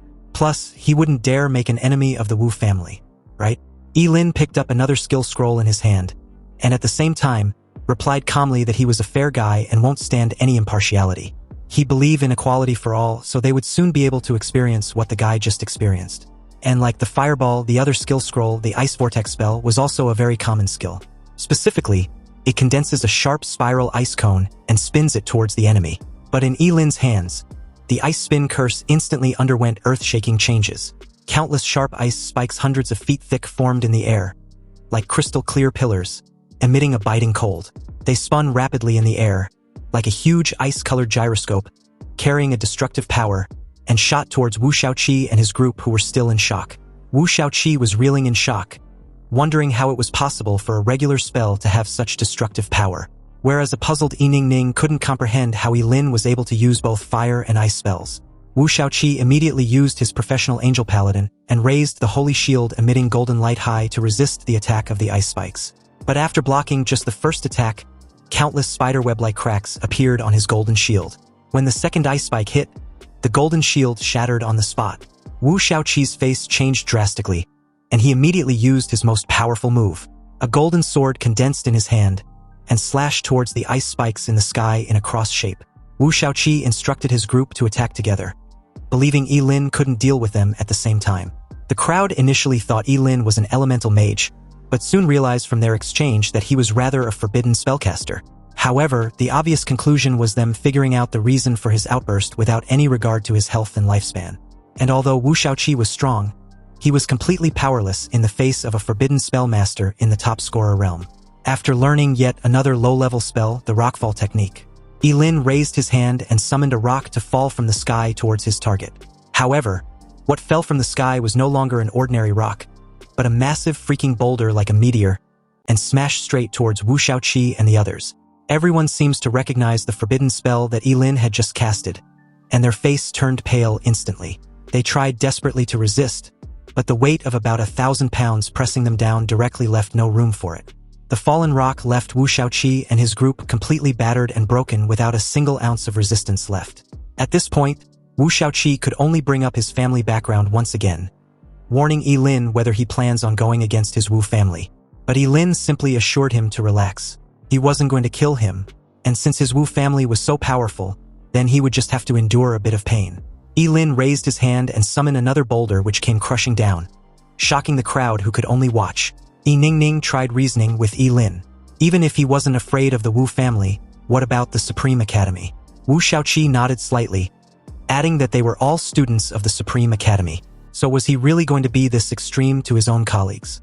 But unexpectedly, hearing the Supreme Academy only managed to inflame Ye Lin's frustration even further. The Supreme Academy had rejected him, so there was no way in hell they were going to be colleagues in the future. The moment he was done talking, he waved his hand and dropped the massive boulder. A loud bang reverberated through the forest, as if the sky had fallen, splitting the earth apart. The entire scene was so terrifying that the crowd kept wondering if Ye Lin was even human. As the dust and debris subsides, the crowd was shocked to see Wu Shaoqi and his entire group in a miserable state. They had been smashed deep into the ground. But under the influence of the rules of the top scorer realm, they were still alive. At this moment, the whole place was silent, and those who had been watching even begun to regret why they came. They held their breath and dared not even fart, for fear that Ye Lin would target them. Ye Lin called them over, instructing them to send Wu Shaoqi and his group to get healed. They cautiously used their abilities to excavate the bruised bodies beneath the rumble. Ye Lin felt that the secret realm was finally quiet after he dealt with the flies. Now they can go hunt the treasure toad. Meanwhile, near the exit of the secret realm, the supervisor of this year's top scorer realm, together with 3 priests and more than a dozen professional medical staff, were patiently waiting on high alert. Zheng Kenqi believed the top scorers this year were strong, and although it hadn't been long, not a single person had approached them for medical treatment. One of the priests agreed with this assessment.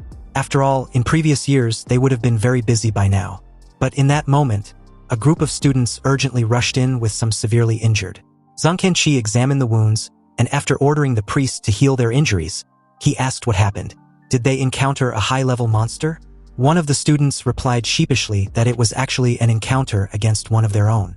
He explained that Wu Shaoqi and his entire group fought against a forbidden spellcaster. Zheng Kenqi couldn't believe what he just heard. How can a single student be responsible for such brutality? Back to Ye Lin and Mi Shui, they have been busy following the direction in which the golden treasure toad fled, but to no avail. If Wu Shaoqi and the others hadn't caused trouble, the multi-treasure golden toad would never have been able to escape from their hands. In resignation, Ye Lin had to give up the idea of continuing to pursue the treasure toad. And besides, it was already nightfall. He didn't even touch his meal, and explained that he was already full. He just wanted to rest as much as he can because he plans to level up more the next day. Mi Shui had never met anyone who levels up as fast as Ye Lin does, so she also vows to work harder. However, when she lifted her head, she was shocked to see 3 pairs of red eyes staring at her from afar. Then a huge dog figure leaped out from the darkness. It was burly and covered with red flames. Its red eyes flashed with a ferocious glow in the dark, and had a foul-smelling and corrosive saliva dripping from its mouth as it exposes its fangs. This beast was none other than a legendary three-headed hellhound Cerberus, a true high-level monster. The level 36 Cerberus spurt out a corrosive green liquid from its mouth. Luckily, Manhwa was quick to act. She grabbed Ye Lin's arm and dragged his sleeping figure out of the way. Ye Lin was a bit stunned to have encountered such a high-level monster for the first time, and didn't expect it to be this terrifying. Ye Lin took the lead and directly used his Flame God's Breath skill. A huge dark golden flame was hurled towards the three-headed dog of hell. But the middle head of the hellhound opened its mouth wide and bit the dark golden sun released by Ye Lin. And with a gulp, it actually swallowed it. Both Ye Lin and Manhwa couldn't help but gasp. The freaking beast swallowed the forbidden spell in one gulp. There was even a hint of mockery in the eyes of the three-headed hellhound as the first head opened its mouth and spewed a thick green foul-smelling liquid towards them. The two managed to dodge to the side as the extremely corrosive fluid destroyed everything it touched. Ye Lin suddenly felt an attack from behind and quickly leaped sideways with his fleeting dance activated. He barely avoided the fatal blow, and while in the air, he raised his hand as bits of golden light gathered in his palm, condensing into a bright and dazzling golden spear. The golden spear was like a meteor streaking across the night sky, stabbing fiercely at the three-headed dog of hell with unstoppable power. The three-headed hellhound growled, then opened its bloody mouth and spew out green foul-smelling liquid, trying to resist the attack. However, the spear penetrated the corrosive fluid and pierced into the bloody mouth of the hellhound, taking one of its head off. A shrill scream was heard, and the hellhound's body trembled violently, as if it was suffering unimaginable pain. Completely enraged, the first head of the now two-headed dog of hell opened its bloody mouth and spewed out yet another extremely thick green foul-smelling liquid. Only this time around it covered a vast range. Ye Lin raised his hand and quickly summoned the Wailing Wall. Since the level difference between the beast and himself was below 20, the Wailing Wall blocked the corrosive flames effortlessly. He then countered with another dazzling spear, hurling it and piercing the first head of the Cerberus. With only a head left, the beast could only let out a painful roar before Ye Lin summoned the world-destroying thunder. With a loud boom, the three-headed hellhound was struck by lightning and left in a charred and a sorry state. However, it wasn't dead, and the moment Manhwa questioned Ye Lin about it, he realized that something was wrong. Alarmed, he instructed Manhwa to make a run for it.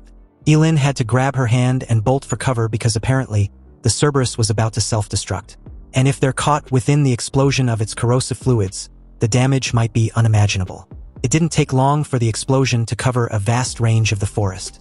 But fortunately, the two were fast enough to escape the blast range. Anyway, the reward for killing a level 36 high-grade Cerberus was 720 experience points. And unexpectedly, it seems they weren't the only one within that vicinity that escaped.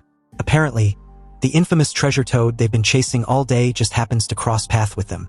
And unlike last time, they have no intention of letting this treasure trove escape for the second time.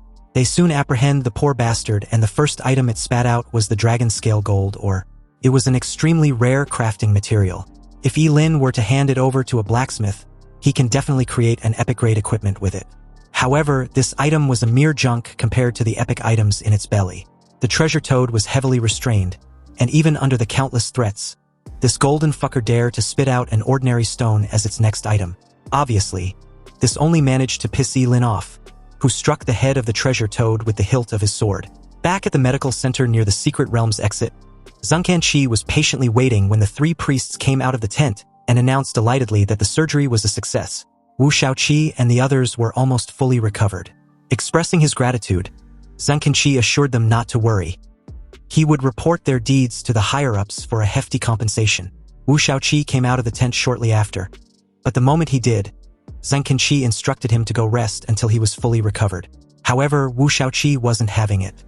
He gritted his teeth and cursed under his breath, then screamed in frustration, vowing to avenge the humiliation in a way that Ye Lin wouldn't be able to recover. As the scene shifted back to Ye Lin and Manhwa, the treasure toad was now tied to a tree, still unwilling to hand over any epic item. Its belly was even bruised by Manhwa's beating, but this golden toad was still very stubborn. Anyway, since it was unwilling to cooperate, Ye Lin planned on giving it a quick death. The treasure toad immediately shrieked in fear upon hearing this, but Ye Lin didn't relent, summoning a bolt of lightning in his palm. Seeing this, the treasure toad, overwhelmed with fear, let another shriek and spat out a staff with a faint golden glow. The staff was carved with exquisite patterns, and every detail revealed a mystery. Ye Lin was stunned.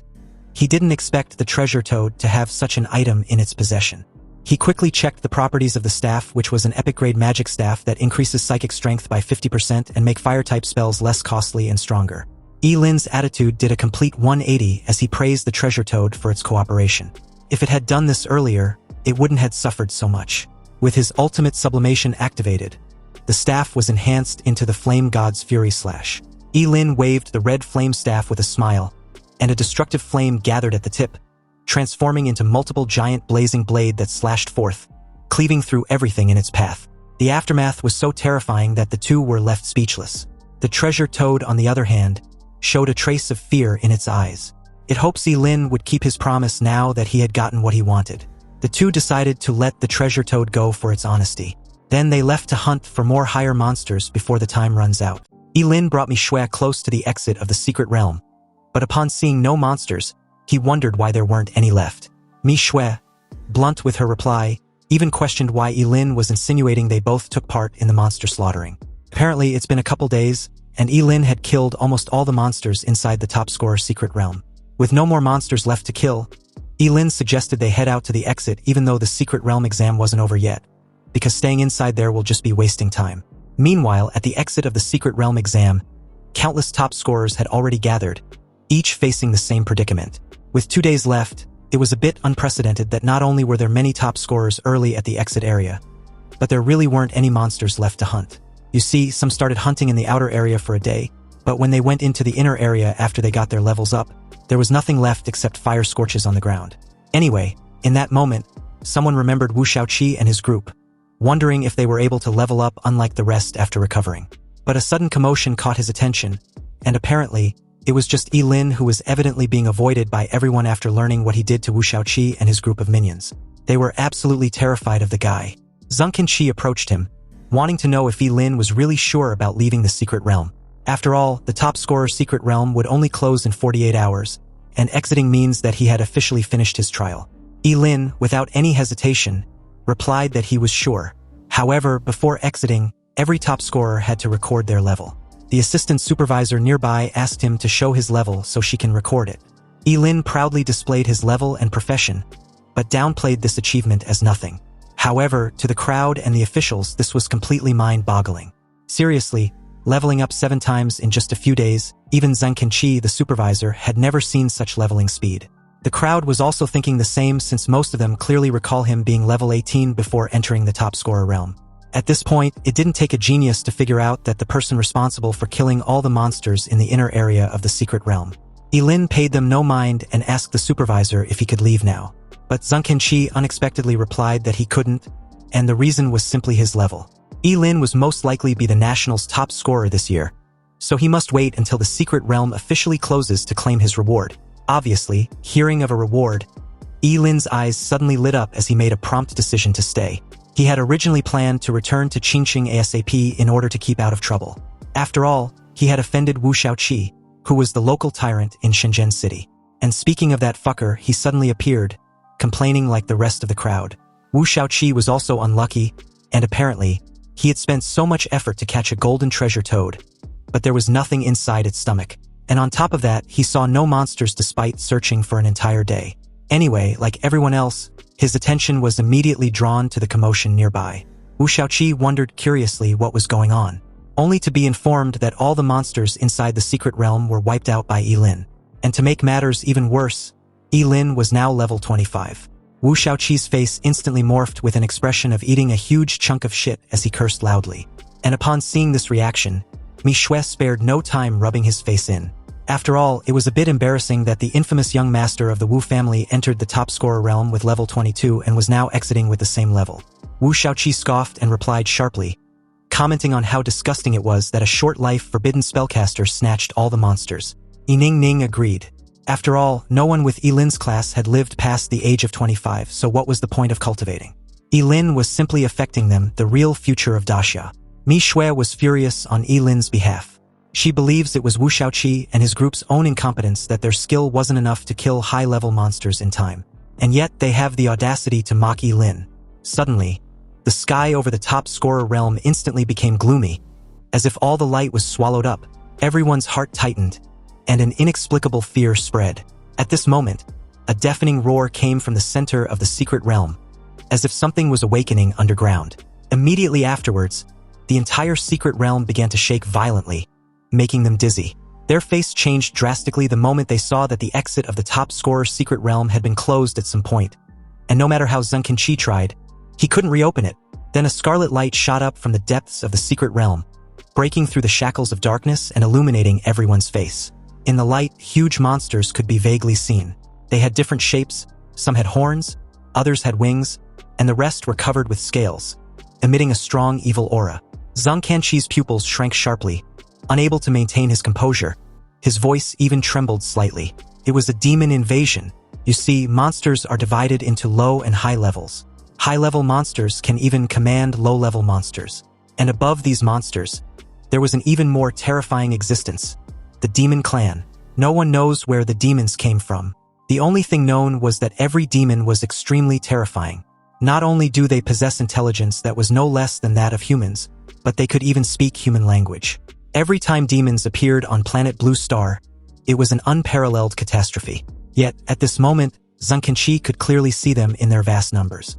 He suddenly calmed his nerves and faced the demons. He even got pissed off that they dare trespass in human territory. How bold, he shouted. However, the demons ignored him. They all bowed and knelt on the ground, as if they were welcoming someone important. And under the shimmering dark purple portal, a mysterious tall figure with incredibly white skin slowly came out. The only difference from this figure, this demon leader, and humans was his strangely deep dark and cold colorful pupils. The demon leader stared at the humans below with contempt. After all, humans were just food to them. But not only did humans dare hold his kind as slaves in captivity, but they hunt them as well. They were truly courting death. The cold and sharp tone of the demon leader created an invisible fear which seeped deep into the bones of every human present. And although Zheng Qi also felt this deep fear in his heart, it was not for himself, but for everyone present. These test takers were all top scorers selected from all over the country through the college entrance exams. So if they all die in this secret realm, it would definitely be a devastating blow for the entire Daxia. Zheng Qi instructed them to stay behind him. The abnormality in the secret realm must have already been noticed by Xincheng. They might even be on their way by now. Suddenly, a figure as tall as an iron tower appeared before him very abruptly. Then a devastating punch soon followed as Zheng Qi was forced to block. Zheng Qi, a level 70 job changer, was effortlessly forced back a couple of steps. The demon leader casually dismissed the human and instructed the towering monster, Luta, to deal with Zheng Qi. Luta muffled a response as Zheng Qi desperately threatened the demon leader, wanting to keep his attention on him. But the pale bastard ignored his threats and just made his way in front of the test takers. Then reassured them not to worry. He just wants to play with them. The demon leader showed his level to be 20, and explained he had heard they were the strongest humans selected this year. And according to humans' leveling system, since he was just level 20 at most, he was someone they can deal with, right? The demon leader wants them to fight him, and if they win, he would let them leave the secret realm. In confusion, the test takers stared intently and found that the aura emanating from the demon leader was indeed not far from that of a level 20 monster. They initially thought the demon leader was an invincible and terrifying enemy, but upon realizing his level, they started wondering what was there to be scared of. Suddenly, the top scorer of Chao City, Lin Zian, boldly walked out of the crowd. He was a level 21 divine knight with short hair and clear muscle lines. The very moment Lin Zian closed the distance between himself and the demon leader, the crowd began to cheer him on, believing they had the advantage. But a second later, they were stunned into silence as just a casual flick from the demon leader trashed Lin Zian into the crowd like a cannonball, knocking down several of them like a bowling ball until Ye Lin intervened. He caught the poor guy, but at this time he started coughing out blood and was barely hanging on. If it weren't for the death immunity in the top scorer realm, Li Zian would already be dead the very moment he was struck. The demon leader sneered disdainfully. If Li Zian was really a top scorer, then humans were a joke since they seemed weak as fucking ants. Staring at the stunned and scared crowd, the demon leader reiterated his challenge. However, when no one made a move, he questioned if they were so afraid that no one dares to come up to him. He then mocked how humans were nothing but cowards. Weren't they running their mouths just seconds ago? In that very moment, Wu Shaoqi seemed to suddenly have an idea and turned in Ye Lin's direction. He then called him out, questioning what he was waiting for. This fucker even threw in the "With great power comes with great responsibilities" line for emphasis. And this immediately shifted everyone's attention to the Forbidden Spellcaster. With Wu Shaoqi taking the lead, the crowd also began to morally blackmail Ye Lin. But Mi Shui, almost fuming with anger, pointed at the large crowd and cursed. They were all just mocking Ye Lin just moments ago, and now they're trying to pressure him to risk his life to save them. Aren't they disgusted with themselves? And as for Wu Shaoqi, seriously, how shameless can he possibly be? Wu Shaoqi countered with a rebuttal of his own. He stated that if Ye Lin hadn't injured them and killed all the monsters, preventing them from leveling up, they wouldn't be in this situation where he's the only one capable of facing the demon leader. Ye Lin, cool and composed, walked up to Wu Shaoqi and replied that he was fine facing the demon leader. But his equipment, on the other hand, wasn't on par, so how about Wu Shaoqi and his group hand theirs over? They can give him their high-grade equipment to increase his chances of winning. Wu Shaoqi didn't like this suggestion and replied that Ye Lin was asking for too much. Ye Lin simply asked if risking his life to fight a demon leader wasn't already considered asking too much of him, yet Wu Shaoqi wasn't even willing to give him a high-grade equipment. Cornered, Wu Shaoqi agreed to the request, and even advised Ye Lin not to be too cocky. They were handing their high-grade equipment over, but whether Ye Lin would live to use it was a different matter. After gathering all the high-grade equipment, Ye Lin entrusted them to Mi Shui and made his way to the demon leader, who was patiently waiting for the entire farce to end. He scoffed, a bit baffled at the humans who he sees as nothing but food, were actually having an internal strife even at a moment like this. Well, that's the nature of humans. They were really interesting, and from his experience, there's always at least a rotten apple among them that stirs up a conflict. The challengers from the two races, the demon leader with an amused look and Ye Lin with an expressionless face, stared at each other for a moment too long. Perhaps the previous match ended way too quickly, so the demon leader was waiting for Ye Lin to make the first move. Ye Lin raised the red flame staff, concentrated his mental power at the tip and conjured a fireball. But the moment the fireball spell was released, the crowd couldn't hold back their shock. They were puzzled that Ye Lin didn't cast a forbidden spell, but used a lowly fireball spell. Wasn't he already aware that the demon was incredibly powerful? Even the demon leader couldn't help smirking as the fireball whizzed past him. The damn pathetic spell wasn't even aimed right, and the demon leader just couldn't help himself. He started laughing. Ye Lin was really a whimsical to use a fireball spell against him, and although the demon leader seemed to be caught off guard, he effortlessly blocked Ye Lin's sneak attack with his falling star warblade. However, the smirk on Ye Lin's face made him wonder if he'd missed something. The demon leader turned to his left, only to see the originally small fireball suddenly expand violently into a red-gold sun, hurling towards him. With a deafening boom, the temperature around him rose rapidly as it directly submerged him. The surging heat wave could even be felt by the crowd below. They were stunned and puzzled upon seeing just how different and powerful Ye Lin's fireballs were. Only Wu Shaoqi and his group had gloomy expressions. After all, they had witnessed this horror firsthand just a few days ago. Anyway, after a moment of stunned silence, everyone was pleasantly surprised, believing Ye Lin had won. But just as everyone was immersed in the joy of victory, the blazing flames disappeared without a trace, as if instantly swallowed up by a black hole. The demon leader, slightly irritated, appeared to be slightly burned on his left arm. Then, in just a few breaths, his left arm was restored to its original state. He admits to be interested in Ye Lin after seeing how he was different from the rest, and for that, he would grant him the honor of becoming his dog. This damn demon leader wanted to recruit the Forbidden Spellcaster, but Ye Lin countered with an offer of his own. Ye Lin replied that he also admired the demon leader, so why don't he become his son? When he becomes the emperor, the demon leader would be crowned as the prince of bootlicking. Realizing that there was no point in talking, the demon leader decided to just kill Ye Lin.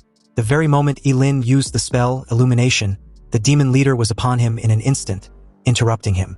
Stunned, Ye Lin sacrificed his left kidney and used his fleeting dance to dodge the attack, which left a large crater on the ground. Anyway, the very second Ye Lin tried casting the Illumination spell again, the demon leader blitzed to his side with another yet devastating punch. Ye Lin, a bit caught off guard even with his fleeting dance still active, spurted out a mouthful of blood as he was forced to block the punch. Ye Lin tried again, but just like earlier, he was interrupted.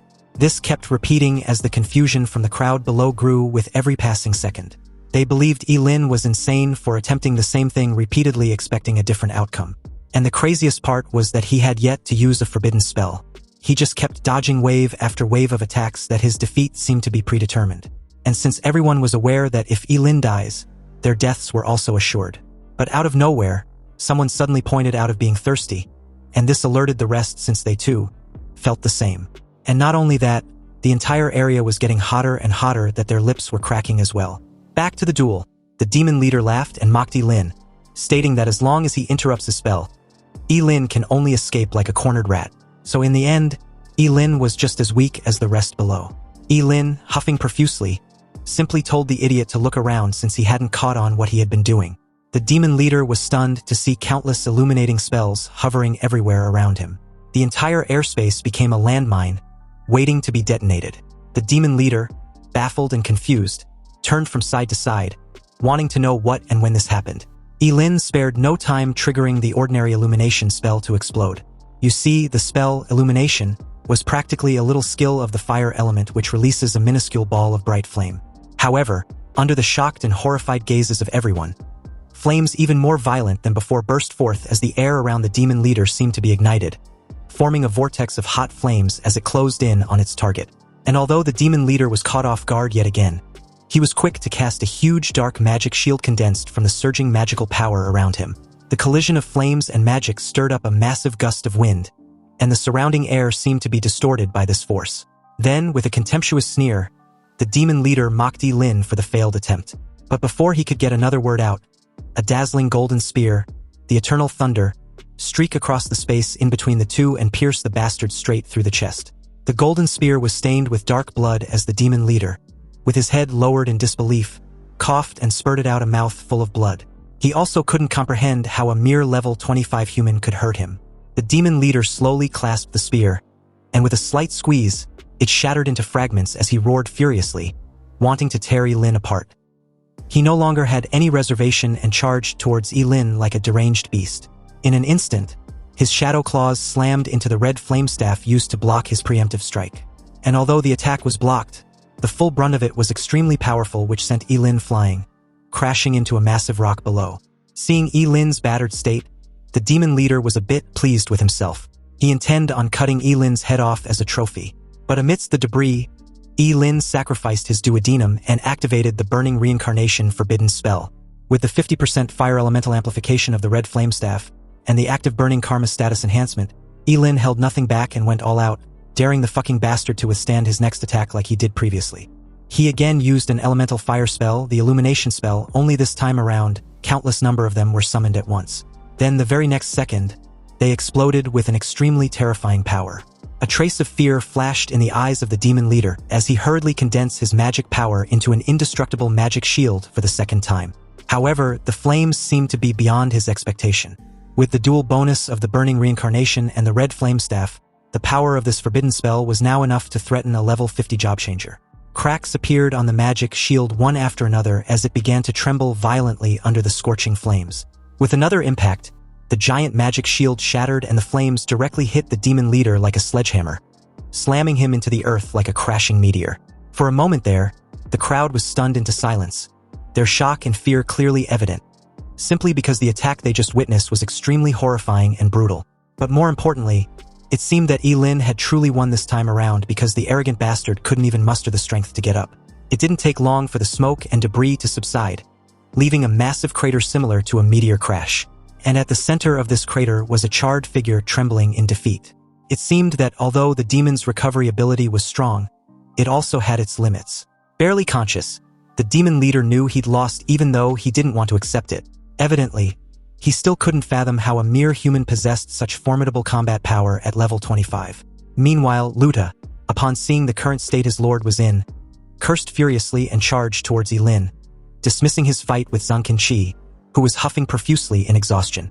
He warned Ye Lin to watch out, but at this point it was unwarranted because everyone, including Ye Lin, could clearly see the frigging brute charging in like a freaking train with no brakes. Ye Lin suspects Luta to be above level 100, and was certain he couldn't defeat such a monster with his current level. Fortunately, something unexpected intervened, cleaving through Luta mid-air and instantly splitting his sorry ass into two halves. The crowd, especially Zhang Qinqi, was relieved and delighted upon seeing the attacker, He Yunfeng, the city lord of Shunqing. This meant that they were saved. After all, as the lord of a top city, He Yunfeng's strength was among the best in the entire Daxia. And since the demons dared to sneak into human territory and cause trouble, it seems they've already purchased a one-way ticket to hell. He Yunfeng calmly raised his hand as a bright golden beam shot out from his fingertips like laser cannons, raining down on the group of monsters below like a meteor shower. Obviously, this overwhelming showcasing of power further dazzled the crowd, whom were astonished just witnessing how strong the city lord of Xincheng really was. Anyway, as the scene cuts back to the demon leader, the contemptuous fucker no longer had the arrogant demeanor he flaunted earlier, and as a subordinate of his helped him to his feet, he was urgently informed about the need to leave because they were clearly outmatched against He Yunfeng. The demon leader, already aware of Ye Lin's name, finally introduced himself as Gallagher. He promised to remember Ye Lin, declaring that one day, he would avenge his humiliation by cutting off Ye Lin's head as a reward. And with that, he fled towards the shimmering rift connecting to the demon realm. Ye Lin just watched his departing figure without engaging. But luckily, He Yunfeng spotted this and was even more annoyed that Gallagher was now fleeing like a sewerage rat. He shot out a massive golden beam which streaked across the night sky like a bullet. Gallagher was warned to watch out as the golden beam closes in. His eyes widened in horror as he realized that there was no time to dodge. So he summoned a gigantic demonic hand from the depths of the earth to intercept. With the collision imminent, he tells the city lord not to get too cocky. And just like that, a loud bang reverberated upon impact, creating a massive cloud of smoke. It took a moment for the smoke to subside, and this created the perfect opportunity for Gallagher to slip into the rift. But before entering, he challenged He Yunfeng to come to the demon realm if he dare. He Yunfeng calmly retorts that there will come a day when Daxia's warriors would enter the demon realm and slaughter the entire demon clan. Anyway, with the demon invasion finally suppressed, He Yunfeng made his way to the ground and offered his apologies to everyone, especially the top scorers. As the city lord of Xincheng, he was to be blamed for the lack of proper security which led to the sudden demon invasion. Zhang Qinqi made it clear that the fault wasn't his but the demons, so he shouldn't blame himself, and he totally agrees with him. There would eventually be a day when they would not only wipe all demons and monsters from Daxia's land, but conquer the demon realm as well. Turning in the direction of the top scorers, He Yunfeng informs them that the teleportation portal had been restored. Also, they can rest assured knowing the test results would be published later. The candidates who were seriously injured by Gallagher and his demon minions stayed to receive treatment, whereas the rest left the secret realm and made their way back to the hotel where they originally stayed. Outside, Ye Lin silently let out a sigh of relief, glad the entire incident was finally over. Back at the hotel, Ye Lin was still reeling about the demon encounter in the top scorer realm when a sudden knock on his door jolted him out of his thoughts. As the knocking persisted, he even wondered if it was Mi Shui knocking on the wrong door again. Ye Lin made his way to the door and upon opening it, he was surprised to see He Yunfeng. He invited him in and questioned the reason for his sudden visit. He Yunfeng made a lame excuse of checking up on his injuries. Ye Lin appreciated his concern and replied that he was almost fully recovered. After all, they weren't major injuries to begin with. He Yunfeng was a bit surprised but didn't dwell on it. What he was more concerned about was Ye Lin defeating a royal blood demon in a head-on confrontation. Ye Lin tried being modest about it, but this only further impressed He Yunfeng. He was even willing to back Ye Lin as a rising prospect to serve Xincheng. Stunned, Ye Lin reiterated what he just heard, questioning if He Yunfeng was really serious. He Yunfeng confirmed that he was. He was very much aware that Ye Lin was a forbidden spellcaster, and although cultivating a student of his profession was indeed not worth it, the demon clan seemed to be scheming something major, so the city of Xincheng needs an existence capable of deterring them if the need arises. Ye Lin was still reeling about the fact that a prosperous city like Xincheng was willing to cultivate him. This was an extremely beneficial deal no matter how he looks at it, and although he really wants to accept the offer right away, he needed to first ask Zhuge Qianxing, his teacher. He Yunfeng agreed and even offered to personally go to Xincheng and ask Zhuge Qianxing himself. This was unexpected, but before he could reply, another knock on his door interrupted the two. Ye Lin informed the person at the other end that the door wasn't locked. A waitress wearing a maid outfit with cat ears and black stockings presented a tray of fruits after being invited in. She informed him that the fruits were prepared by the hotel for the top scorers. Ye Lin, sensing that something was off, thanked her as she walked in with the clattering of her high heels. The moment she placed the fruit tray on the table, Ye Lin cleverly antagonized her, pointing out the sudden pungent smell from the fruits. The waitress, upon hearing this, realized she'd been made and her expression suddenly changed. He Yunfeng was quick to notice her murderous intent and warned Ye Lin to watch out as she launched towards him with a dagger. He Yunfeng intercepted the attack and questioned who sent her. The level 50 assassin's face was ashen to see the city lord as he reiterated his earlier question. And even though he threatened to kill her, she was unwilling to reveal the person responsible.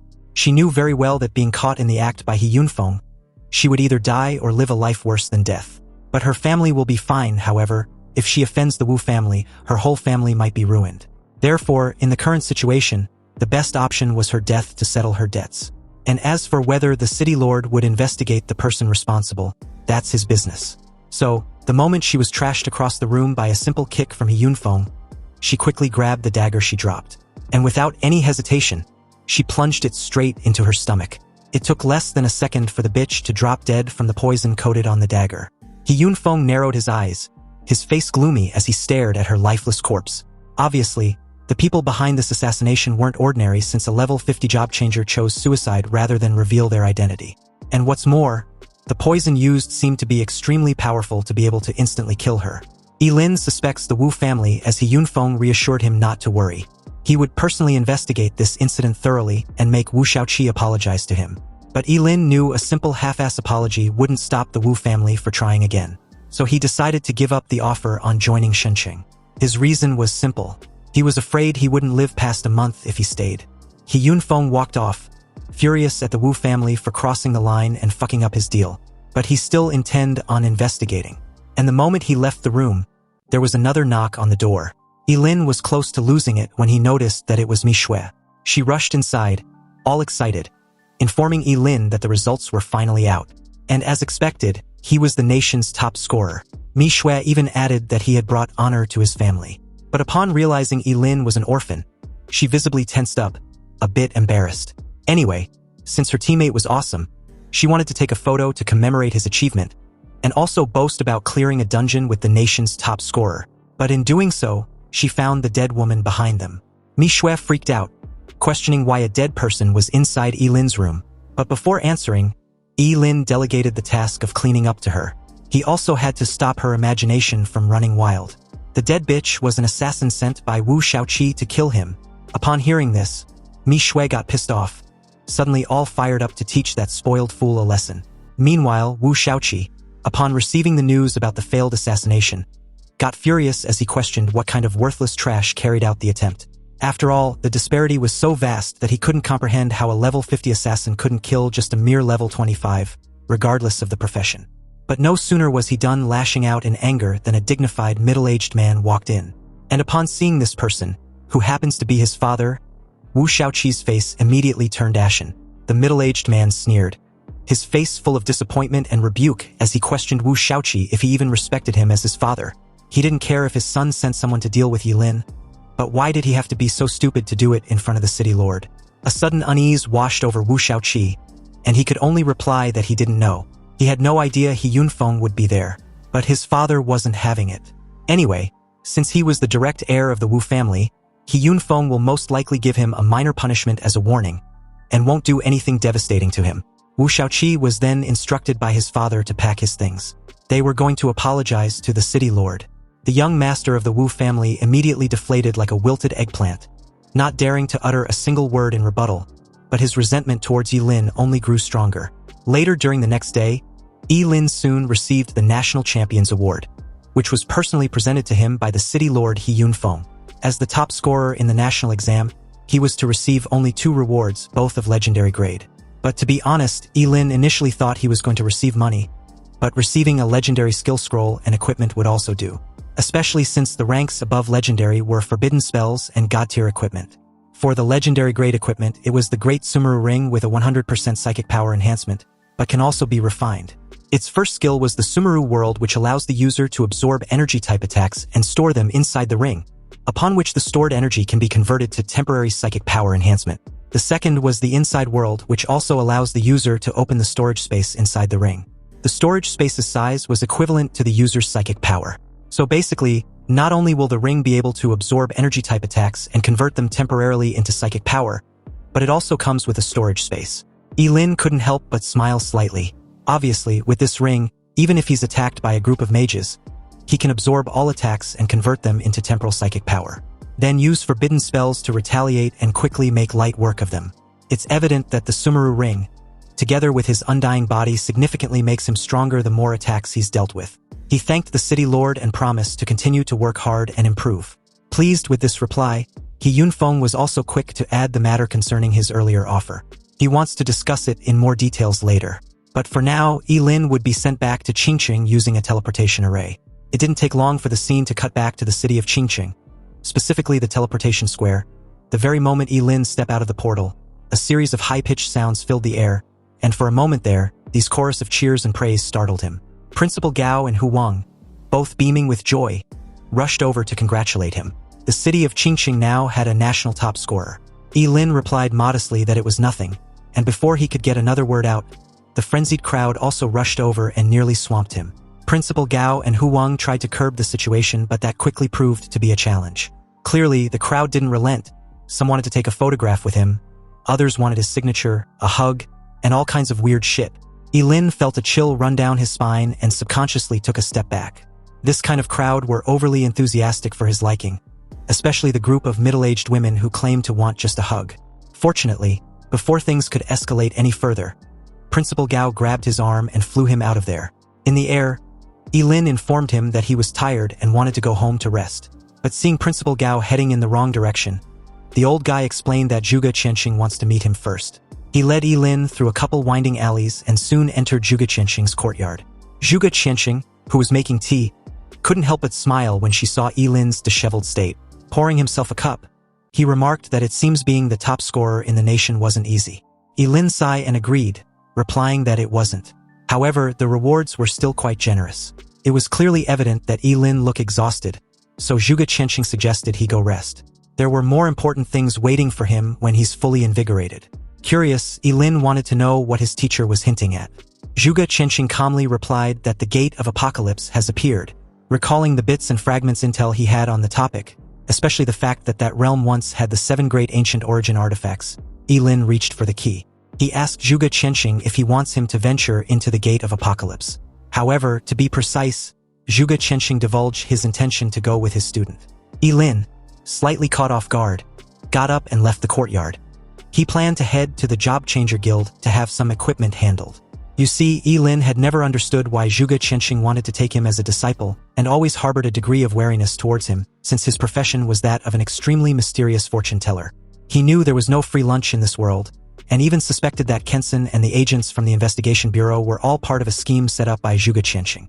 And of course, the purpose was to put him in a desperate situation where he would legitimately owe Zhuge Qianxing a huge favor.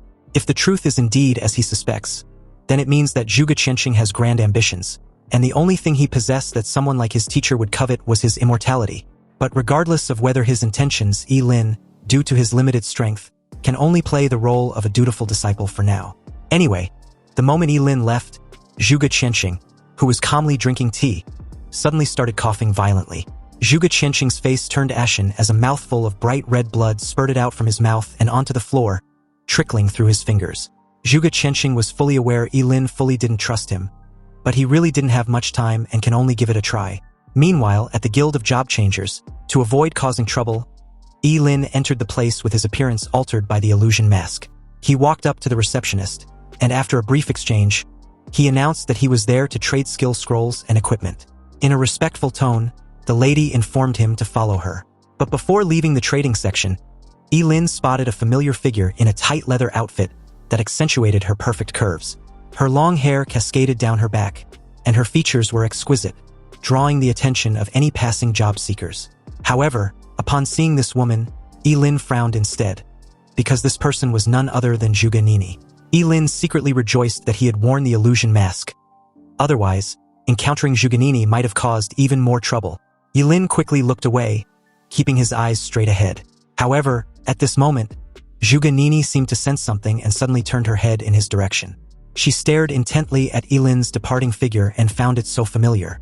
It reminded him of the person whom she had been searching for, and for some inexplicable reason she couldn't explain, Zhuge Nini felt that this person was Ling Yi. She quickly rushed over and grabbed Ye Lin's arm, apologizing for her abrupt interruption. She then asked for Ye Lin's name, explaining that he looked a lot like someone who saved her not long ago. Although Ye Lin replied that Zhuge Nini had mistaken him for someone else, he was inwardly rattled as he describes her intuition as terrifying. He then coldly shook off her hand. But to Zhuge Nini, this only confirmed his identity as Ling Yi.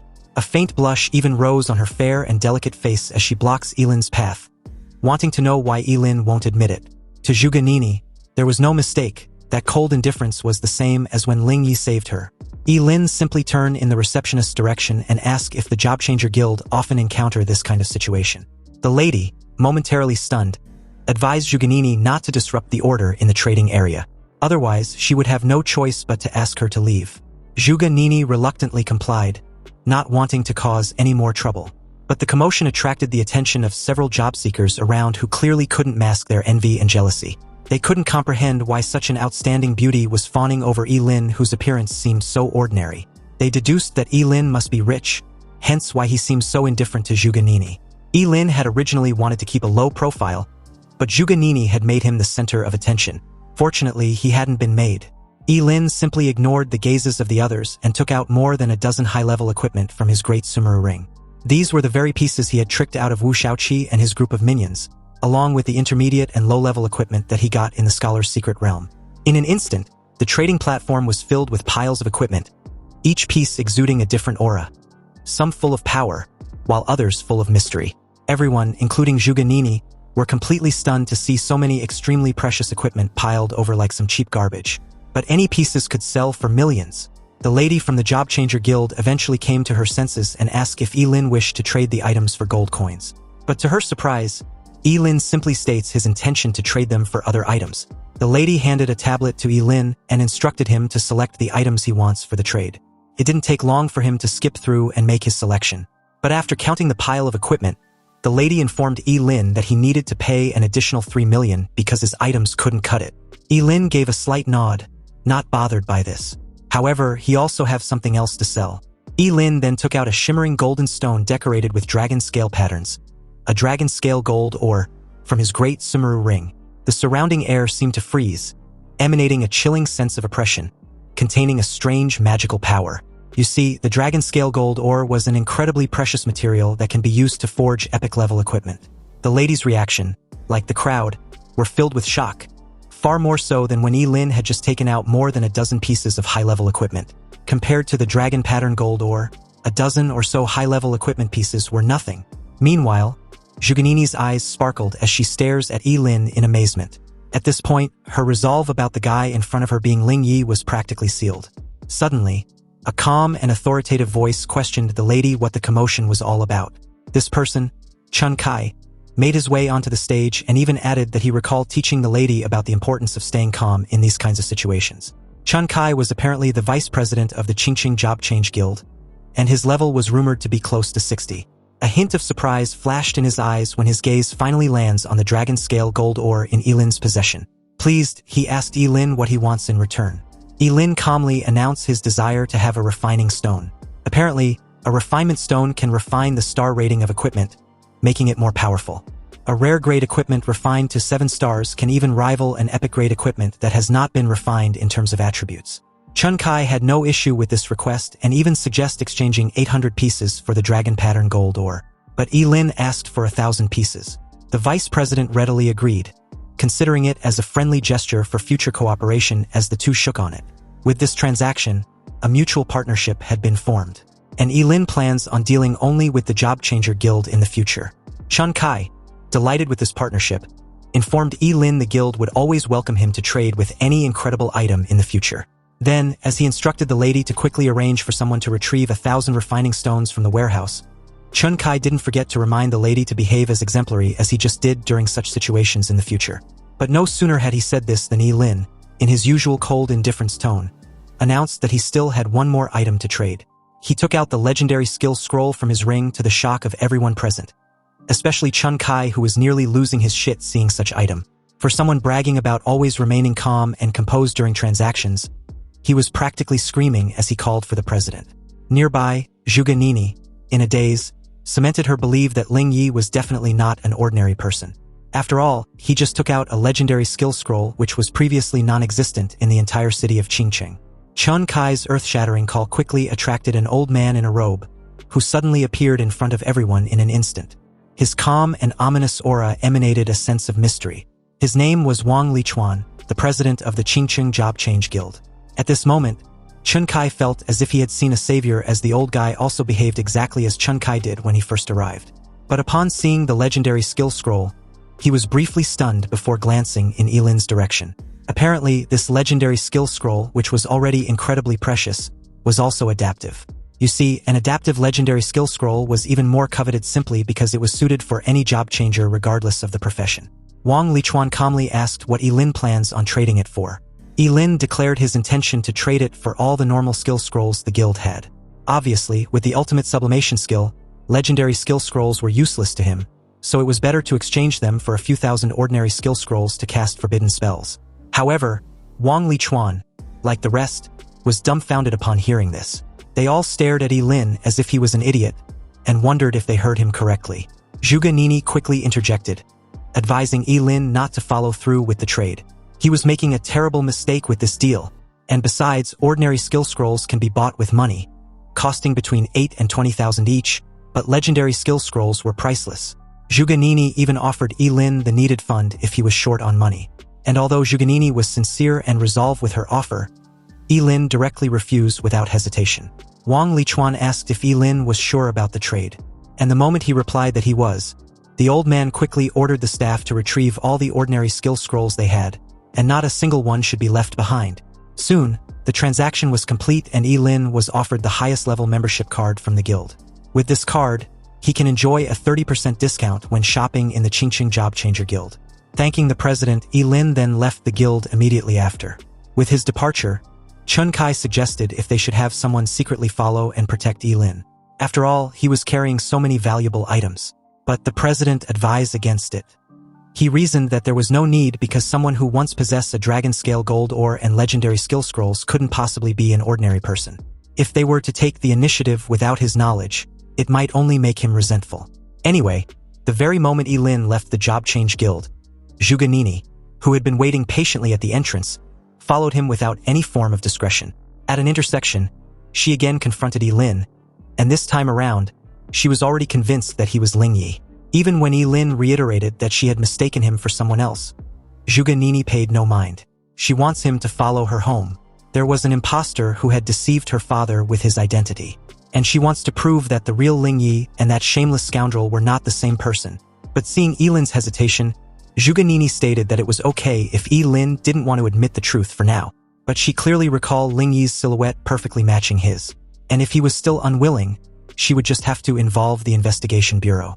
Ye Lin reluctantly agreed to follow along, but once they turned into a less crowded area, he would immediately use his fleeting dance to make a quick getaway.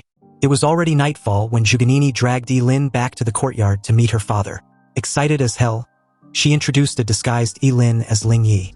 Zhuge Qianxing tried to tell her daughter the truth, but seeing as she was convinced now that the two weren't the same person, and on top of that, she was also practically trying to sell the person she brought as someone better than Ye Lin, Zhuge Qianxing, speechless and unable to shatter her daughter's fantasy, gave a tacit acknowledgement, even though this made the two guys cringe in embarrassment. And to make matters even worse, this annoying redhead wants her father to choose Ling Yi as apprentice and discard Ye Lin. Zhuge Qianxing adjusted his glasses and played along once again, complimenting her daughter. Ling Yi was indeed an outstanding young man, and he would like to have a private chat with him. Delighted with this response, Zhuge Nini gave the two some privacy since she needed to go change clothes anyway. She wanted to wear her most beautiful dress to please her guest. The moment she was out of earshot, Ye Ling asked his teacher if he was ever going to tell her daughter the truth. That's when Zhuge Qianxing revealed that the entire situation might not necessarily be a bad thing, even though it was all just a freaking coincidence. It had also inadvertently given him an idea to which Ye Lin was quick to catch on. He wants Ye Lin to enter the gate of the apocalypse as Ling Yi. This way, his real identity would be preserved and wouldn't conflict with him going all out if the need arises. Although Ye Lin looks calm and collected at the moment, giving nothing away outwardly, he was actually laughing maniacally inwardly, knowing full well that impersonating Ling Yi also meant that his disappearance inside the gate of apocalypse wouldn't matter either. And for some fucked up reason, this guy was excited, looking forward to what exactly his teacher was plotting against him. Ye Lin gave a reply, agreeing to go with Zhuge Qianxing's idea. So with this go-ahead, Zhuge Qianxing promised to deal with Zhuge Nini so they can set off in a few days. Back inside his room in the Zhuge family's villa, Ye Lin made thorough preparations for the Apocalypse Gate exploration by first refining his equipment. After all, he must always be wary of others regardless of how powerful he becomes. Unexpectedly, on his first try in refining his Sumeru ring, it was successful with its current refinement level at 1 star, and the mental amplification at 120%. Ye Lin was amazed. With just 1 star, the mental power bonus had increased by 20%, pushing it into the tier of wearing an advanced piece of equipment. And just like that, Ye Lin, enticed by this stroke of luck, continued the refining process repeatedly and failed at every turn. Yet, this addicted idiot refused to believe all the 1,000 refinement stones will fail, so he continued, wanting to end his unlucky streak with the numerous refinement stones left. But as the number grew higher and higher, Ye Lin felt like he was losing his mind. Seriously, out of almost 1,000 refinement stones, he only managed to get 1-star refinement. How could he be so unlucky to not catch a freaking break? Ye Lin was about to cut his losses when the Sumeru ring suddenly glowed with a successful refinement process, reaching 3 stars with its current refinement level. The mental power amplification rose to an astonishing 160%, further dazzling the broke national top scorer. Early the next day, Ye Lin decided to pay Ji Lingyu a visit to see how he was faring. It's been quite some time, but the moment he descended downstairs, a delighted Zhuganini, believing he was Ling Yi, stated what a coincidence their encounter was because her crush was also going out for some fresh air too. But upon realizing it was rather Ye Lin, Zhuganini's delightful smile fell so fast that one might think they imagined it. She was immediately irritated seeing her scoundrel classmate whom she believed deceived the world. And hadn't her father already made it clear to him that she had found the real Ling Yi? So what was he still doing in her house? Ye Lin was not in the mood for her bitchy attitude, and simply replied that he was just leaving after packing up his stuff. But of course, this bitch wouldn't be called Zhuganini if she didn't have the last word. She rudely brushed off Ye Lin's departure as something he should have done long ago, so she wouldn't be seeing him off. Ye Lin also shouldn't leave anything behind just to have an excuse to return. Ye Lin left without another word, knowing full well engaging in a verbal spat with this bitch was absolutely pointless. He made his way to the Ji family's villa an hour later, and the new butler led him into the villa's courtyard. It didn't take long for Ji Lingyu to spot him and quickly rushed over. Excited, he expressed how much he'd missed him, and also wondered why he wasn't informed about his visit in advance. If he had known, he would have sent a car to pick him up. After the two exchanged a quick pleasantries, Ye Lin asked about his friend's injuries. Ji Lingyu replied he was doing great. His dad found him the best priest in Qingqing to treat his injuries. Ye Lin then asked for a favor. He came to see Ji Lingyu about something important. Ji Lingyu just wants his boss to tell him what the matter was, and even though it was undisclosed, Ye Lin basically wants Ji Lingyu to spread some information for him. Ji Lingyu, a bit puzzled, wanted to know if that was all, and Ye Lin just simply gave a nod. He then assured Ye Lin not to worry, this issue was no problem at all.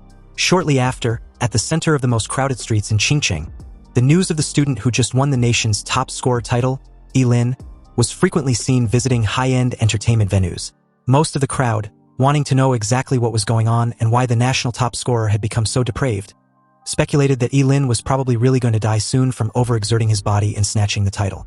This was why he had fallen so low. Then, gradually, they lost interest in him. After all, everything was about interests in the adult world. And a top scorer who indulges in wine and women and willingly degenerates can't provide them with much value. Some laments that it was a shame. If Ye Lin wasn't a forbidden spellcaster, the city of Qingqing would have really produced a true dragon. Amidst the crowd, Zhuganini watched the news and comments on how hopeless her scoundrel classmate was. Anyway, after the days of build-up, Ye Lin was certain the attention on him as the national top scorer had died down significantly. Disguised as Ling Yi, it was already nightfall when he returned to the Zhuge family's villa. And upon seeing his return, Zhuge Qianqing asked if he was ready. After receiving an affirmative reply, the two were about to set off when someone suddenly called out to Ling Yi. Obviously, it was none other than the redhead bitch, Zhuganini, who was blushing profusely as she invites her crush to go watch a movie when he returns. Ye Lin curtly replied that they would talk once he's back, and Zhuganini could only dutifully agree, hoping he be careful. Her father bid her farewell, and soon the two took off in a black set of wheels. On the way, Ye Lin asked if they were heading to the teleportation portal. Zhuge Qianqing replied that there was no need because the Gate of Apocalypse was right in the wilderness of Qingqing. Also, Ye Lin shouldn't call him teacher, otherwise it could expose his identity. He can simply call him Mr. Zhuge Qianqing instead. The ride was brief, so they arrived in less than no time. They got out of the car and made their way to the Apocalypse Gate where it seems other people were already waiting. Ye Lin was stunned with the gate's enormous size, and Zhuge Qianqing comments on how he too was surprised when he saw it for the first time. As the two approached, they met a familiar face who seemed a bit gassed that Zhuge Qianqing made it. If he hadn't arrived anytime soon, someone would have been sent to find him. As the two exchange a firm handshake and a forced pleasantries, Tan Qingjiang was officially introduced as the Deputy Director of Qingcheng Investigation Bureau. Tan Qingjiang handed the key in his possession back to Zhuge Qianqing, wanting him to do the honors by opening the Gate of Apocalypse. After all, time was tight. Zhuge Qianqing took the key, assured Tan Qingjiang, then approached the gate with Ye Lin. Ye Lin whispered to Zhuge Qianqing that he suddenly feels a chill down his back. And Zhuge Qianqing assured him that the feeling was mutual because he had tricked Tan Qingjiang with a fake key. So he would kill them if he finds out. This made Ye Lin ask if he should take out the real key. Zhuge Qianqing tells him that there was no need. He just need to get close to the gate. Zhuge Qianqing then pretended to fiddle with the fake key close to the stone gate. And at the same time, Ye Lin, who apparently had the real one inside his stomach, seemed to suddenly feel some kind of connection with the ancient stone door in front of him. He placed his hand on the stone door the moment Zhuge Qianqing instructed him to open the gate. Upon contact, the Gate of the Apocalypse seemed to sense the real heavenly revelation key and began to react. There were no earth-shattering phenomena or dazzling lights, just a deep and long mechanical sound. Then the stone door slowly opened just like an ordinary door, revealing a pitch-black passage that seemed to have no bottom. And an ancient and mysterious aura wafted from the passage, inspiring awe in all who beheld it. Tan Qingjiang's eyes lit up instantly with a hint of surprise and greed. After all, this was the place where 7 ancient artifacts of origin once fell out. He immediately requested for the key to be returned to him. Zhuge Qianqing obliged, adding that the ancient key of the apocalypse originally belonged to the deputy director anyway. This was when an uninvited guest suddenly announced his presence, commenting on how the Gate of Apocalypse was actually right in their city of Qingcheng all along. This person was none other than Wang Lichuan, the guild president of the Qingcheng Job Change Guild. Tan Qingjiang's face immediately darkened. It was one thing for Zhuge Qianqing to follow along, but the guys from the Job Change Guild, that wouldn't do. Tan Qingjiang questioned Zhuge Qianqing if he was the one responsible for calling them. Zhuge Qianqing, who seems to be at loss, replied that he wouldn't do something this foolish, but he quickly deduced Ye Lin to be the most likely culprit to have called the Job Change Guild. After all, if he wanted to take action against him, the more muddied the water was, the more advantageous it would be for him. Wang Lichuan feigned being surprised about their coincidental encounter, and asked if they could tag along for the treasure hunt. Tan Qingjiang didn't like this idea. After all, the old geezer hadn't done any work but want to have a share of the loot right from the start. Wasn't that inappropriate? Wang Lichuan proposed the Job Change Guild takes the lead, scouts ahead, and even become cannon fodder if necessary. Tan Qingjiang took a moment to think of the proposal and find it appealing. Since the Job Change Guild was already there, they sure as hell won't leave empty-handed. And given how dangerous the Gate of Apocalypse was, it wasn't a bad idea to have them scout ahead. Tan Qingjiang agreed to the arrangement, and upon hearing this, Wang Lichuan and his men took the lead after thanking the deputy director.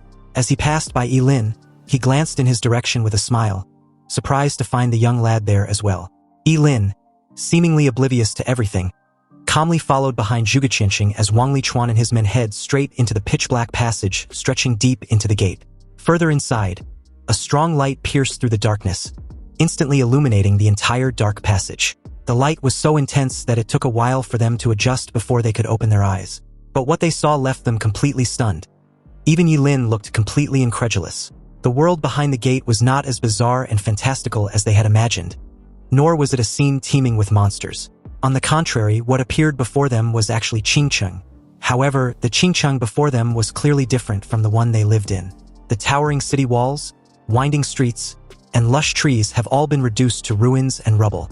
Cold rubble lay scattered, and dust flew everywhere, as if a devastating disaster had occurred. A gust of wind blew by, bringing with it an indescribable sense of desolation. The expression on everyone's face was still filled with shock and confusion, wondering if they were in some sort of an illusion. They had heard that the world behind the Gate of Apocalypse might be full of dangers and unknowns, but they never imagined it would be like this. It took a while before Tan Qingjiang gave an order for them to head inside to take a look. So, suppressing their shock, the members of the Job Change Guild scouted ahead, with Zhuge Qianqing and the members of the Investigation Bureau following behind. Upon entering this ruined version of Qingcheng, they discovered that there were traces of battles everywhere, as if a terrible war had destroyed everything. Broken and shattered equipment fragments were scattered everywhere on the ground. But strangely, not only were there no living creatures, but they also didn't see a single corpse along the way, whether human or demonic. A faint unease settled over everyone. After all, the unknown was always the most frightening thing. Zhuge Qianqing crouched down, reached out and picked up a delicate metal fragment. Its edges were sharp, and it was covered with ancient runes. Tanqingjiang asked if he had discovered anything, and he simply answered that the metal was a fragment of a divine artifact, but unfortunately, it has lost all its value over the years. This was some sort of a positive start for the group, but after searching for hours, Wang Lichuan, visibly frustrated, expressed his displeasure of not finding anything. No danger, no opportunity, absolutely nothing but concrete ruins. If there was really nothing of value inside the gate of the apocalypse, then it means this entire exploration was a complete waste of time. Zhuge Qianxing suggests they split up and search thoroughly. Maybe then they would find something of value. And if anyone encounters any danger, they can just shout out loud. The entire place was deathly quiet anyway, so any distress call would be carried far enough for the rest to hear. Tanqingjiang agreed to this and instructed the group to disperse and search separately. The three groups immediately spread out, each searching in a different direction. Suddenly, Ye Lin not only had the opportunity to act alone, but he was also assigned to head towards the slums. And coincidentally, the apocalyptic key inside his stomach had already been restless, trying its best to rush in that direction he knew all too well. However, since he didn't trust anyone nor intend on telling a soul, whether it was Zhuge Qianxing whom he had reason to believe had begun to doubt him, or Wang Lichuan whom he had summoned, he didn't rush to the slums following the guidance of the key, but instead searched along the way, going into any building he encountered to see if he could find anything. Then, out of any prying eyes, he took out a scroll containing the underground escape technique. It was a technique that allows a mage to manipulate the surrounding earth elements with their own mental power, allowing them to move freely underground within a distance not exceeding 50 meters. But upon using his ultimate sublimation talent, the technique was fully upgraded to Spatial Leap.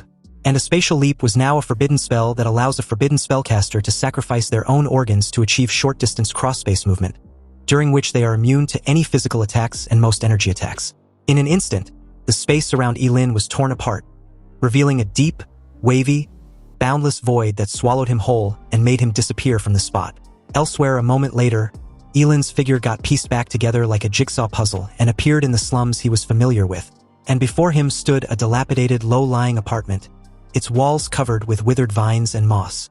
This was his home back in the real city of Qingqing. An indescribable smell permeated the air, and everything there seemed more desolate than he remembered. A deep sense of unease washed over him as he realizes that his home was the endpoint indicated by the ancient key of apocalypse. Suddenly, the air was filled with an indescribable sense of antiquity and decay as something calls out to him from behind, glad that he'd finally made it. Ye Lin turned to see what appears to be a huge ball of flesh, and this fleshy mass looked more like a massive brain, with an uneven surface, as if it were made up of countless small pieces of meat. Its color was a sickly reddish-gray, and it emitted a nauseating stench with numerous tiny tentacles extended from the surface of its grotesque fleshy ball, sticking to the walls of the room. It introduced itself as the guardian of the ancient artifact of origin, and declared that it had been waiting for him for many, many years. Ye Lin, still reeling about the fact that the monstrous ball of flesh actually spoke and knew his name, asked why. But the creature simply mentions that with his arrival, the eternal scale should be returned to its rightful owner. Suddenly, the large ball of flesh began to writhe violently, as if something was about to break out of its shell. Then immediately afterwards, several of its tentacles plunged into its ball of flesh and pulled out an ancient artifact before Ye Lin.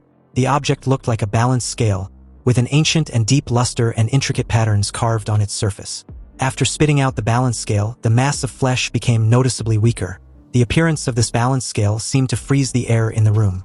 On one side of the scale floated a dazzling golden gem, while on the other side was a cloud of black mist, and the two seemed to represent light and darkness, eternally confronting each other. The creature disclosed that the ancient artifact once belonged to Ye Lin. This was why he had the power of infinite regeneration. After all, only ancient artifacts can create such abilities that were completely beyond the realm of common sense.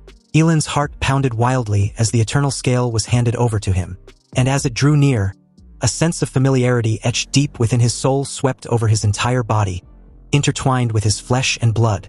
Suddenly, a familiar voice whispered in Ye Lin's ears, complimenting him for really finding the ancient artifact. Then a piercing beam from the person's fingertip tore a hole on the side of Ye Lin's abdomen. Ye Lin used his fleeting dance to instantly put some distance between himself and this familiar middle-aged man in an elegant trench coat who was none other than Zhuge Qianxing, his face devoid of any emotion. He demanded Ye Lin hand over the ancient artifact of origin. This was the first time Ye Lin had witnessed his teacher in action, and his power seemed to be totally underestimated as he connected the dots, everything making sense to him now. Since the astrology profession allows a job changer to glimpse the secrets of the unknown, Zhuge Qianxing apparently had the power to even see a glimpse of the future. But such a powerful profession would naturally suffer a backlash. However, if he had an immortal body, the backlash from peeking into the future can be ignored. This meant that all of Zhuge Qianxing's previous actions, such as inexplicably wanting to take him as a disciple and giving him the key, was a scheme against his immortality. Perhaps even the key must be in Ye Lin's possession to find the eternal scale. After all, that sense of familiarity etched deep in his soul couldn't be faked. So this eternal scale must be inextricably linked to him. And perhaps, from the moment Ye Lin began his job change ceremony, everything he had been doing was within Zhuge Qianxing's calculations. With a hand covering his regenerating wound, and the other tightly gripping the crimson flame staff, Ye Lin stared at Zhuge Qianxing with a complicated expression. And although this deduction seemed entirely plausible, Zhuge Qianxing, coughing a couple of times, neither denied nor confirmed anything. He simply informed his disciple that it was already too late. In that moment, the fleshy mass once again began to writhe violently after instructing Ye Lin to take the eternal scale and run. Because apparently, it had the power of equivalent exchange, and Zhuge Qianxing wants to use it to transfer Ye Lin's infinite regeneration ability to himself. Ye Lin, upon hearing this, was absolutely livid. So this was his teacher's true purpose, wanting to steal his power to heal his dying body. Zhuge Qianxing, with an unbothered yet impatient tone, simply informed Ye Lin that he talks too much. The creature also attacked him in that moment with its tentacles, but Zhuge Qianxing, unfazed, simply raised a finger, his movements elegant and composed as he points at the ball of flesh. Then suddenly countless swords, formed from a condensed beam, appeared out of thin air, densely packed and shot out. These sharp swords exuded a cold and dangerous aura, instantly piercing through the fleshy mass. Then the countless sharp blade converge into a terrifying torrent of blue beam that completely annihilate the creature, leaving not a trace of flesh or blood, as if it had never existed at all. The beam was so powerful that it tore a hole through the dilapidated building, leaving a wide-eyed Ye Lin momentarily petrified, staring at Zhuge Qianxing as he approached with a terrifying aura radiating off him in waves. He questioned Ye Lin if he still planned on resisting. Ye Lin's immediate thought was to use his spatial leap to run, but he also knew no matter how far he go, Zhuge Qianxing would catch on with little to no effort. So he raised his staff and cast a fireball spell. With the Sumeru Ring's mental power at 160%, and the staff's 50% power bonus for fire spells, the fireball unleashed after being sublimated into a forbidden spell was so powerful that it came crashing down on Zhuge Qianxing with an intensity like that of the sun. However, Zhuge Qianxing remained unfazed by such a terrifying attack. After all, no matter how powerful Ye Lin's forbidden spell was with his immortal body, he was still just a mere level 25 job changer. He then advised Ye Lin to quit with his futile struggle. With a simple gesture of his raised hand, he clenched his fist, which instantly annihilated the crimson gold sun. Ye Lin gritted his teeth, a bit shaken at how easily Zhuge Qianxing dispelled his forbidden spell. But he wasn't going to give up. He unleashed one basic fire skill after another with reckless abandon, and under the ultimate enhancement, they all became forbidden spells. The surrounding air seemed to ignite instantly, and scorching flames raged wildly around Zhuge Qianxing, turning everything into ash. Yet, amidst the sea of flames, Zhuge Qianxing's figure stood tall, as if the intense heat surrounding him, which was enough to melt steel, had no effect on him. Seriously, his disciple should have understood by now that struggling was useless in the face of absolute power. As the flames reached a fever pitch, Zhuge Qianxing calmly walked out and cast a barely audible spell of his own, the Starlight Imprisonment. Suddenly, a streak of starlight shot out from the raging flames and hit Ye Lin, directly enveloping him. Zhuge Qianxing casually made his way towards him and placed a hand on his staff. Ye Lin, who was apparently frozen in place, felt as if his body was being crushed by an invisible mountain, making it difficult to even move a finger. He tried his best to break free from the restraints, but the force seemed endless and was something he couldn't resist. Since this was the best way to deal with an immortal being like himself, he had a countermeasure.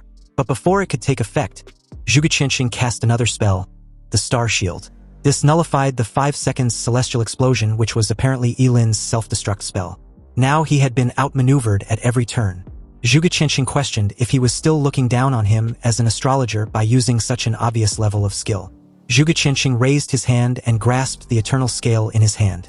Even with his temperament, he couldn't help but admire the exquisite nature of one of the 7 ancient artifacts of origin.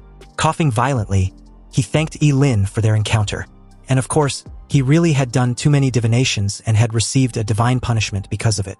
Now he was already near death. Using the power of the stars would have been like adding insult to injury. But in the end, his dutiful disciple still helped him find the ancient artifact of origin. Although he was curious as to when Ye Lin started to doubt him. And to this question, the answer had been always. Ye Lin hadn't trusted him for a second. Zhuge Qianxing gave a wry smile, thinking it was such a pity. If Ye Lin had completely trusted him, this process might have been less painful. Holding the eternal scale in one hand and placing the other on Ye Lin's head, he began the sacred ritual. Ye Lin let out a hysterical roar, feeling as if an invisible hand was tearing his soul to pieces bit by bit. This pain was far beyond what any physical pain could compare to. He can clearly feel a powerful suction force coming from above his head. Ye Lin's consciousness began to blur little by little, and along with it, his ability to live, which also gradually began slipping away. Something in his body seemed to be pulled frantically away by the eternal scale. And just as the soul-tearing pain reached its peak, a dimmed light shot out from his body. It was half of an exquisitely crafted balance scale, echoing the eternal scale in Zhuge Qianxing's hand. Then very abruptly, it ceased its agitation and floated quietly in Zhuge Qianxing's palm. Zhuge Qianxing was stunned by this scene for a moment, before realizing that half of the eternal scale had always been within Ye Lin's body. You see, when the half-light and half-dark eternal scale tilts, it will amplify the power of one side infinitely. And the one who controls the eternal scales will increase in strength as the sun rises, reaching unparalleled power at noon. As the sun sets, the controller's strength will gradually weaken, but their physical recovery ability will increase significantly until night falls completely. At the moment of dawn, they will then possess the power of immortality. Possessing the dual abilities of immortality and invincibility, the eternal scale was hailed as the strongest ancient artifact of origin. Unfortunately, there was no longer an eternal scale in this world. This thing was destroyed by repeated wars thousands of years ago. Furthermore, the complete eternal scale possesses an extremely powerful ability for equivalent exchange. As long as both parties are willing, they can exchange things of equal value, such as level, profession, lifespan, or even gender. So when the eternal scale still exists, the Forbidden Spellcaster was the strongest SSS level class without exception, because as long as a level 90 job changer and a Forbidden Spellcaster are exchanged for each other, a level 90 Forbidden Spellcaster can be created instantly. Ye Lin wanted to know why Zhuge Qianxing was telling him all this. Zhuge Qianxing didn't reply and just continued, his face extremely pale as he began coughing once more. As he guided the flow of his fingers, the half-dark of the eternal scale began to emit a faint mysterious glow with a vibrant life force, as if being repaired. Soon, the fine cracks on the half-dark balance scale actually got repaired, and the moment it did, a dazzling light shined from Ye Lin's forehead with an excruciating pain. He also felt he'd lost his immortality, meaning Zhuge Qianxing had succeeded. The aura of death grew stronger, and Ye Lin could clearly feel it looming over him. No longer immortal, he was absolutely terrified as he begged his teacher to stop, but Zhuge Qianxing showed no sign of doing so. However, what he did afterwards was unexpected. Instead of using the eternal scale on himself, he used it on Ye Lin. The now complete ancient artifact of origin was smacked straight onto Ye Lin's forehead. Then everything felt pitch black. When his sight returned, Ye Lin stared wide-eyed, panting heavily, a look of terror still lingering in his eyes. He was still alive. And not only that, he also felt a familiar power within him. Obviously, his immortal body had returned, and it seemed to be even stronger than before. When he looked down, he found that his teacher had fallen to the ground, barely breathing. Zhuge Qianxing gave a self-deprecating smile, and from the looks of it, this seems to be his end goal all along. Ye Lin, utterly confused, stared at him with complicated emotions. Clearly, he could have taken his immortality for himself, so why had he returned it? Was there really anyone in this world who can resist the temptation of eternal immortality? Moreover, what exactly was Zhuge Qianxing's purpose in doing this? Ye Lin really couldn't comprehend why. After all, if the roles were reversed, he would definitely kill and steal his immortality without hesitation. Zhuge Qianxing coughed out blood, but his smile was still evident. He asked what exactly did he do to make Ye Lin so disrespectful to him. He won't even call him teacher? Hearing Zhuge Qianxing even trying to ease the tension, Ye Lin felt complicated. It seemed that he didn't understand his teacher at all. Zhuge Qianxing stared calmly at Ye Lin, seemingly unconcerned about his impending death, and began to speak slowly. He told Ye Lin not to worry. He guessed right because he did actually plot against him all along. However, his scheme was not for his immortality, but for the future of humanity. For several years, he had used his talent to observe the stars, and had seen countless possible endings of her daughter's future. But in all those possible endings, she always dies at the same point in time. Even if he obtained Ye Lin's immortality for himself, then passed it to Zhuganini later on, she would still die in various ways at that point in time. In the future, Zhuge Qianxing had seen Zhuganini die over 1,000,000 times. Of course, a couple of times could be a coincidence, but if the same thing happens that many times in the future, it can no longer be a coincidence. There was only one possible explanation for this. That is, at that point in time, it is very likely that the entire Great Xia dynasty, and even the entire human civilization, was completely wiped out. Ye Lin's breathing quickened instantly. He wondered what kind of catastrophe could wipe out the entire human race that even someone with immortality couldn't escape. Zhuge Qianxing's tone was calm as he points at Ye Lin and continued. Apparently, he could see everyone's future, everyone except Ye Lin. There are 50 great Tao, but there are only 49 celestial manifestations, and only one human who survives. Zhuge Qianxing believes Ye Lin was likely that very person. Ye Lin crouched beside him and stated that he didn't understand, but basically there are a total of 50 laws governing the operation and development of all things in the universe. Heavens can only produce 49, and the one hidden away was the variable. Ye Lin may be the only one who can change the ending. In the glimpse of the future Zhuge Qianxing saw, there are 6 people fighting alongside him. He'd memorized their characteristics. They will come to him on their own initiative, so he shouldn't refuse their requests. Zhuge Qianxing then handed him a brocade pouch. Also, about that fleshy ball that claimed to be the guardian of the ancient artifact. Zhuge Qianxing explained that it wasn't a guardian at all, but a fragment of the butterfly emperor of the demon race. Its purpose was to use a fragment of the eternal scale to lure the other half within Ye Lin. You see, within the gate of apocalypse, the ancient artifacts of origin can be forcibly stripped away.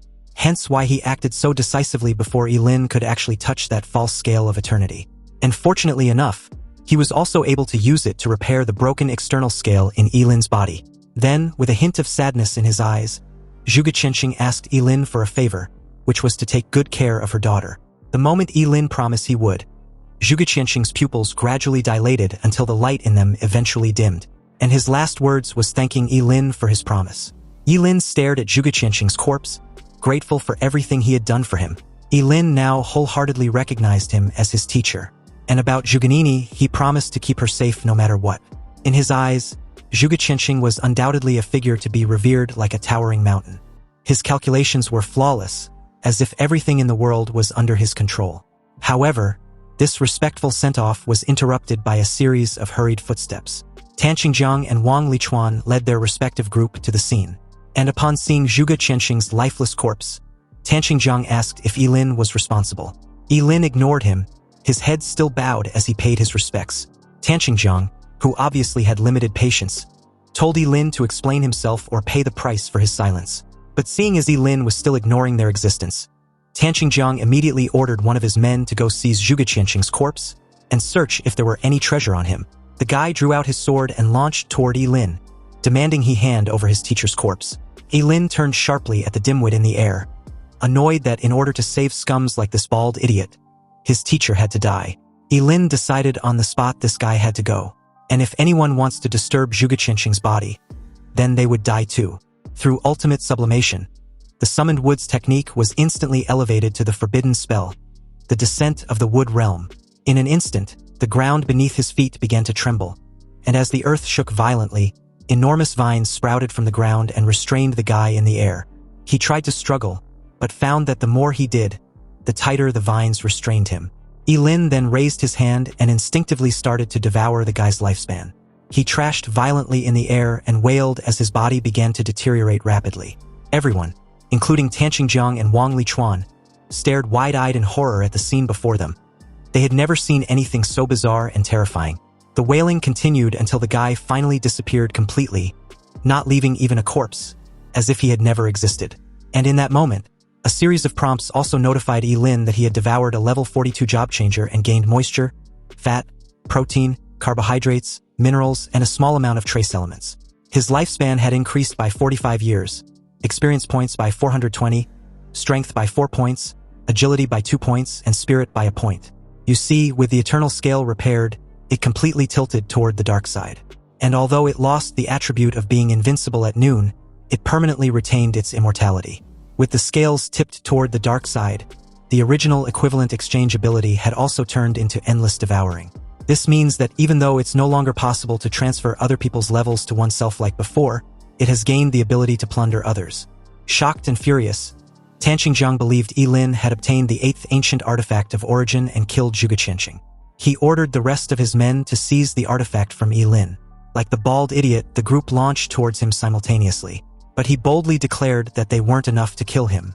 Then right before their eyes, Ye Lin disappeared like a ghost. These idiots were perplexed, guessing Ye Lin must have used an earth escape technique, but was puzzled how it could be so fast. Suddenly, a weird mushroom cloud loomed over them, and before they could react, it exploded. Most of them were fast enough to escape the blast range, but they couldn't wrap their minds on what exactly their target's profession entailed. After all, he'd just used fire, wood, earth, and a devouring magic. Wang Lichuan watched the scene with an expression of surprise and uncertainty. He thought Ye Lin was simple to deal with, but he never expected him to be so terrifying when he actually fought. Meanwhile, when Ye Lin finally reappeared, his first victim was the guy he promised his revenge at the Investigation Bureau's prison. Using a simple low-tier water-type spell, it immediately upgraded to the Wrath of the Sea God. This was a forbidden spell that allows the user to condense the surrounding water element and summon the phantom of the sea god's trident after sacrificing 2 kidneys. Also, when casted in a place with abundant water source, its power increases by 20%.